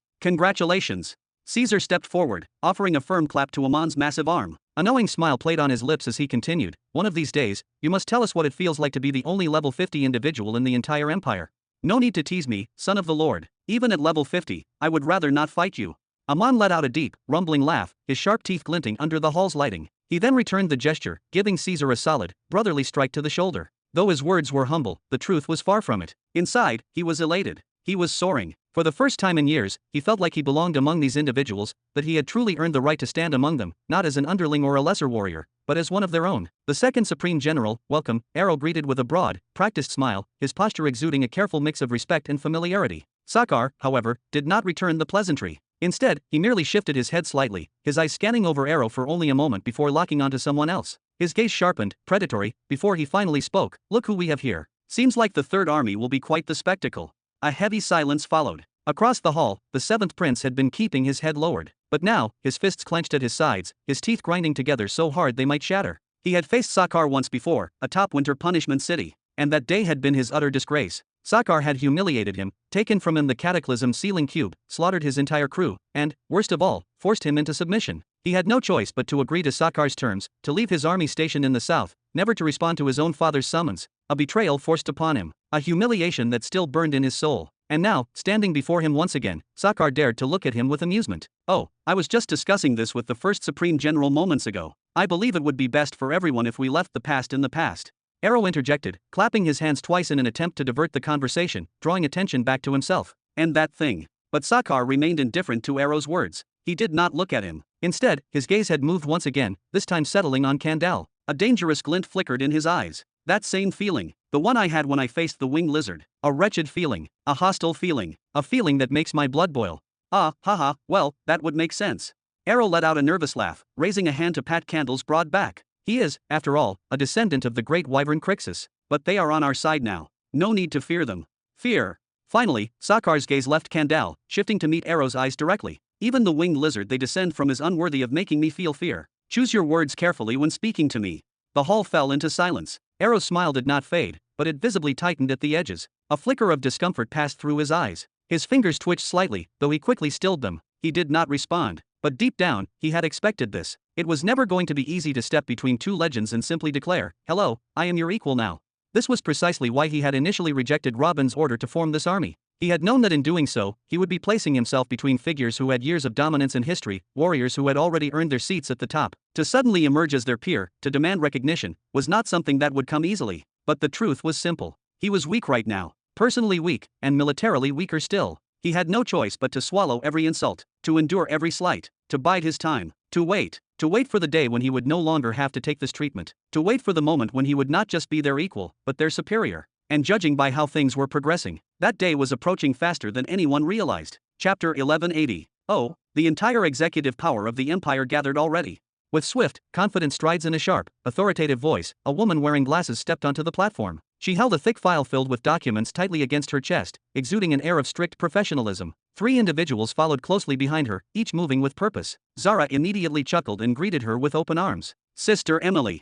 "Your Highness, the Princess," Emily replied with a polite nod, her lips curling into a small smile before she stepped into the central group, where Caesar was stationed. The individuals accompanying her, High Officer Marcel and 2 others, also stepped forward, greeting Caesar and the assembled figures with respect. Caesar acknowledged them with a nod before finally answering Emily's earlier question, though with a hint of amusement in his tone. "Unfortunately, not everyone has arrived yet. A few individuals are still running late. Remind me to deduct from their salaries." "No, please. Anything but the salary. I have a family to feed." A dramatic voice rang out from the entrance, drawing all eyes toward the doorway. Elizabeth strolled in with a carefree attitude, her voice filled with exaggerated distress. "What family? You are not even married yet. Besides, you are the wealthiest among us. You possess enough riches to sustain the entire Trent family for thousands of years." Caesar turned toward the new arrivals, his irritation over Arrow's presence dissolving in an instant. Of course, he had long known who the newcomers would be. "Haha, what took you all so long?" Elizabeth sighed dramatically and gestured toward the woman beside her. "This one, she dragged me all over the imperial capital like a child on an adventure. I was not the one pretending to trip every few steps just to see how the city's living mechanisms would react. Victoria shot back, her voice filled with playful annoyance. The back-and-forth banter caused a few amused smiles to spread among the gathered figures. I greet the Supreme General and the esteemed assembly, another voice joined in. Beside the two women, Alexander performed a crisp military salute toward Caesar, his posture radiating disciplined precision. He then offered a slightly less rigid salute toward Sakar and Arrow, showing measured respect. Ho ho, the pressure here is overwhelming, an elderly voice chuckled. Had I known this was the atmosphere, I would have happily waited outside instead. The speaker was none other than the old strategist, Gu, his hands clasped behind his back as he took slow, deliberate steps forward, his sharp eyes scanning the room with amusement. Following him was General Martin Barnett, whose sharp gaze immediately narrowed at the sight of Arrow and his entourage. Then came Julian Barnett, the renowned Lord of the Warlords, his presence exuding unwavering confidence as he stepped forward. And finally, there was Ryden, the man whose ever-present grin made it seem as if he carried laughter itself wherever he went. Arrow, sensing the weight of their gazes, subtly observed the newcomers in return. He was certain that in a one-on-one confrontation, he would not lose to any of them. But despite his confidence, he could not deny the unusual pressure that settled over him as they approached so casually. It was not their strength alone, it was the aura they carried. The aura of warriors who had fought battles spanning entire planets and emerged victorious. The presence of true generals, seasoned by war and hardened by triumph. Ah, there you are. Arrow turned sharply toward the voice, only to see Ryden approaching at a rapid pace, his excitement radiating like static energy in the air. In mere moments, Ryden closed the distance between them until he was practically breathing down Arrow's neck. The proximity was almost unnerving, but the electric enthusiasm in Ryden's eyes was even more so. When are we having our second fight? Ryden boomed, his voice filled with an almost childlike eagerness. Some fools keep overhyping you, calling you the strongest lightning user just because you became a supreme general before me. Let us settle this debate once and for all and show everyone who the real number one lightning wielder in the Empire is. He leaned in even closer, a sly grin tugging at the corners of his lips. What do you say? This time, I will be the one to hold back. He.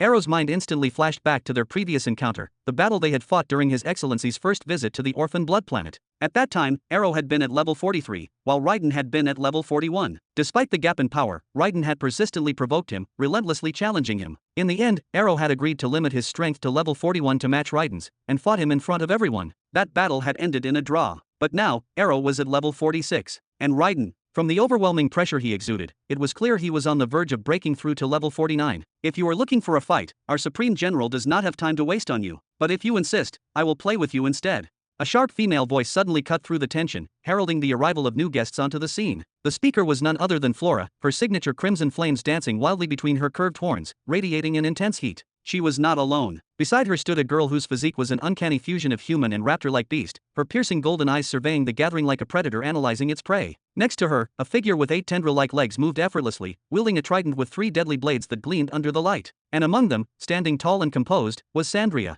Ryden's eyes lit up at the sight of them, and a wide grin spread across his face. Haha, why not? A little warm-up sounds fun. Come at me, all of why. Before he could finish his sentence, a firm hand clamped over his mouth, yanking him backward with sudden force. It was Caesar. With a single fluid motion, he locked Ryden's head under his arm and effortlessly pulled him back to the center of the platform. Shut up and come along, Caesar said in a voice that was both calm and commanding. I do not want any trouble before the coronation is over. Seeing this, Flora sighed and relaxed her stance, letting the embers flickering around her horns settle down as she walked over to Arrow. What is with that clown? She muttered. But Arrow did not respond. The sound of his fingers tightening into a fist echoed subtly as his knuckles popped. His expression remained unchanged, his lips curled into a stiff, polite smile. But behind that facade, his gaze flickered, first toward Caesar and his generals, then toward Sakar and his subordinates. And the more he observed, the more his heart pounded. In terms of sheer numbers, the Third Army boasted the largest force, but when it came to elite warriors, when it came to true power, he was still leagues behind. Standing among them today, he could feel the undeniable truth pressing down on him. He had no one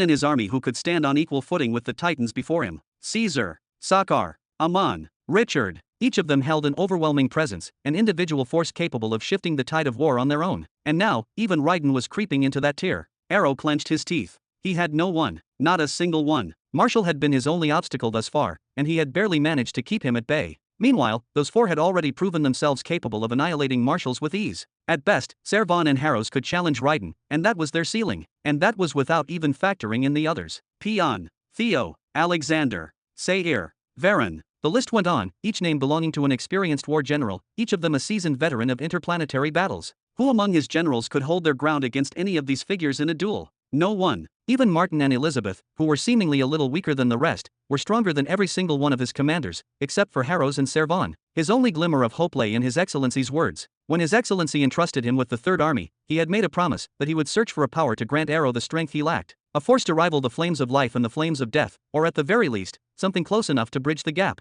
But when? When would it come? Even if such a power were found, who knew how long it would take before it could actually be used? If only he would agree. Arrow muttered the words through gritted teeth. Who are you talking about? Flora leaned closer, wrapping herself around his arm with curiosity. It is nothing. Arrow exhaled sharply, forcing himself to refocus as he turned back toward the grandstands. Halak, the man whispered about in rumors. The only one, besides His Excellency, who had ever stood against Pythor at his peak and lived to tell the tale. The only warrior capable of going head to head with the likes of Caesar, Sakar, Amon, and Richard. No, someone who surpassed them. If only he agreed. No, he would agree. Where else could he possibly go? But when? A thunderous roar erupted, tearing through the very fabric of the city. It was not just sound, it was force. A tremor that pulsed through the ground, rattling every stone, shaking the very foundation of the empire itself. In an instant, all other thoughts faded. Every head in the area instinctively snapped toward the south, drawn by the sheer magnitude of the presence that had just revealed itself. And just as instinctively, a wide, knowing grin stretched across Arrow's face. Speak of the devil.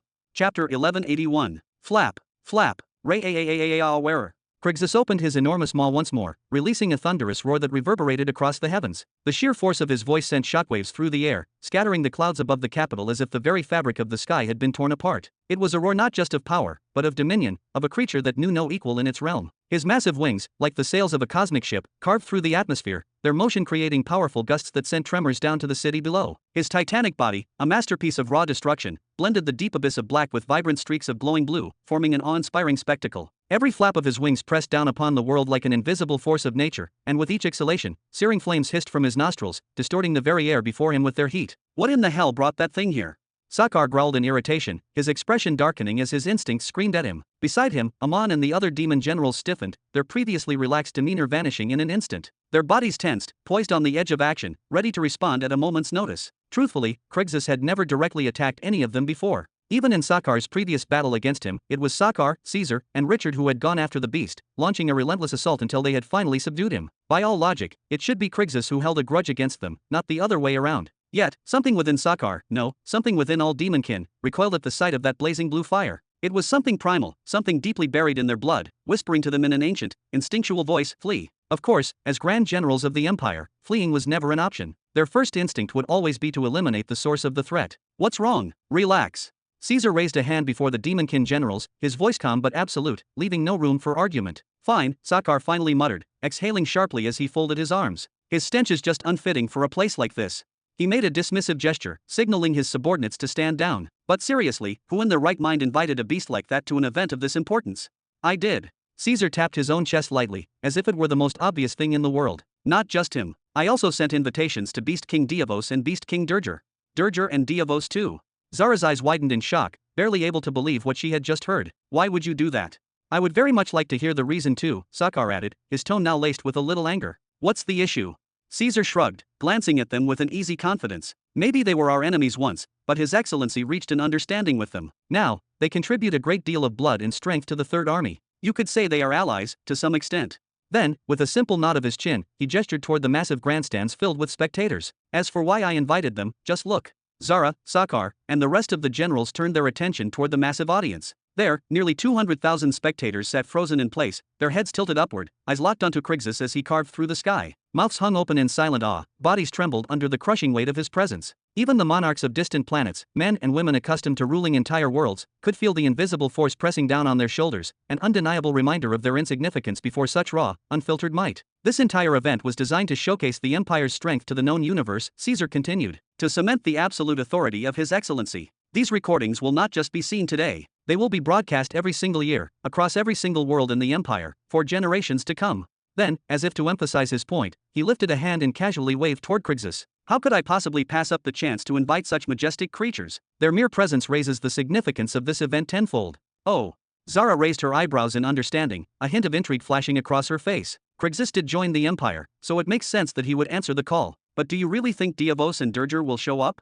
Caesar lifted his head slightly, crossing his arms over his chest with an air of absolute certainty. They had better. Meanwhile, Crixus surveyed the vast city below with keen, predatory eyes, scanning the grandstands until he pinpointed his intended landing spot. With an almost eerie sense of understanding, he adjusted his trajectory immediately. Flap, flap. The rhythm of his wings slowed, his massive frame angling ever so slightly as he began a calculated descent. Like a god of destruction descending from the heavens, he circled the grandstands and the ceremonial platform with precise, controlled movements, ensuring all eyes remained on him. And then, finally, with a tremendous gust of wind, he touched down beside Destruction Note 1, the Empire's legendary flagship warship. The earth rumbled. His colossal talons dug into the stone beneath him, carving deep grooves into the solid ground. Then, raising his massive head, Crixus released yet another earth-shattering roar, this time accompanied by an explosive cascade of swirling blue flames. Wearer. It was not a greeting, it was a proclamation. Only after his display of power did he finally lower himself onto the ground, folding his massive wings with an air of dignity. His movements were measured and deliberate, every inch of his posture exuding an overwhelming sense of superiority. I have to admit, Caesar smirked, watching the scene unfold before him, that Wyvern understood exactly what he was invited for. A heavy silence engulfed the grandstands, an overwhelming stillness that swallowed the entire plaza whole. Even the entertainment crews, the giant holographic screens, and the constant hum of background chatter had all ceased, as if the entire world had momentarily paused. Every single eye, without exception, was now fixed on Crixus. This was not just any mere arrival. It was his first official appearance as a recognized member of the Empire. The weight of that fact alone sent an invisible shockwave through the hundreds of thousands of spectators present. Fear, awe, and sheer disbelief collided within them as they processed the scene before them. Yet, what made the spectacle even more breathtaking was the sheer disparity in size. The colossal warship, a floating fortress that had once seemed immense, an indomitable structure that could house an entire army, now appeared strangely diminished. Next to Crixus, it no longer seemed as grand. That was because Crixus himself, a living, breathing embodiment of destruction, towered over 60 meters tall, his presence dominating the battlefield-like plaza. Then, a thunderous impact suddenly shattered the silence. Something had just fallen from Crixus's back. The crushing stillness made the sound deafening, echoing across the grand venue like a war drum, demanding attention. All eyes, as if guided by an unseen force, were instantly drawn toward the source of the sound. And there, at the center of impact, stood a figure. A man, if he could even be called that. His skin was an unusual shade of pale blue, eerily close to white, yet still carrying a faint ethereal hue. His height was nearly 3 meters, his broad frame built with a physique so sculpted that it seemed as if he had been forged rather than born. His powerful muscles, though clearly defined even beneath his garments, did not appear grotesque or bulky. Instead, they exuded a perfect balance of strength and elegance, his form carrying an almost divine symmetry, like a masterpiece painted by the hands of an ancient god. Halak did not react to the hundreds of thousands of eyes boring into him. In fact, it was as if they did not exist to him at all. Instead, he simply turned his head, his gaze scanning the vast sea of noble guests and spectators watching from the grandstands. A citizen. He was considered a citizen of the Empire. Which meant, by right, he was expected to join them, to go and sit among the other civilians, as one of them. To sit beside a bunch of nameless nobodies? His gaze shifted once more. His eyes fell upon a different section, beside the grandstands. There, a select few individuals watched him with silent intrigue, their eyes filled with expectation.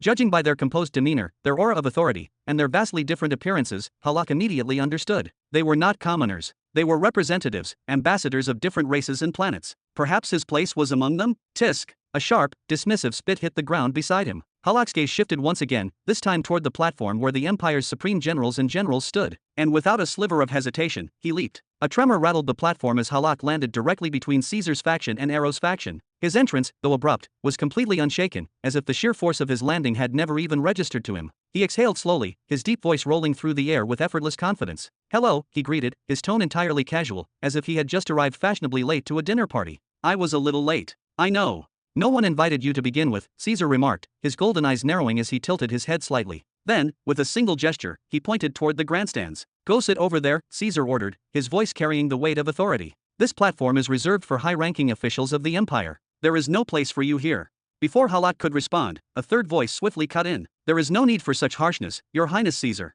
Ero stepped forward at once, positioning himself between Caesar and Halak as if forming a barrier. Even if he does not yet hold an official title, he is still a hero, a warrior who played a crucial role in our victory against the suppressive Great Serpent Empire. A hero deserves to be treated with respect. Are you seriously trying to lecture me on how to treat my own subjects now?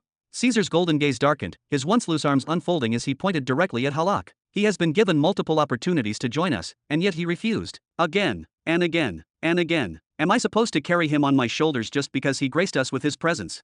Ero's expression remained neutral, but his voice remained firm. "Everyone has their own circumstances, Your Highness," he countered. "Perhaps he simply wishes to." "Hey!" Ero's words were cut short. In an instant, a hand had gripped his horns tightly, and then, without warning, he was yanked backward, thrown aside as if he weighed nothing. Then came the voice. "Don't stand in front of me, you."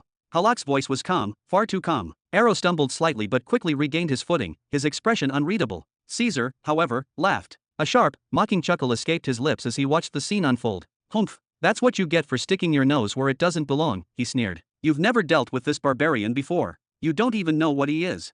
Then, Halak took a single step forward, his towering figure looming over Caesar. His hand, massive and powerful, slowly reached up. And then, with a single, fluid motion, he ran his thumb across Caesar's lips. You don't need to trouble your little head with me, Coco, he muttered, his deep voice laced with something unreadable. When your papa arrives, I'll deal with him directly. And with that, he turned his back on them. Then, without another word, he walked past them, his presence alone parting the factions like a blade through silk. And finally, he sat down. Chapter 1182. Coco. Caesar muttered under his breath, his mind still struggling to process the situation. His golden eyes, usually filled with sharp confidence, now carried a glint of disbelief as he stared at the towering figure before him. Meanwhile, Sakar turned his gaze away, but not before letting out a muffled chuckle. Ha ha ha. His laughter, though seemingly suppressed, was deliberately audible. He knew exactly what he was doing, ensuring that everyone present heard it. Not because he found Halak's words amusing, but because he took immense pleasure in watching Halak accumulate more enemies for himself. The more conflicts the man created, the more isolated he would become. And when the time was right, Sakar would strike. You have crossed the line, you filthy commoner. A burst of black flames erupted in Caesar's palm as he shot forward, his killing intent surging toward the massive figure in the distance. Whoosh, whoosh. But before he could take more than a few steps, nearly all of his generals moved to intercept him. Theo and Peon each grabbed one of his arms, their grips firm yet respectful. Zara, her brows knitted tightly together, stepped directly in front of him. Are you seriously trying to destroy the platform before the coronation even begins? She asked in a cold, reprimanding tone. For several seconds, Caesar remained silent, the dark flames flickering dangerously in his palm. Then, with a sharp exhale, he extinguished them and motioned for his subordinates to let go. His expression was calm once more, but his tone was as sharp as ever as he pointed at Halak. Just wait until after the coronation, he declared, his voice laced with menace. If I find out that my father did not personally invite you, I swear I'll take at least half of your life. Oh, you'll leave me half? How generous of you. Ah ha ha ha. Halak's deep, guttural laughter erupted like rolling thunder, echoing throughout the venue. His tone was dripping with mockery, as if Caesar's threat was nothing more than a child's tantrum. Amazing. A strange light flickered in Arrow's eyes as he watched Halak closely. His expression, rather than being annoyed or offended, was one of intrigue. It was as if he had just discovered something of great value. My dear. Flora, standing beside him, furrowed her brows in confusion. What's so amazing about that brute? Didn't you see how he mocked you? How he tried to belittle your status? Just ignore him. We can report him to His Excellency later. But Arrow did not respond to her concerns. Instead, he gently patted her shoulder, his gaze locked onto Halak. Just wait here, he said softly before stepping forward. Flora opened her mouth to protest, but ultimately, she closed it with a sigh. She had seen this look in his eyes before, the look of a man who had made up his mind. Arrow crouched down before Halak, his voice dropping to a near whisper. I've seen everything, Ancestor Halak. Your place is not among the commoners, nor is it with powerless kings who wear crowns but lack true authority. And it is certainly not in some forgotten cave, waiting for your next breakthrough only to do nothing with it. He paused, then met the giant's gaze with unwavering confidence. Your place is here. For the first time, Halak opened his eyes slightly, his deep gaze scrutinizing the man before him. Arrow was the first person, aside from the ancient giants of Néhari, to ever refer to him as ancestor. I understand what you're thinking, Arrow continued. You believe you shouldn't serve under anyone, but there's no one stronger or better than you to give you orders. And you know what? I completely agree. That's a natural way of thinking. Someone of your strength deserves the rank of Supreme General, but... Arrow's expression softened, as if he were gently coaxing a wild beast. Do you even have the desire to lead soldiers? If you did, His Excellency would have given you command of the Third Army instead of me. Halak remained silent, but his subtle nod did not go unnoticed. He had no interest in leading an army. He had always been a lone force, an individual who carved his own path through raw strength. Seeing this reaction, Arrow's confidence grew, and he pressed on. If you want status without the burden of leadership, then how will you obtain it, Ancestor Halak? Accept my offer and join the Third Army. I'll grant you the rank of general, and you won't have to command anyone. You'll have complete freedom. You can appear whenever and wherever you want, and do as you please. What do you think of that? Halak tapped his chin, clearly considering the offer. A tempting proposition, I must admit. A smirk formed on his lips before he chuckled. But won't everyone say that I'm serving the horned little boy? Ancestor Halak, Arrow's voice remained steady, but there was a clear edge to it now. It's true that you are stronger than me, but I am still a supreme general. How about showing some respect? His eyes narrowed slightly, his aura subtly pressing forward. Even though he deeply desired Halak's power in his army, he could not allow future subordinates to openly disrespect him. If he did, the army's entire hierarchy would crumble. You want respect?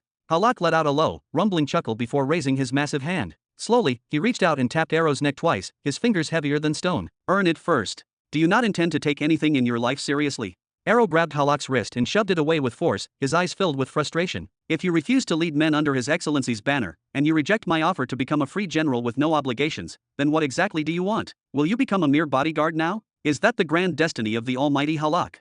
Arrow took a deep breath, his irritation evident, then stood up straight and turned away, his dark red cape fluttering slightly with the movement. Without another glance at Halak, he started walking back toward his faction. Think about my words carefully. When His Excellency arrives, he will ask you why you are here. If your answer is unsatisfactory, you won't need to worry about him dealing with you personally. Everyone here will do it without hesitation, and they'll do it gladly. Caesar alone seems to hate your guts.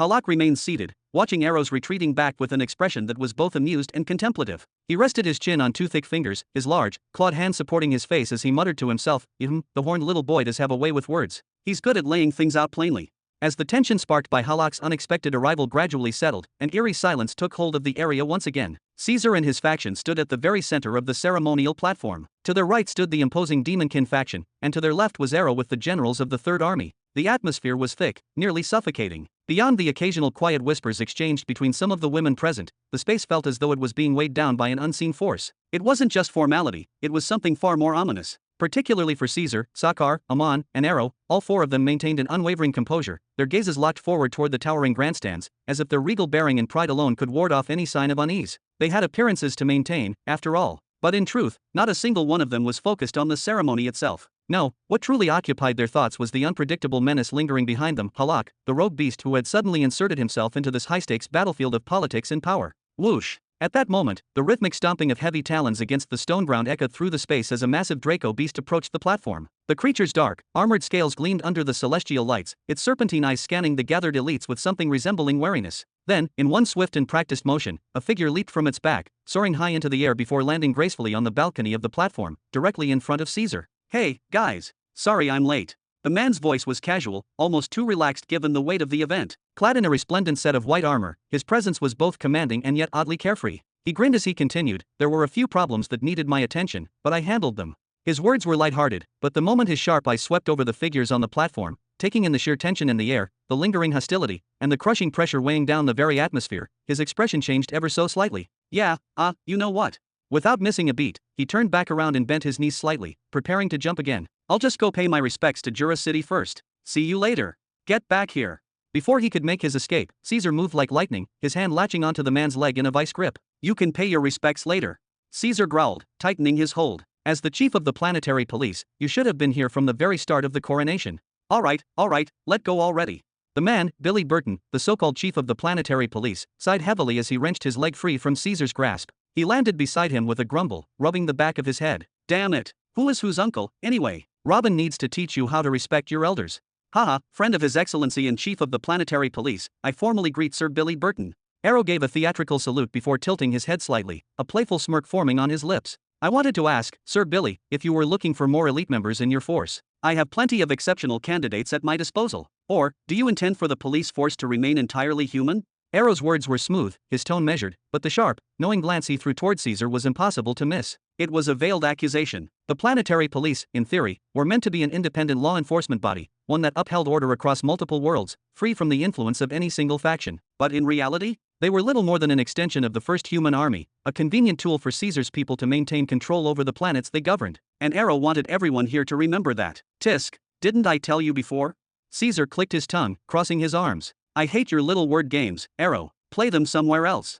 Rather than engage further, he simply looked forward once more, unwilling to waste time with petty debates.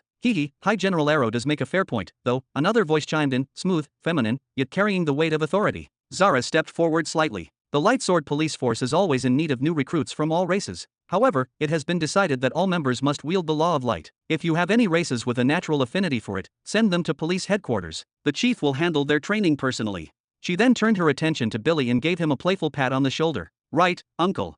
Yeah, of course, Billy replied, chuckling. He had always liked being called uncle by those 5 kids. Haha, that's reassuring to hear. Arrow clapped his hands together once, his smile widening ever so slightly. It would have certainly caused quite an uproar among the citizens if the entire police force were. A violent surge of energy crackled through the air. The atmosphere shifted in an instant. A new presence had arrived. Chapter 1183. Rumble. The atmosphere shifted in an instant. Conversations ceased, laughter was cut short, and even the sound of breathing became scarce. It was as if the world had collectively held its breath, sensing the arrival of something ominous. A moment later, waves of energy crashed in from the east, causing the very air to tremble. Space itself felt as though it was pulsating, contracting and expanding, stretching beyond its limits and then snapping back violently.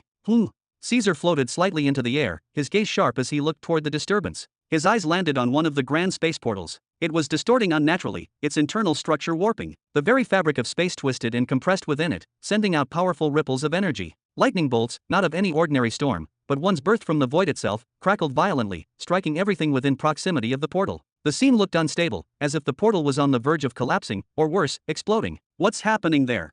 Zara, standing beside him, had also noticed the strange phenomenon. Her golden eyes narrowed as she scrutinized the portal. A sense of foreboding gripped her. Something is about to happen. We need to evacuate the citizens from the promenade immediately. Caesar's generals had already anticipated this command. Without hesitation, they stepped forward, their bodies tensing as they prepared to move. At any moment, they would take flight at full speed, racing toward the promenade where families, merchants, and travelers still lingered. The area was bustling with children playing, elderly citizens walking peacefully, and vendors tending to their stalls. If the gate truly erupted, it would spell disaster, a tragedy that would stain this day of celebration with blood. But the time for evacuation had already passed. Foom! In that instant, something colossal emerged from the portal. A massive serpent's head, crowned with 5 long, menacing horns, pierced through the veil of space. Its scales glistened like obsidian, reflecting the chaotic energy swirling around the portal. Its crimson eyes flickered, scanning the surroundings with intelligence, malice, and an unshakable sense of dominance. For a brief moment, the creature simply observed, taking in the world it had just entered. Then, it opened its jaws, rows of razor-sharp fangs lining its maw.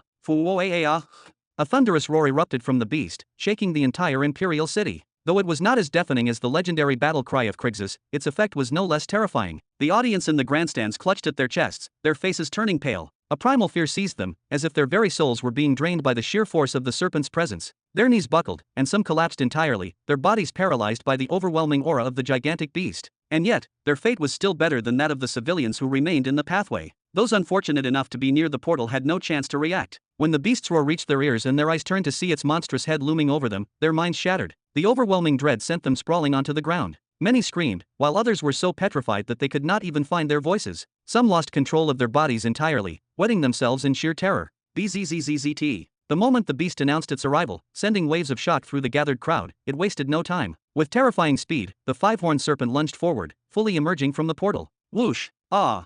The citizens closest to the portal let out horrified cries as they saw the monstrous form rushing toward them, yet their screams were swallowed by the sheer presence of the creature. It did not even acknowledge them. Its massive, slithering body, nearly 200 meters in length, moved with unnatural grace and power. The ground beneath it cracked under the weight of its coils, sending tremors through the city. In a single motion, it obliterated the imperial promenade. The beautifully paved roads, the ancient stone walkways, the lush gardens filled with rare plants, all were reduced to rubble beneath its passage. Birds that had nested in the nearby trees scattered in fright, their cries lost in the chaos. As for the citizens, they had simply vanished. Stop!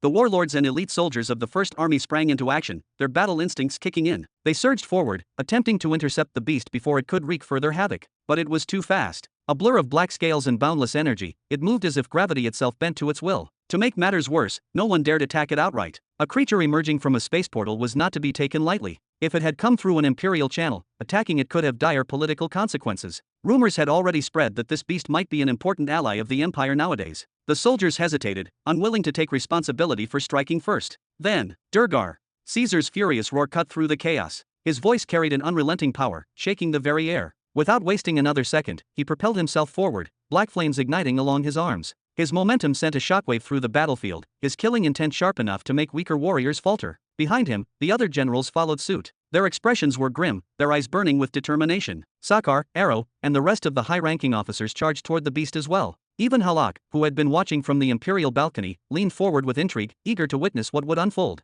Among the panicked screams of the audience, chaos erupted on the promenade. Durgar, the 5-horned serpent, moved like an unstoppable force, its long, muscular body weaving destruction with every motion. The imperial soldiers scrambled to evacuate any remaining citizens while the warlords attempted to seize hold of its tail. Caesar's presence loomed behind them, bringing with it the full force of the empire's wrath. For a brief moment, time itself seemed to freeze. Then, ka-ka! A sudden force descended from the sky. A streak of green lightning, faster than the eye could follow, struck the monstrous serpent. The impact was devastating. The force of the strike slammed Durgar's head into the earth, burying it deep into the shattered remains of the promenade. The battlefield fell into stunned silence.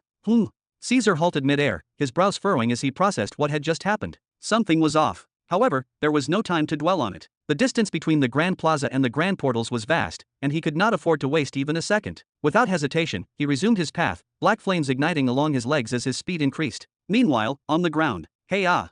A monstrous roar echoed through the air, shaking the very foundations of the imperial walkway. Durger, the five-horned serpent, cried out in pain, his voice reverberating across the city like a storm tearing through the skies. He struggled, thrashing with all his might, but his colossal head remained firmly pressed against the ground. Someone, was standing atop him. An unimaginable weight bore down on his skull, pinning him in place. It felt as if an entire mountain range had collapsed onto his head, rendering him completely motionless. And then, a voice as deep as thunder resonated from above. "Show respect, visitor of Jura. Show respect, or be buried within it." The words were not merely spoken, they carried a force, an authority that sent a chill through every warrior present. Swoosh! Swoosh! With a furious snarl, Durger refused to accept what was happening. His pride would not allow it. He slammed his tail down onto the earth with enough force to crack the Imperial Road, sending tremors across the city. From between the hardened plates of his enormous body, a thick, violet mist began to spread, the gas of corrosion. As the toxic fog spread outward, the warlords who had been gripping his body were forced to release him, leaping backward to avoid being engulfed. Freed from their grasp, Durger seized the moment. Whoosh! With a single, devastating motion, he swung his tail sideways, aiming to knock whatever was above him into the sky. No being, mortal or divine, should have been able to withstand such a strike. The sheer force behind it could split mountains in half. And yet, boom! His tail came to a dead stop mid-swing. The impact sent shockwaves rippling through the air, but nothing budged. Durger's slit eyes widened in disbelief. His tail, his strongest weapon, had struck against something immovable, something unshakable. And then, cray-aok, a sound he had never once heard before. A sensation he had never once experienced. His own scales, the same scales that had withstood divine flames and celestial lightning, were shattering. "Hey what is happening? I am a guest here. Hey what are you doing to your guest?" In his desperation, Durger abandoned his ancient tongue and roared in the language of humans. It was a plea, no, an accusation. And then came the reply. "A guest." The voice was filled with nothing but contempt. "A guest who destroys our land, who tramples our citizens. Did you truly believe yourself an equal ally, you miserable crawler? That you could waltz into our empire and act as you please? Did you think Jura has no one to protect it? Fool." The weight above him suddenly shifted. Durger barely had a second to react before. Boom! Another stomp crashed down upon his skull, sending another pulse of pain through his massive frame. Hey. His howl of agony was louder than before. He had never felt such degradation. What had gone wrong? He had received an invitation. He had walked through the gate. He had simply begun moving toward his destination, nothing more, nothing less. And yet, these foolish warriors had attempted to stop him. Did they not know who he was? Did they not understand the honor of his presence? He had refused to be delayed by mere humans, so he had pressed forward. Why should he stop? Would it not be utterly ridiculous if word spread that a few insignificant soldiers had blocked his path? During his legendary wars against the Empire of the Great Serpent, he had fought in honorable battles. There were no such humiliations. Armies clashed in grand, magnificent warfare. He alone had stood against tens of thousands, his fangs carving through the enemy ranks like a divine calamity. Again and again, he had forced Pythor to retreat, proving himself superior each time. True, he had lost blood in those battles. He had suffered wounds, but never his dignity. Even when Robin Burton came to him, he had not been challenged. He had not been attacked. Instead, the man had earned his respect by offering something beyond value, energy pearls infused with the path of destruction, a rare, sacred offering that Durger had accepted as a tribute to his greatness. But now, Durger's entire body froze. His head was pinned. His tail was restrained. He had never been bound like this before. For the first time, something primal stirred within him. Something he did not recognize, yet could not ignore. Could he still fight back? Yes. He could release his corrosion law, flood the battlefield with a deadly purple mist, and force the figure above him to retreat. But something deep within him screamed at him, warned him, that he would regret it. That if he dared, he would suffer something far worse than pain. A sensation foreign to him. A feeling he had never known before. Was this humiliation? Chapter 1184. Swoosh. Richard. Caesar finally arrived at the scene, his breath steady but his heart pounding. His sharp eyes swept over the battlefield, taking in the chaos and destruction. "Are you all right?" The moment the words left his mouth, he realized how ridiculous the question was. Swoosh. Swoosh. Right behind him, Raiden, Amon, and Sakar descended in quick succession, with Arrow following closely. One after another, the generals landed, their eyes burning with the intent to fight. They had leaped from the grand platform, ready for battle, prepared to face a rampaging monstrosity. Yet, what greeted them was nothing like what they had expected. The colossal five-horned serpent, once a fearsome force of destruction, lay pinned beneath the feet of a single young man. His head burned with emerald flames, his stance unwavering. Of course, it was none other than Richard. In his right hand, he gripped the giant tail of the beast, bending it into a U shape. The monstrous serpent, which measured over 200 meters in length, was twisted into itself in a grotesque, unnatural shape. It writhed and thrashed, desperate to escape, yet completely helpless. It was like a worm crushed underfoot, its struggle utterly meaningless. Rumble. Then, the grandstands exploded with cheers. Hi-ya-ya-ya. Long live the Crown Prince. He is our protector, our strongest shield. The entire city shook as thousands of voices rose in unison. That shadow of death, that unstoppable horror, that walking calamity had been subdued effortlessly, completely. How could they not celebrate Richard? How could they not feel their blood boil with pride at having such a mighty guardian? Meanwhile, the kings, Xianxia, Iko, and the many rulers who had come to witness the grand gathering exchanged uneasy glances. The sweat on their brows doubled in intensity. At that moment, every single one of them silently thanked the heavens that it had not been Richard who had first stepped onto their worlds. For the first time, they truly grasped the terrifying scale of power that existed within the upper echelons of the empire. And yet, while the spectators saw this as a glorious moment, there were others who saw something far different. Sakar, Aman, Arrow, and even Halak, who still stood atop the platform with his massive arms crossed and his fingers digging into his skin, all saw something else. Something they did not like. Damn it! Halak suddenly turned and kicked a marble pillar behind him with a loud crack. As for Caesar, he was not bothered in the slightest. Without hesitation, he landed beside Durger's massive eye and, without a moment's pause, reached out and grabbed its eyelid. And pulled. Hard. You insolent worm, Caesar growled, his voice a blade of pure menace. I sent you an invitation as an honored guest, and you repay me by rampaging through my lands? By slaughtering my people. His grip tightened. Did you think, even for a second, that I would hesitate to rip every last drop of blood from your pathetic body, roast your corpse right here, and feed your charred flesh to the dogs? Durger let out a low growl, his voice strained from his pinned position. Ha! What is happening? His words were muffled, escaping only through a small opening in his mouth, since Richard still stood firmly on his skull. Did you invite me here only to insult me? What citizens? I saw nothing but a few insignificant humans in my path. The moment those words left his mouth, Caesar's foot slammed into the serpent's eye, sending a fresh wave of pain through the beast's skull. Those insignificant humans are my people, you overgrown lizard. Caesar's voice was booming, filled with unrelenting fury. Do you think humans are dust beneath you? Something you can trample as you please? Ha! I was not thinking about it. I merely advanced forward. Durger's voice was laced with frustration, his struggle renewed, yet still utterly useless. Finally, he was beginning to understand. Or, at the very least, he was starting to grasp the situation. They were attacking him, Durger, the devourer, the calamity of the eastern stars, over a handful of mortals. Caesar let out a slow, tired sigh. His fingers rubbed his temples. Then, floating slightly higher, he moved to stand beside Richard. You heard him, he muttered, his voice carrying faint exasperation. He did not come here with bad intentions. He is just a terrible creature by nature.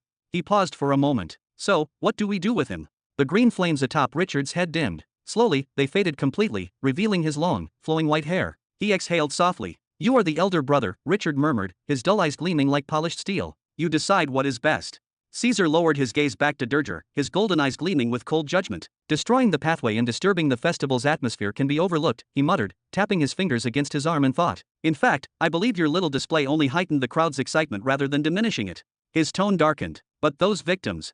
He shook his head, his grip tightening behind his back. Let us imprison him until father arrives. He will decide what to do with him. Victims? Brother Caesar, I am not selling potatoes here. Richard let out a low, amused chuckle before rolling his shoulders. Then, with nothing more than a casual flick of his wrist, he shoved the massive serpent's tail aside, sending it crashing into the distance. Without even sparing Durger another glance, Richard turned to the ground beside him and slowly raised his hand. And then, the ground began to crack. Before Caesar's eyes, and before the hundreds of thousands in the grandstands, something miraculous happened. The very ground, stretching from the city's outer gates to the exact spot where Richard had intercepted Durger, began to split apart. And then, one by one, people emerged. The very same humans Durger had nearly crushed beneath his massive frame were alive. Not a single speck of dust covered them. The light. I am not dead. Mom. The blood in the crowd's veins surged wildly. Some of them screamed in sheer disbelief and joy. Others fell to their knees, clutching their chests, trying to process what had just happened. And then, the entire city erupted. Hee-yi-yi. Roars of joy shook the very skies. Tears streamed down faces. Even the warriors standing on the pathway felt their throats tighten. A miracle. The people of Jura had just witnessed a miracle. Were you watching the whole situation using the planet's spirit? Caesar's voice was calm, but there was an undeniable weight behind it. I began to wonder where you were.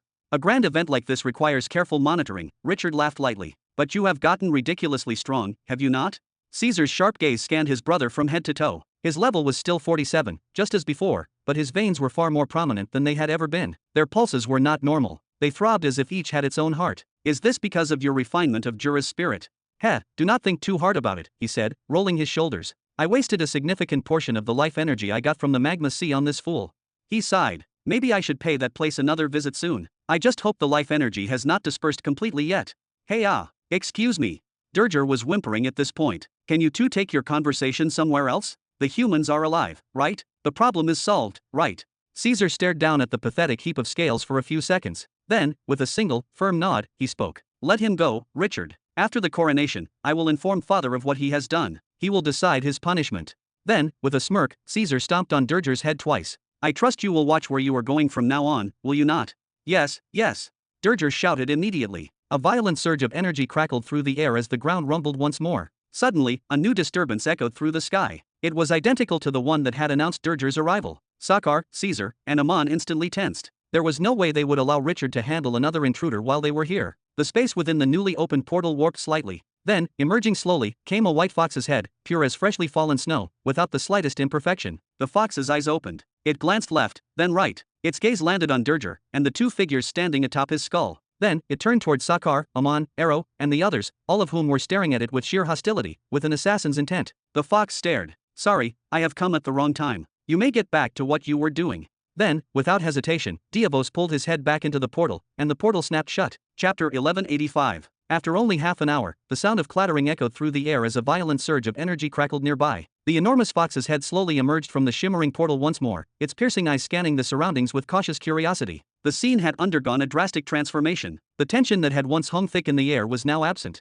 The individuals who had been staring him down with killing intent just moments ago were nowhere to be seen. As for the massive serpent that had loomed like an unstoppable force of nature, it was no longer in the same spot. After a quick survey of the area, Diavos spotted the mighty beast in the far right corner. Durger was making its way toward the city at an almost comically slow pace, closely escorted by several warlords who flanked it on all sides, ensuring it did not stray. Near the portal, only two figures remained. One of them was a young man with striking white hair, moving his hands in deliberate, intricate motions. Beneath his feet, something remarkable was happening. The very earth itself seemed to be responding to his gestures. Grass was sprouting anew, roads were seamlessly mending their fractures, and long rows of trees that had been destroyed were rapidly reassembling, their leaves rustling as if untouched by destruction. The other figure was none other than Caesar, standing directly in front of the portal with his arms crossed over his chest. His expression was one of unmistakable irritation as he gazed up at Diavos, his brows knitted together tightly. "Do you think you can just decline an invitation whenever you feel like it?" Caesar's voice cut through the silence, sharp and unwavering. Diavos blinked, tilting his head slightly downward to look at Caesar, momentarily caught off guard by the sheer boldness of the statement. Compared to his towering form, the man below him was no more than an ant. Compared to his immense presence, Caesar's aura felt insignificant. And yet, despite that, the young man stood his ground, without an ounce of fear in his stance. It was mildly amusing. But ultimately, the fox responded with nothing, as it was not worth any headache. Two more figures emerged behind the fox, stepping forward with a composed yet urgent energy. They were Arrow and Sandria. The moment they arrived, they positioned themselves on either side of Diavos's colossal head, as if acting as mediators. "Please, proceed forward. You have my word. No one here will lay a hand on you," Arrow reassured, his tone firm yet diplomatic. "Yes, exactly. What happened earlier with the serpent was nothing more than a misunderstanding. Everyone simply assumed it was attacking, and they reacted accordingly," Sandria quickly added, her voice carrying an air of urgency, as if eager to prevent another unnecessary conflict. "Fine. Let us just get this over with." A heavy sigh left Diavos as he muttered under his breath, clearly unamused by the situation. Then, without any further delay, he shifted his stance and moved forward. The moment his massive claws touched the ground, a faint surge of energy crackled through the air as he began pulling his enormous form forward, his sheer size causing the ground beneath him to tremble slightly. Caesar's gaze followed the movement, tilting his head higher and higher as Diavos's full form gradually emerged. And when it did, the sheer scale of his presence was breathtaking. The three-tailed fox's body was so massive that it effortlessly blotted out the sun, casting an ominous shadow over the landscape. His pristine white fur shimmered, untouched by dirt or imperfection, and his piercing gaze carried an unshakable sense of arrogance, befitting his title as the Beast King. "Beast King Diavos the Transcendent, you may take a side path like your counterpart so you do not destroy the walkway meant for humans. And watch your step before moving, so you do not accidentally crush anyone beneath you. Be a courteous guest until the ceremony ends. Besides that, you may do as you please." Diavos let out a low, amused chuckle, though whether it was out of genuine amusement or mere sarcasm was unclear. I get it. I will watch where I am going. Otherwise, I assume you will all just end up standing on my head next," he muttered dryly, flicking his tails once before shifting his course. Instead of treading directly on the main path, he veered to the side, taking a less disruptive route. "Do not worry, Your Highness, I will accompany him all the way to the Grand Plaza," Arrow assured, casting a glance at Caesar. Caesar gave a firm nod of acknowledgement before watching them leave. Arrow followed closely behind Diavos, keeping a watchful eye, while Sandria accompanied them, ensuring that no further incidents occurred. A series of heavy impacts and rushing air filled the atmosphere. The energy in the air was electric. Wow! All across the grandstands, spectators were on their feet, eyes wide with exhilaration. Many leaned forward, stretching onto their tiptoes in a desperate attempt to catch a better glimpse of the unfolding spectacle. If not for the strict prohibition on flight for ordinary citizens within the imperial capital, the skies would undoubtedly be swarming with people by now, all eager to witness the arrival of the legendary Beast Kings from the best vantage point possible. The massive serpent slithered into the city, its colossal body moving slowly and deliberately through the streets, encased in a solemn silence. Warlords flanked its sides, both ahead and behind, ensuring its controlled movement. Its head was lowered, not in submission, but in barely contained fury and humiliation. A dense, suffocating aura of bloodlust and menace surrounded it, so thick that merely standing in its presence sent shivers down the spines of those nearby. No one dared to meet its gaze for more than 5 seconds before their hearts clenched in terror, forcing them to avert their eyes as a primal instinct for survival took over. On the other side, Diavos entered the city as well, but unlike the seething, simmering rage of the serpent, the white fox moved with an air of grace and indifference. His elegant, slender head remained lifted, his every step perfectly measured, exuding an effortless nobility. Each motion was fluid and controlled, as if choreographed by an unseen force. Behind him, his 3 tails swayed in a mesmerizing rhythm, their ethereal movement forming a spectacle of untamed beauty. His presence was neither oppressive nor threatening, but rather otherworldly, distant, and aloof, as if he were a divine entity temporarily gracing the mortal realm. Unlike the serpent, whose very aura repelled onlookers, Diavos commanded attention effortlessly. Once a person laid eyes on him, they found it nearly impossible to look away. He was simply too entrancing, too magnificent to ignore. Eventually, the massive serpent reached the left side of the grandstands, its massive body coiling in upon itself like an unbreakable fortress of muscle and scales. The nobles and king-level figures who had occupied the area before its arrival fled without hesitation, scrambling into the stands with such frantic urgency that they did not even dare glance over their shoulders. Meanwhile, Diavos made his way to the right side of the stands. Unlike the serpent, he did not coil upon himself in a display of territorial dominance. Instead, with an air of refined elegance, he lowered himself onto his 3 tails, forming a makeshift throne. His head remained lifted, his gaze distant, as if refusing to acknowledge the presence of the humans around him. His mere posture radiated an unspoken message. He was not their guest, and they were beneath his notice. And in the center of the gathering, still lying beside Destruction Node 1, was Krixus. Unlike the other 2 beasts, he had remained there the entire time, exuding an air of timeless majesty and dominance. Even in stillness, his presence was suffocating. A descendant of dragons, his very existence demanded reverence. The invited guests could hardly believe what they were witnessing. Their hearts pounded as their eyes darted between the 3 legendary creatures. It was as if they had stepped into a mythical dream, an era of heroes and monsters. 3 ancient, awe-inspiring beasts were watching alongside them, surrounding them, and encircling them. Any one of these creatures possessed the power to obliterate the entire gathering in a single moment. And yet, paradoxically, the guests did not feel fear. Instead, their blood boiled with an intoxicating mix of exhilaration and awe. That was because standing among them were none other than Crown Prince Richard and Supreme General Caesar. On the balcony of the central platform, Caesar reappeared, now accompanied by his younger brother. "Greetings, everyone," Richard said smoothly, raising his hand in acknowledgement. "Crown Prince." Elizabeth, Billy, and the other generals immediately smiled, offering respectful bows. Meanwhile, Sakar, Amon, and Arrow simply nodded toward him, a silent yet firm display of recognition. "Your Highness," Emily spoke in her usual formal tone, adjusting her glasses as she addressed them. "With the Crown Prince present and the Beast Kings in attendance, I believe we are no longer waiting on anyone else, correct?" "That is right." Caesar turned his back to her, shifting his sharp gaze toward the grandstands below. "Everyone is here now, except for the guest of honor." "I personally ensured the message was delivered 2 days ago," Theo interjected, his voice calm yet certain. "He was informed of the exact time. There is no doubt he will arrive soon." Zara, however, let out a quiet chuckle at their seriousness. "You are all acting like this is an ordinary event. My father is not just the guest of honor. He owns everything here. He can take as long as he pleases. Even if we had to wait for hours, it would not be an issue." "Did I say otherwise?" Caesar smirked, shaking his head. "Though, I doubt Durger and Diavos will be patient for long. The first looks so furious he probably wishes the earth would swallow him whole, while the other, is he falling asleep while sitting upright?" Caesar narrowed his eyes slightly, then suddenly called out at Diavos, "Hey, you over there, wake up." "They do not exactly have a choice here," Richard muttered, his tone casual yet laced with amusement. As he spoke, he casually flicked a glance toward Durger. The serpent's body stiffened. A sudden, invisible pressure pressed down upon him, sending an involuntary shudder through his massive frame. Without hesitation, Durger quickly averted his gaze, as if looking anywhere else would save him from Richard's suffocating presence. "Ladies and gentlemen," Emily spoke once more, her voice cutting through the charged atmosphere. With a calm yet deliberate motion, she adjusted her glasses again before continuing. "Since all the guests have arrived and the preparations are complete, may I ask one thing?" She paused for a moment, as if carefully considering how to phrase her next words. Then, finally, she asked, "Who, exactly, will be conducting the ceremony?" Chapter 1186. Who, exactly, will be placing the crown upon His Excellency's head? The question was simple, yet it landed on the balcony like an explosive. Silence fell over everyone, especially Caesar. Conversations halted, and even those who had been standing casually straightened their postures, suddenly more aware of the weight of the moment. "What?" Emily glanced around, bewildered by the lack of response. "You have not decided yet? Or do you expect His Excellency to place the crown on his own head? Seriously, can you people not plan anything without me?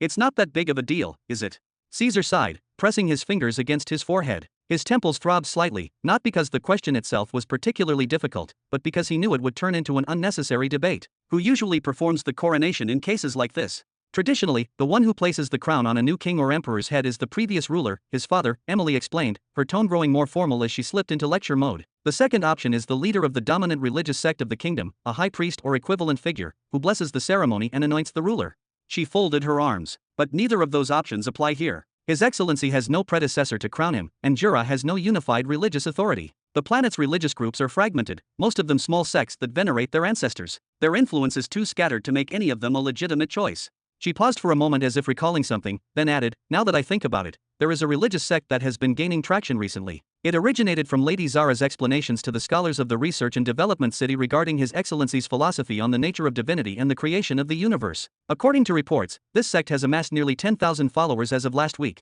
and their numbers continue to grow exponentially. What?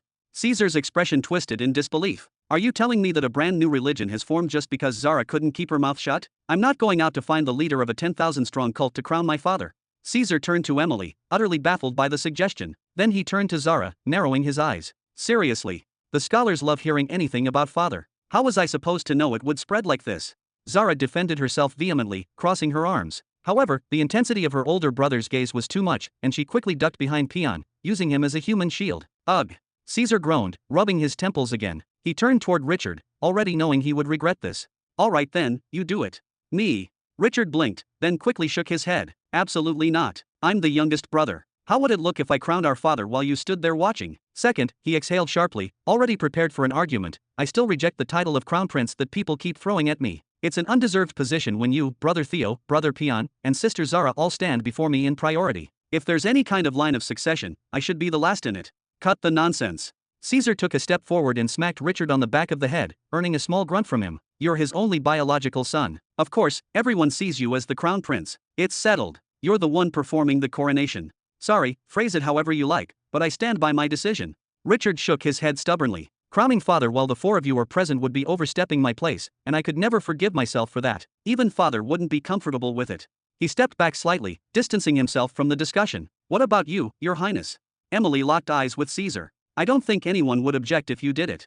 The group collectively nodded, even the non-humans in attendance gave their approval. The silent acknowledgement sent a ripple of tension through the air. Caesar wasn't just one of the strongest figures in the empire, nor merely one of its oldest commanders. He was His Excellency's first kid. More than that, he had been His Excellency's earliest companion, back when they lived in the cave, when Caesar hunted to feed him while he was immersed in his research, the very research that changed everything they knew. He had witnessed the rise of their empire from its very foundation. If anyone had the right to crown His Excellency, it was him. Me? No, that's not appropriate. Caesar waved his hands dismissively, trying to shake off the expectation. I'm just a general, a warhound that follows his orders. How could I overstep my bounds and place the crown upon his head in front of billions of spectators in an event that will be broadcast and remembered forever? Maybe I could help him put on his shoes or something, that would be more fitting. Your Highness, you're not helping. Emily sighed, massaging the bridge of her nose.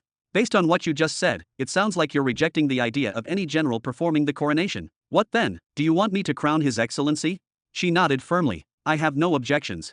Caesar raised a single eyebrow and pointed behind her. Go prepare me a drink or something. Understood. Emily, ever the literalist, took his words at face value and actually left to do just that. As she walked away, a heavy silence lingered. May I give my opinion, Your Highness? Arrow stepped forward, placing a hand over his chest before pointing at himself. His golden eyes glowed faintly under the lantern light, as if reflecting something beyond the physical world. Caesar was not particularly fond of Arrow from a military standpoint, but he acknowledged without a doubt that Arrow was the most skilled politician in the empire. With a slow wave of his hand, he signaled for him to speak. Go ahead. Do you have a solution? Just don't tell me you're nominating yourself.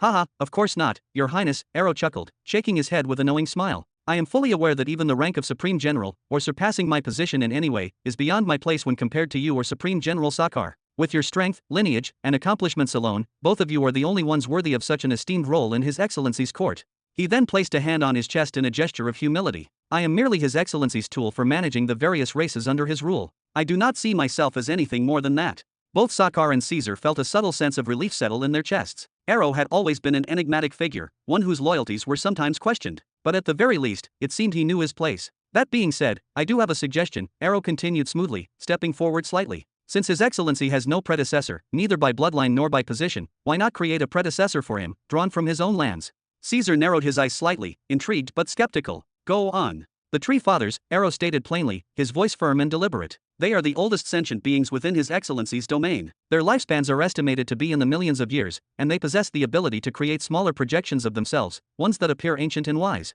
There are 3 of them still alive, correct? We should request each of them to send an ancient-looking avatar, and have them jointly place the crown on His Excellency's head. The visual spectacle alone would be incredible, Caesar murmured, rubbing his chin thoughtfully. His mind played through the scene, a trio of towering, ancient beings, their bark-like skin crackling with age-old wisdom, bestowing the crown upon his father. We could even have them declare that he is the greatest ruler they have seen in millions of years, or something like that. His eyes flickered as he considered the implications. But aren't they just subjects at the end of the day? Wouldn't that make the coronation feel less legitimate? I will crown father. Zara suddenly stepped forward from behind Peon, her violet eyes flashing with determination. I'm not a man, so I don't care about any crown prince ranking. I'm not a general either. And most importantly, father loves me the most out of all of you. I should be the one to do it. Caesar stared at his younger sister for a long moment, picturing the planetary emperor, Robin Burton, being crowned by a girl half his size. Slowly, his gaze shifted back to Arrow. The 3-tree father's idea doesn't sound so bad anymore, he muttered. I'll go to 1, you take the 2nd, and I'll send Theo to the 3rd. We meet back here in an hour. Ugh.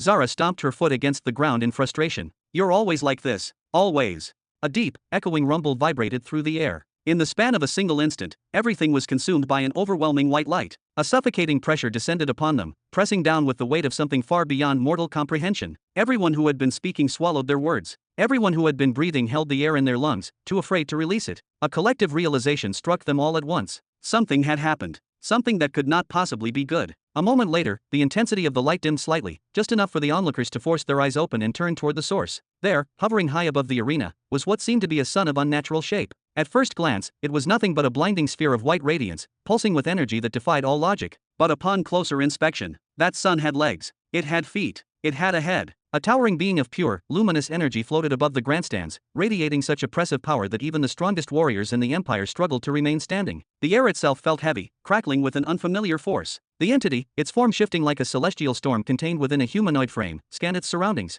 The air trembled as it turned its gaze downward. Its piercing, radiant eyes locked onto a single figure below, the massive white fox seated gracefully on the right side of the stands. A voice, deep and unyielding, rang out like a decree from the heavens. Frost Fox, what is this place? It frowned deeply. Are you trying to escape me? Chapter 1187. Frost Fox, what exactly is this place? Are you trying to flee from me?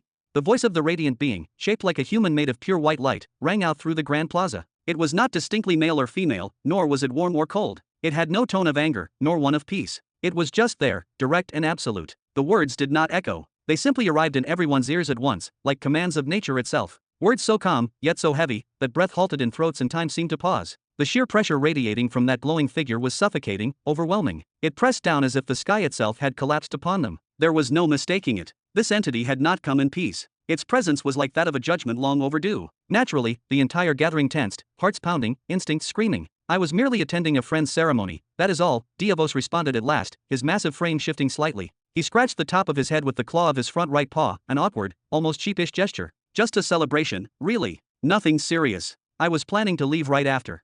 A celebration? On another planet. The shard's tone sharpened ever so slightly. Do you actually expect me to believe something that absurd? Move now, and return the same way you came. Do not make this more difficult than it needs to be. The glowing being raised a hand, light bending around it in waves. There was nothing soft in her demand this time. Her words struck like thunder, and it was clear she did not believe the Frost Fox's excuse for a single moment. Of course. You are right. The giant fox let out a slow, defeated sigh, the tips of his 3 frosted tails twitching behind him. He began to rise, preparing to return the way he came, toward the space portal behind the golden walls. Diavos, sit your tails down. Another voice boomed through the space like a hammer smashing stone, this time from the central platform. You are on my land now. Here, I decide who comes and who goes. Diavos blinked. He glanced toward the group standing atop the platform, recognizing the speaker. Without hesitation, he sat again, obediently, even lazily. You are right. I should not go. The soul shard turned her attention for the first time toward the platform. Her radiant gaze fell upon Caesar, who stood tall and composed, his posture brimming with confidence, like an anchor in a raging storm. And who might you be? The shard asked, her expression unreadable. I was about to ask the same. I do not recall sending you an invitation. Caesar narrowed his eyes ever so slightly, calm and unmoved. Despite the intense pressure rolling off the glowing figure, Caesar's demeanor did not falter. It was not arrogance, but experience. This was not the first time he had heard about a soul shard, and definitely not the first time seeing one. A martial emperor, human. The shard tilted her head, scanning Caesar from head to toe, her glowing eyes narrowing slightly. Do people still pursue the third path, the costly route of elixirs and refinement? How quaint. Her eyes then widened in surprise. And is that a complete set of epic armor? How rare. Who are you? Caesar asked plainly, his voice clear and firm. And what may I call you? He made sure his tone remained respectful, steady but without submission. But the luminous shard did not seem interested in him anymore. After giving Caesar a brief once-over, she began to examine the surroundings, her attention drifting like a scanning beam. A space warship? That design does not belong to any known interstellar fleets, nor have I seen it in the Soul Society or among the high-tier markets. Then she squinted, clearly disturbed by something. Wait, is that a snake beast king? Her glowing form tensed. And there, another beast king, and a dragon descendant no less. 3 beast kings gathered in one place? What madness is this? HSSSSSS. Dirger, the massive serpent, instinctively drew back his head, a defensive aura flickering to life around him. KRRRRRHHH. Krixus stood tall, flaring his wings. The gaze of the soul shard was invasive, probing, and no king enjoyed being looked at like prey. Can you please focus for a moment? Caesar's voice cut through the tension, loud and commanding, shattering the spiral of chaos that had begun to form. He could already feel the situation slipping toward a cliff's edge, and if he did not take control now, things might descend into disaster. These massive screens surrounding us, are those light arrays? And the ground itself, it is not just reacting, it is alive. No, wait, the entire city is constructed as one gigantic array. The soul shard's voice trembled with astonishment, her glowing eyes darting around with an almost childlike sense of awe and disbelief. She seemed overwhelmed, as if what she was seeing defied every assumption she had about this region of the universe. Then suddenly, she pointed toward the distant outskirts of the city. Over there, I see 17 spatial portals lined up, fully functional? 17? Where in the cosmos did you find the materials and the energy to build such a colossal network? Her expression shifted from awe to genuine shock as her gaze swept the ceremonial walkway, her senses tingling with power. Those warriors, all of them are clad in epic tier armor sets? There are no less than 400. And those towering structures, are they war domination arrays? You actually have war domination arrays in the young planetary belt. State your identity immediately. Caesar's voice thundered from the high dais, echoing through the plaza with imperial authority. You cannot simply barge into the capital of our great empire and behave like a wandering god. Yet again, the shard paid him no heed. Her gaze locked instead onto the large fox seated on the right side of the platform. Her voice was now filled with ice and fire. Frost Fox, she barked, her tone sharp enough to crack stone. Have you pledged loyalty to another overlord in my absence? Did you abandon your homeland and flee all the way to a planet in the middle planetary belt just to escape me? Why? Her voice trembled with indignation, as though betrayal itself was coursing through her veins. I granted you sanctuary. I raised an entire army of loyal servants to guard you, to fulfill your every need, and this is how you repay my grace? Very well. I will raise the city to ash and drag you back myself. Your days as my general are over. Your only role now will be to nourish me with your blood. Your Majesty, please, calm your rage, the Frost Fox cried, ears flattened, body low in a posture of submission. How could a humble creature like myself ever dream of betraying you? I swear, I am only here to attend a celebration, just a harmless gathering. This really is within the young planetary belt. And this empire, it is the stronghold of the true beginning empire, a multi-planet civilization governed by none other than His Excellency, Burton. He is an immensely powerful figure. He recently subdued the entire planet Gouda without a single casualty. How could I defy his command? I had no choice. I had to come. Of course, the fox was spinning the truth. He had tried to provoke Robin into clashing with this shard before, but Robin simply laughed it off. Still, if the two of them were to fight now, maybe, just maybe, he could slip away amidst the chaos and return to his slumber undisturbed. The young planetary belt. The shard muttered under her breath, eyes narrowing suspiciously. Impossible. She raised her hand and gently waved it through the air, sensing the ether. The natural energy here, it is far too dense, and it flows with a refined purity, almost like that found on owned, developed planets. In the entire young belt, there are very few planets with established masters. And all of this around me, these matrices, constructs, and beings, none of it fits the profile of the young belt. She glared at the fox with icy suspicion. If you are playing tricks on me, Frost Fox, then today will mark the end of your life. I would never dare. Diavos instantly stood and backed away, tail tucked, ears flattened tightly against his head. His voice trembled with genuine fear. Frost Fox, you will. The shard began to step forward, her luminous body brimming with fury and control, but then she stopped. Her glow flickered ever so slightly. There are restrictions on my soul force. She looked down at her own glowing hands, then glanced upward. And the laws of this place, they are restricted to the 4th stage? This really is the young planetary belt. A sudden, intense wave of danger surged behind her. She spun around, senses screaming in warning. There, standing tall and unmoved, was Caesar. He held his flaming glaive high, its blade wreathed in violent black fire. His eyes burned, not just with fury, but with a depth of willpower that even the shard had not expected. When he spoke, his voice cut through the tension like a sword. If you will not answer my questions, then you have no place on my land. The shard froze. Instead of retaliating, her eyes gleamed with a rare spark of interest. She stepped forward slowly, mesmerized by the pulsing black flame, her voice low and almost reverent. Fascinating. Her voice was softer now, tinged with something close to admiration. It has been eons since I truly felt threatened. And this sensation, it is coming from a flame? This is no mere law technique. Tell me, is this a martial art? Or is it a merged law? Chapter 1188. Is that a martial technique, or perhaps a merged law? A wave of discomfort, laced with deep offense, rippled through Caesar's core. This soul shard, this radiant being of arrogant brilliance, was not just ignoring his strength. She was not acknowledging his existence at all. Yet the shard paid no mind to his rising fury. Her glowing eyes remained locked onto the flickering remnants of the black flame, almost entranced, her voice low and analytical. This flame is undeniably rooted in the major heavenly law of fire, there is no doubt about that. But this other half is something else entirely. I can feel its weight. Heavy, sorrowful, oppressive, commanding. It resonates beyond the scope of essential laws. And the strangest thing. Her gaze sharpened. It affects me, despite how utterly weak you are. That should not be possible. Unless. Before she could finish her sentence, Caesar flicked his halberd in a sharp arc, instantly extinguishing the flame with a hiss of dominance. Do not concern yourself with things that will never be yours, he said, his voice low and edged with ice. Though her luminous form had no visible expression, Caesar felt the sting of displeasure emanating from her, a subtle shift in the temperature of the air, a flicker in the light. Are you the one called Robin Burton? I am his eldest son, Caesar replied, his voice now calm and steady. Then summon him. Now. She waved her hand as though brushing aside an insect. There is no point in wasting divine breath on a child. What do you want from him? Caesar's fists clenched around his halberd. The shard's presence had already shaken the gathering, but now she spoke with clear ambition, the kind that led to empires burning and legacies collapsing. Her laugh echoed through the air, light but venomous. What do you think I want? She spread her arms slowly, almost reverently. I have come to claim him. He will serve me. From what I see, he will make a fine addition. You crossed entire starfields just to come here and dream aloud. Caesar's shout tore through the silence like a blade. But once again, the shard acted as if he did not exist. Her eyes roamed lazily across the massive arc of space portals, the shining streets of the city, the station warlords, and the regal beast kings resting beneath holographic screens. Such elegance, such brilliant design and arcane innovation. The artistry, the science, the evolution of soul and metal alike. These wonders require protection. They demand sovereignty. And who better to offer such strength than? She froze mid-sentence. Her gaze locked on the central platform and narrowed. Those.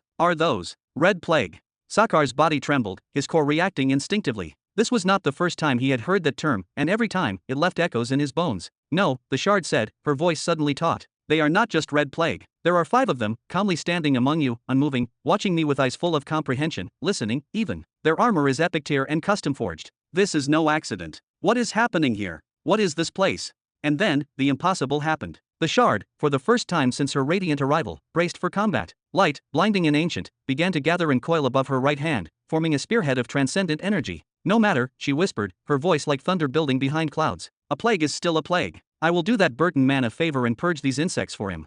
In a flash, underworld daisies burst across the floor like black fire. Sakar leaped forward, energy surging from his core. Taking me down will not be as easy as you think. Sayer, Baron, and Phyrun dropped into motion behind Amon without a word, seamless, like a ritual they had practiced for months. Amon's body stretched, twisted, and expanded, muscles cracking and bones stretching until he stood 5 meters tall, a beast of blood and war. Then, with a mighty roar, he leaped forward, becoming a living wall before Sakar. The 3 behind him infused him with their blood. Meanwhile, Sakar's flowers bloomed again, twisting and dancing, forming thorned vines and clawed petals, each one ready to strike with deadly precision. In a single heartbeat, the 5 of them had formed a flawless assault defense phalanx, monstrous, unshakable, and lethal. The red plague has formations now? And 2 mutated among you. What exactly is this place? The voice of the soul shard started to tremble, her words laced with disbelief and growing anger. Stop! Caesar called out. She turned towards Caesar and pointed at the demons. Do you not see what I see? She shifted her attention back to the demons, her right hand glowing brighter as the power in her grasp increased exponentially, radiating an aura of authority and dominance. No matter. Even if all of you are mutated, your fate is sealed, and there is nothing you can do to change that. The crowd froze in fear. Everyone present understood the magnitude of what was happening. They all knew who Supreme General Sakar was and were well aware of the terrible consequences of provoking him. The entire atmosphere became thick with tension as the stakes rose higher by the second. The generals on the platform immediately leaped to Sakar and Caesar's side without hesitation. They knew this was a pivotal moment and wasted no time in preparing themselves. Meanwhile, Emily acted swiftly, sending out an urgent call to the warlords, summoning them for immediate assistance. The situation was escalating rapidly, and their arrival could very well be the key to turning the tide. Caesar gripped his halberd tightly, his knuckles turning white. He raised it high, the flame of death already flickering at its tip. His eyes narrowed, focused, and full of intent. He was ready to ignite the deadly flames and cleave the soul shard in front of him in half if necessary. At that moment, Halak slowly retreated a few steps back, showing an unusual caution. It seemed like even he felt the weight of the situation, unwilling to take any chances. All of this unfolded in a matter of seconds, a flurry of movement and tension. A sharp crack resonated in the air, reverberating like a warning bell. Before anyone could take any further action, the sky itself seemed to shudder. A massive storm began to swirl above the Grand Plaza, its winds howling with unnatural fury. Then, a small human girl, seemingly formed from the clouds themselves, descended before the soul shard. Her arrival was as sudden as it was stunning. "If you harm anyone here," she said, her voice calm but carrying an undeniable weight, "I will immediately apply the third level of resistance on you. I hope you understand the gravity of that threat." The soul shard looked at Yuri in stunned disbelief. An embodied planet spirit? "So, this truly is a refined planet," she mused, her tone filled with intrigue. "But why are you stopping me? I am simply going to rid this place of the red plague. Purging planets of disease is something that is rewarded with positive karma. It is a service to the greater good, not something that requires the defense of planet spirits." "I do not care about such things," Yuri replied coolly, her stance unwavering. "I am refined now, and my sole concern is the interests of my master. And my master's interest is to keep those things alive." Yuri placed her hands firmly on her hips, her gaze piercing as she pointed toward Richard, who remained standing quietly on the platform. His calm demeanor was a stark contrast to the tension in the air. "If my master wills it, I will begin an attack immediately. I will not need a reason to destroy this shard." The soul shard's expression turned more serious, her gaze narrowing as she scrutinized Richard. "You are the master? You are that Robin Burton?" she asked, her voice filled with suspicion. "Just one of his sons," Richard answered with a quiet smile, his composure unshaken. "Really?" The soul shard's tone shifted, and she raised an eyebrow. "Your emperor seems like a lustful one, does he not? Someone who enjoys multiplying excessively."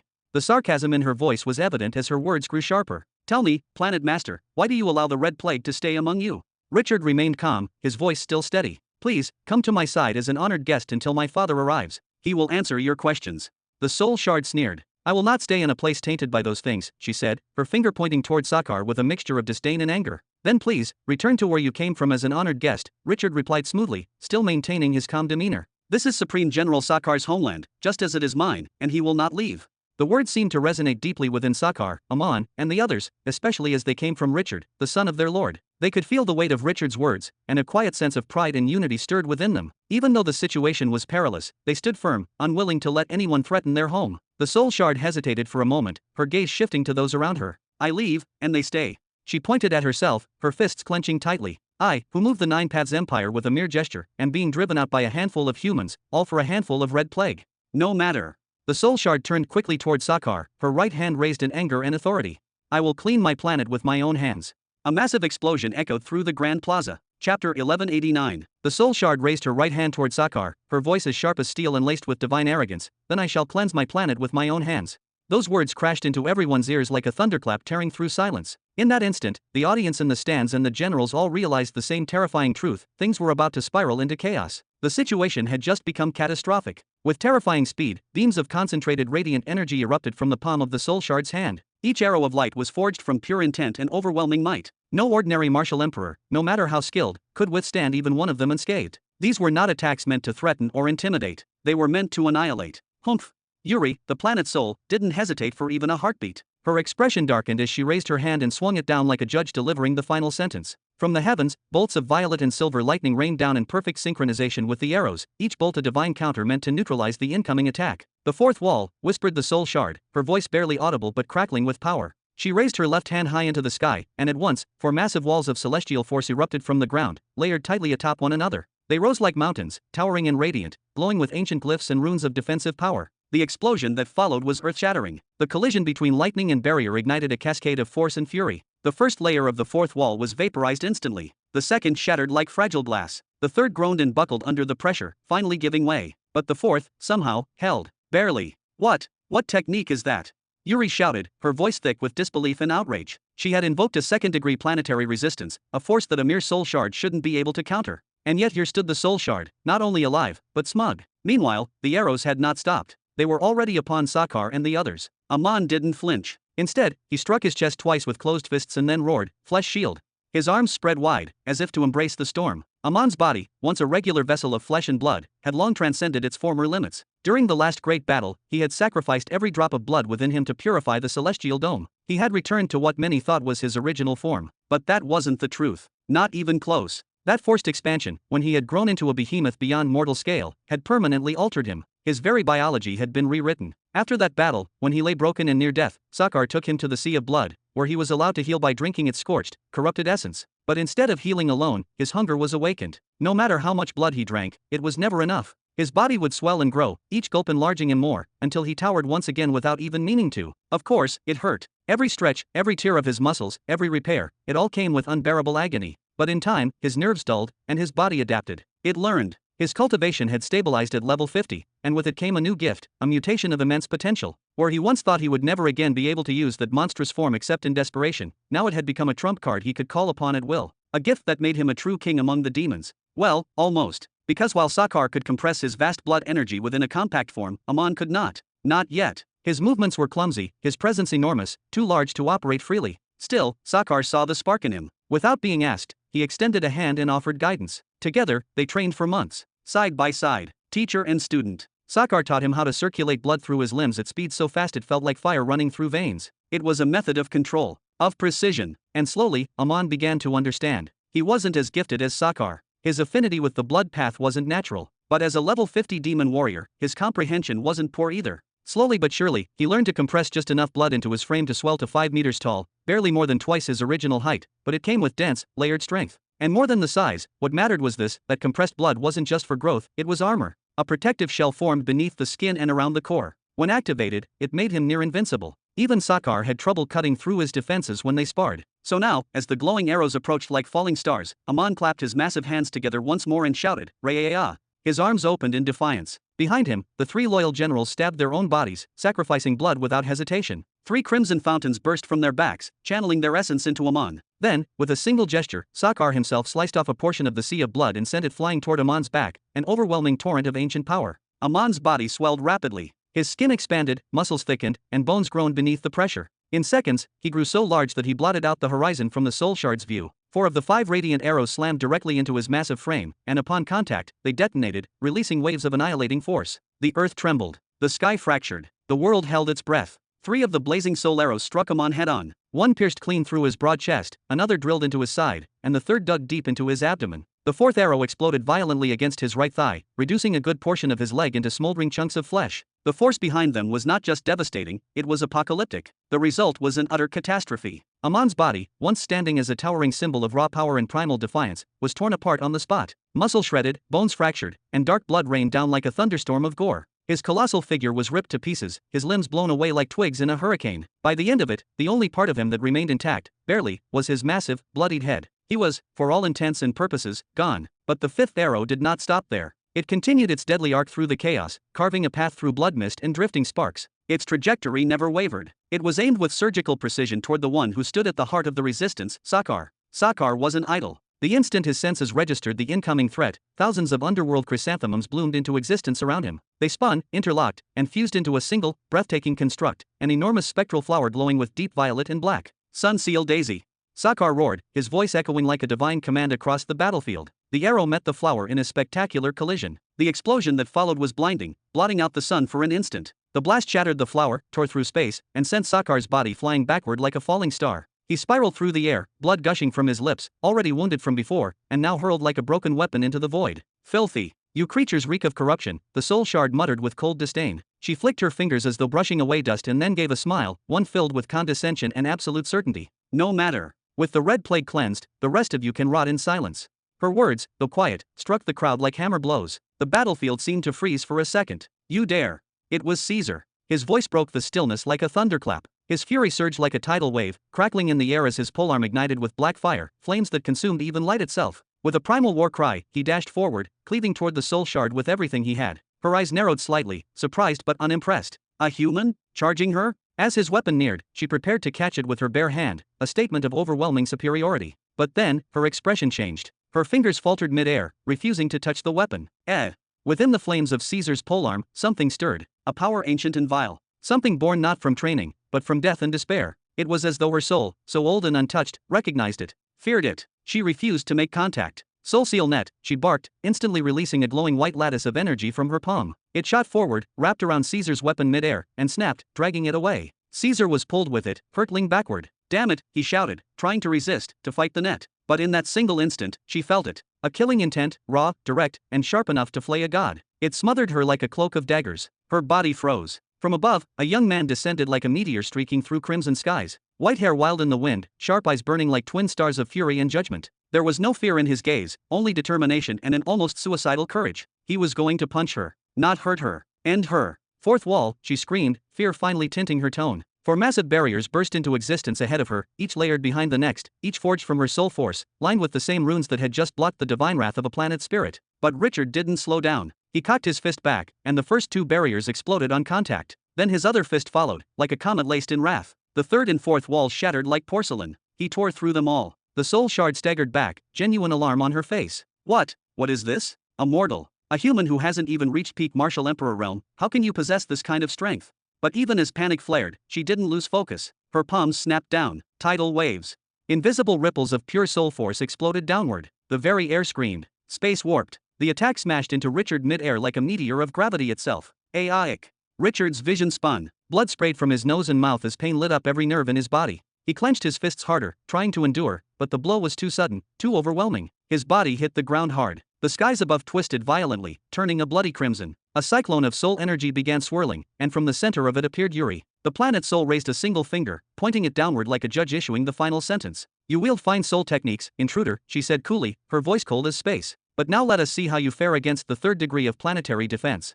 Chapter 1190. Crack. Krayok. The sky above was a vision of chaos, a terrifying sight that made hearts tremble and blood run cold. The massive red hurricane spiraled wildly, as if it had been conjured solely for the purpose of annihilating the entire planet. It was not just a force of nature, it was a force of pure, unrelenting destruction. The colorful lightning bolts that danced through the storm clouds were far more intense than anything seen before, 10 times as powerful as their predecessors. But that was not the only thing that sent chills down the spines of all who watched. There was something else lurking amidst the turbulent clouds, shadowy, ethereal forms that twisted and coiled through the air like ancient phantoms. They were not illusions. They were real. And they looked like the spectral remnants of long-forgotten beasts, creatures of legend awakened by chaos. Kai-Thiei. Screams echoed through the stands as the crowd clutched their seats with white knuckles. No one dared to move. No one even dared to breathe too loudly. Fear had paralyzed them all. And even if someone had the courage to run, where would they go? The storm was so massive it might be covering half the planet already. There was no escape. Restrain yourself at once. The soul shard, glowing with celestial light, pointed a fierce finger at Yuri.